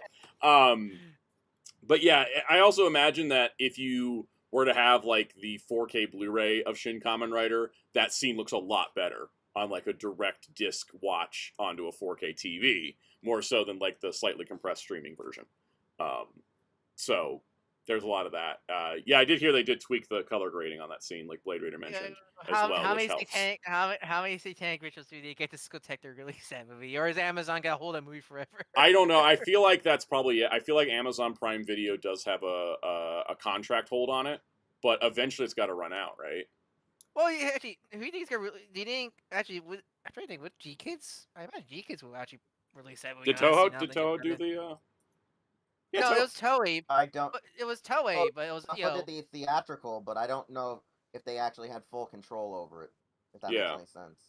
because it's Anno and like the Shin Kamen Rider rights is different from normal Kamen Rider because it's in the whole Anno universe stuff. Yeah, So and like, that my guess is that well, like the thing is, the movie wasn't sold to a third-party distribution company Like the way Ultraman. Ultraman was, which is why Yeah. Ultraman came out quicker.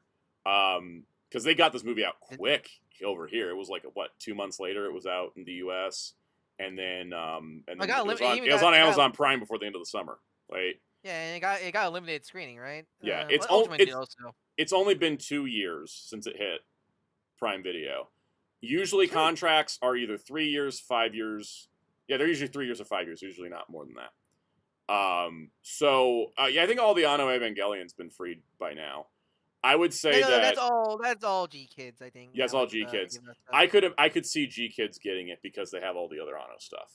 And plus, like, I think G yeah. Kids. Yeah, I mean, Discotek would be the best, but I think G Kids is really good. Also, from their Yeah, releases. and they're now owned by Toho, so they got more resources too. Mhm. So I think that's a possibility, but I think it's gonna be. It'll either be like next year. The contract expires next year. Say it's on a 3-year contract. We won't see anything until 2027, home video wise. But if it's on a 5-year, we won't see anything until 2029. I feel like it'll come out eventually, just because Anno's name's hanging on it. I think it's gonna help it, but I think it's just I think because we haven't seen it yet, I think that means Amazon Prime's got a contract lock on it. That's my guess. So isn't Amazon's no longer on Yeah. US Prime? Amazon's is no longer on US Prime. So I know. That's just I think a Media weird Blasters talked limbo. about getting it, which trashy B movie company doing trashy think B Media- movie show. From what I understand, That's perfect. Media Blasters and Discotek are bidding on it because I mean, hey, obviously they when did the other took B movie the Kamen Riders, Amazon- so it makes sense. because Yeah. Kamen Rider Amazon had the Amazon logo from Amazon, so they just chopped off the S. Well, I think That might have been a that's what Toei Toei thing did. too. Yeah. Yeah. Like Toei's like, oh, we already have Yeah. an official logo for Amazon. They just chopped the S off Yep. of the logo. Yeah, there's also the Jeremy Carl also mentioned the Lupin stuff that's exclusive to Prime Video, like Daisuke Jigen and Lupin versus Cat's Eye. Yeah, I'm sure those will get it eventually too. It's just contracts are a big thing. Commodore just says, feel is Shin Kamen Rider 2 a real thing? Anno wants it to be. I don't know if it will happen though, because Shin Kamen Rider did perform the weakest out of his 3 Toku movies. So Also, I just realized I said the other B writer movies. That's insulting to Zoe. Zoe's the best. that isn't I think that's it. I think Zeto is an S tier movie on a B movie budget. Oh no, man! Those practical effects, man. They're great, but that movie costs like almost nothing to make because they. Which is Yeah. surprising with those practical. I was watching a video today of Zoe, and those. I forgot how gorgeous those Mhm. practical effects are. Like they're horrifying. That had a That's why I love it. $2.8 million budget. I know that was 30 years ago, but even then, like, it was not that high. But the reason why is because they saved money by only having 4 speaking parts and them being played by nobody notable. So they didn't have to pay anything in cast. Zoe's like, oh man, I love Zoe so much. Yeah. That's like, I mean, I caked on me like, mwah, it's so good. So I good. want to like Shin. I want to like Shin Rider prologue, but like it needed like it's a prologue, so like It's a pilot, that's yeah. it. Yeah, like because like it's that's the such a greatest good. pilot to a show that we never got.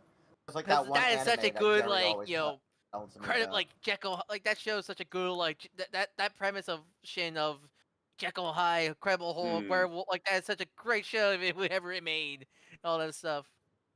Yeah, that Kamen Rider trilogy Blu-ray is worth it for Zoe alone, you know. And then you get Jay, which is great, and then Shin is fine. It's fine. It's not Last Judgment bad. It's better than Shin Kamen Rider, that's for sure. Here, if Shin Prologue doesn't have like hinderness is not being finished, but like at least you get some damn good practical fight scenes in Shin. It's better than the next. My joke about why Shin why Prologue is better than Shin Kamen Rider is because Ishinomori actually worked on it versus it being Anno. It's like That's well, fair. It was made by Ishinomori, so it's got that original creator touch going on. It's the original creator versus the super fan. Also, God, I forgot how bad the next fight scenes were. They're so motion blurry. Because also remember Soundout that interview that they found years ago where Ishinomori even said out of all of his favorite writers outside of the original writer, Shin was his like most favorite because it was like the way he really wanted Rider to be, but couldn't do it because of practical effects at the time and TV viewer ratings. Like I love the fact that Shin for him was one of his favorites because it was what he wanted, but he knew they just couldn't afford it. Yeah, and I think that's the thing. I think that is what makes it interesting is that I think a lot of the more gruesome stuff would have been in the prologue, and then the TV show would have been maybe more like a normal writer setup for a week-to-week Yeah, a thing. little bit toned down. Yeah. I forget. So, because I wasn't sure when I said this to my partner we're watching Kuga. Did Ishimura have any involvement in Kuga or no? I always forget if it was like one of those like. He had the this story concepts was done. the thing that's debated. Okay, yeah, okay, Yeah. that's what I He said to him. supposedly 'cause had a lot of the. This is what happened. He had a lot of the concepts done, Oh, and no. allegedly he had rough draft scripts. There is And, artwork the that he original drew of Kuga. Yeah, Yeah. because there was originally this thing that he allegedly had wrote out most of the show, but what it was he wrote out the premise for the show, the art for the show, and he wrote like a couple of episodes or at least base drafts for what he wanted the preliminaries to be. He never wrote the full thing out. It Because was it a passed- 'cause he passed away. mistranslation. But he had allegedly had the premise cooking, and then someone was looking at it going, this might be like the greatest writer ever. And then they went and made it, and then the people who carried his vision literally made Kuga like the greatest writer ever. Yeah, because that's what that's what I figured is like he didn't of course he passed away at that point, but I figured he did the early production of Kuga. That's what I figured. Yeah. Yeah, he had a lot of it cooking. Because when they went and were made it, and they were trying to bring Ryder back for many years, and then he died, and that put a stall on everything. It really put a stall on it when he died. I do feel like, and this is the thing. This is just a theory I have. Without actually getting hold of a hold of Joe, we can't figure it out. But I'm gonna go ask our associate that knows Joe, and I'm gonna be like, I need to get an interview with Joe. Give me an interview with Joe. Tell him I will pay him my wheelchair. It's worth 10 grand. I will give him my 10 grand. But anyways, I need to ask, because the theory that I've had and the theory that I've been told by even Japanese fans is that they believe before he was just an overseeing executive producer with his name just in the credits, Joe Onodera. I believe Joe Onodera actually was secretly working in the more hands-on in the production of Kuga and Agito versus now where he's just credited as like Stan Lee or Dick Wolf or whatever, or Matt Groening on Simpsons. I believe Joe Onodera, Ishinomori's son, I think he was actually in the kitchen cooking with them because No, I definitely. I think Joe, it's such a Joe, You could Joe see it said in the some final interviews product for sure. yeah. Yeah, because Joe Onodera said he never wanted to really be a mangaka, but he really loved working with his dad on ideas when he would ask him, "Hey son, what do you think I should do?" So if anything, Joe already knew the creative process, and I feel like Joe was actually there's no I don't think there's a lot of credits proving he was in there, but I feel like Joe Onodera had to have. I think it's been a actually part of the how Kuga Kuga and Agito Agito are the only era. shows that do connect. Kind of feels like that at the very least. Because they're the only shows those that are my really actually theories. connect. Yeah.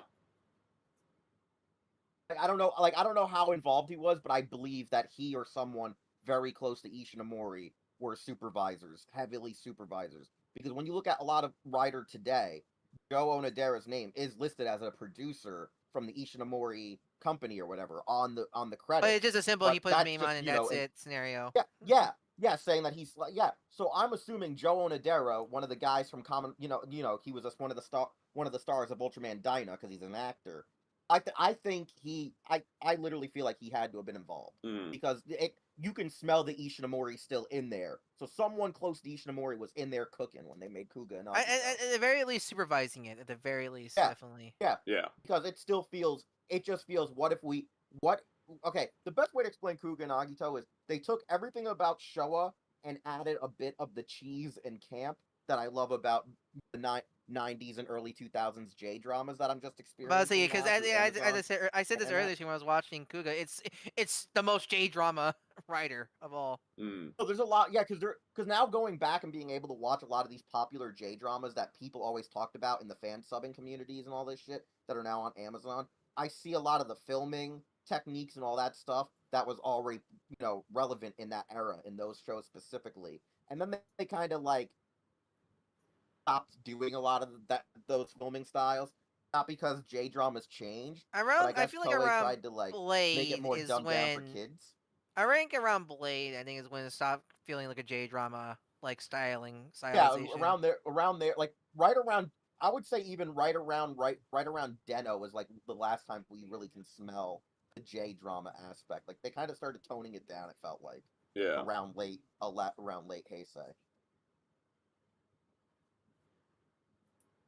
which makes sense. Boy, But yeah, golly, anyway- you watch anyways, Heaven's Call. we should wrap Now up. that we're man. gonna Yeah. wrap up our stream, thank you guys for Man. the fun Toku discussion. Because some people do comment sometimes like, when do you guys don't talk about Toku enough? And I'm like, because there's not Yeah, but news.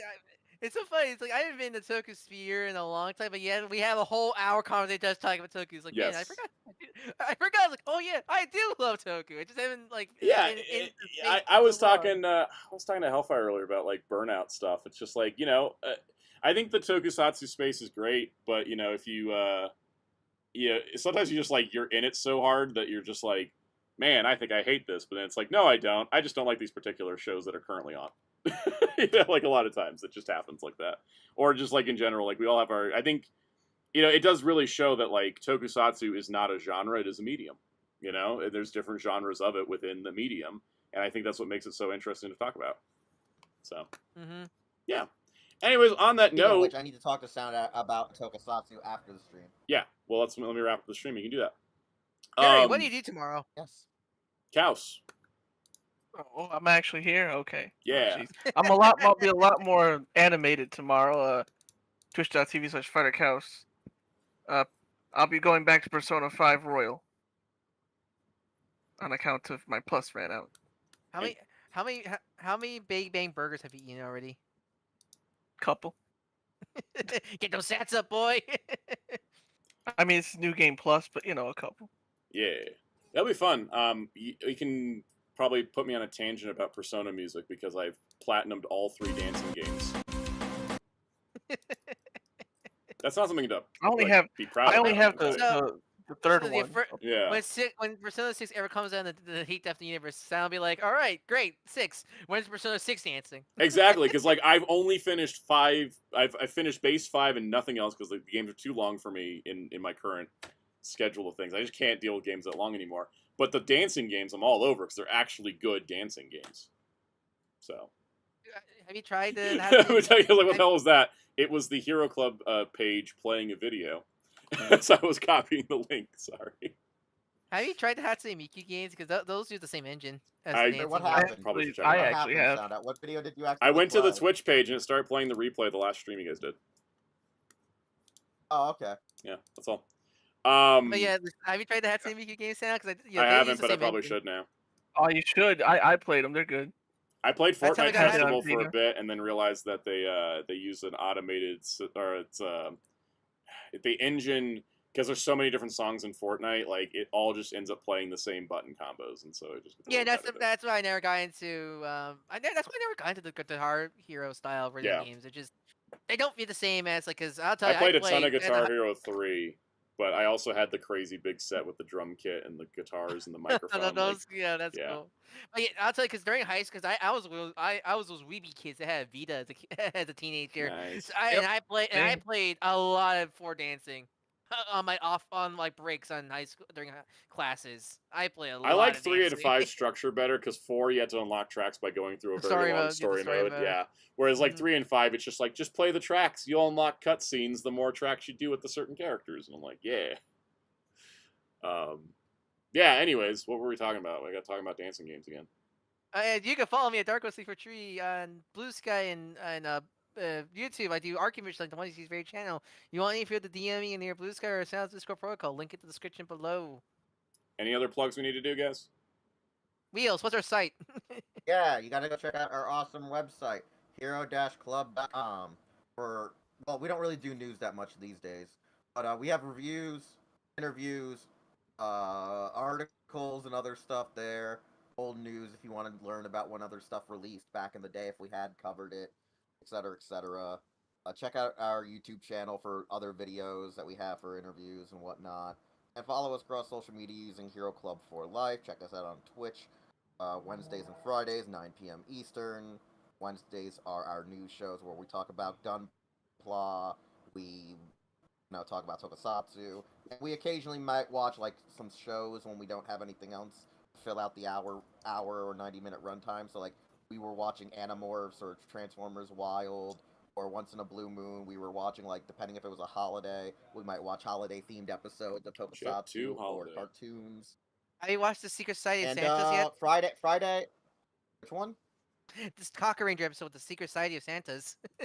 No, we didn't watch that. We didn't do a Christmas one this past year. We did do a Thanksgiving one where it was all about testicle turkey. So yeah, Yeah. we watched Yeah. a whole stream of testicle turkey episodes, which got Spin Dash wanting to watch more Ultraman. So that was great. Yep. Good. So other than that, like on Fridays we play Pokemon right now because Metal wants to play Brilliant Diamond and Die. All right, so on that note, let me give you my full review of Soulless Prime before we. I'm kidding. What's the schedule for this week? Comic Hall on Friday. I'm going to do a video on Wednesday.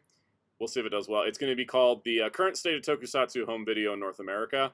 I'm just going to like touch base with each company. When was the last time they released something? What did they have released? Kind of like a little, because some people have been like kind of confused because there's been so many individual releases. I thought let's just kind of do like a little like kind of recap video. Be like, this is everything Milk Creek released. This is everything Shout's done. The good old yearly Toku, Toku checkup. It'll be out of date hopefully in a couple months, but it'll just be kind of nice little of the moment. I mean, out of date as soon as the Diet collection comes out. Right, yeah. So like Diet's next, and then it's Arc. So I wrote a list. I was like, all right, when was the last thing? I'm not going to do Kraken because they don't do anything anymore. I'm only going to do publishers that currently have stuff in print. So like Kraken's out. Do something we can actually buy. Yeah, I think let me check my list so you guys know what I'm doing. Because the stream is not long enough yet. We got Discotek, Shout. Here it is. I got Arrow, Criterion, Discotek, Media Blasters, Mill Creek, Shout. Okay. Yeah, I keep forgetting to include. I keep including like Godzilla and Gamera stuff. Yeah, I will include kaiju movies for Godzilla and Gamera. I'm not going to include like some of those random kaiju that no one's heard about, except for the kaiju super fans, because I haven't heard about them. I know, like I think. You're talking about the. Are you gonna? Are you mean like the ones that are released through that one group that? Yeah. I forgot what they're called, like Cinema something, where they release the indie kaiju ones, like Raigu and. Anybody that cares about those already know about those. Yeah. It's the classic Tokusatsu fully out of print now. Is the what?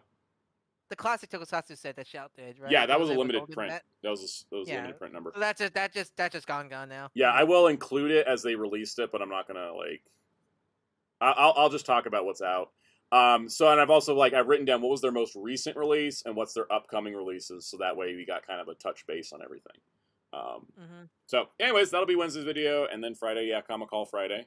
That'll be fun. I have event omnibuses to touch on briefly because I'll complain about them when I do the event omnibus video. That's next week, I'm assuming. Probably. You're an event omnibus. What's an event omnibus, you say? I said Find you're out an next event week. omnibus. Oh, I am an event omnibus because I say things out of order all the time? Yes, I agree. See you guys next week. See y'all next week. Just the streams? What? Is that just the streams? Isn't that just the streams? Oh, yeah. We do everything out of order, even when we have a plan. See you guys next week for more of whatever this is.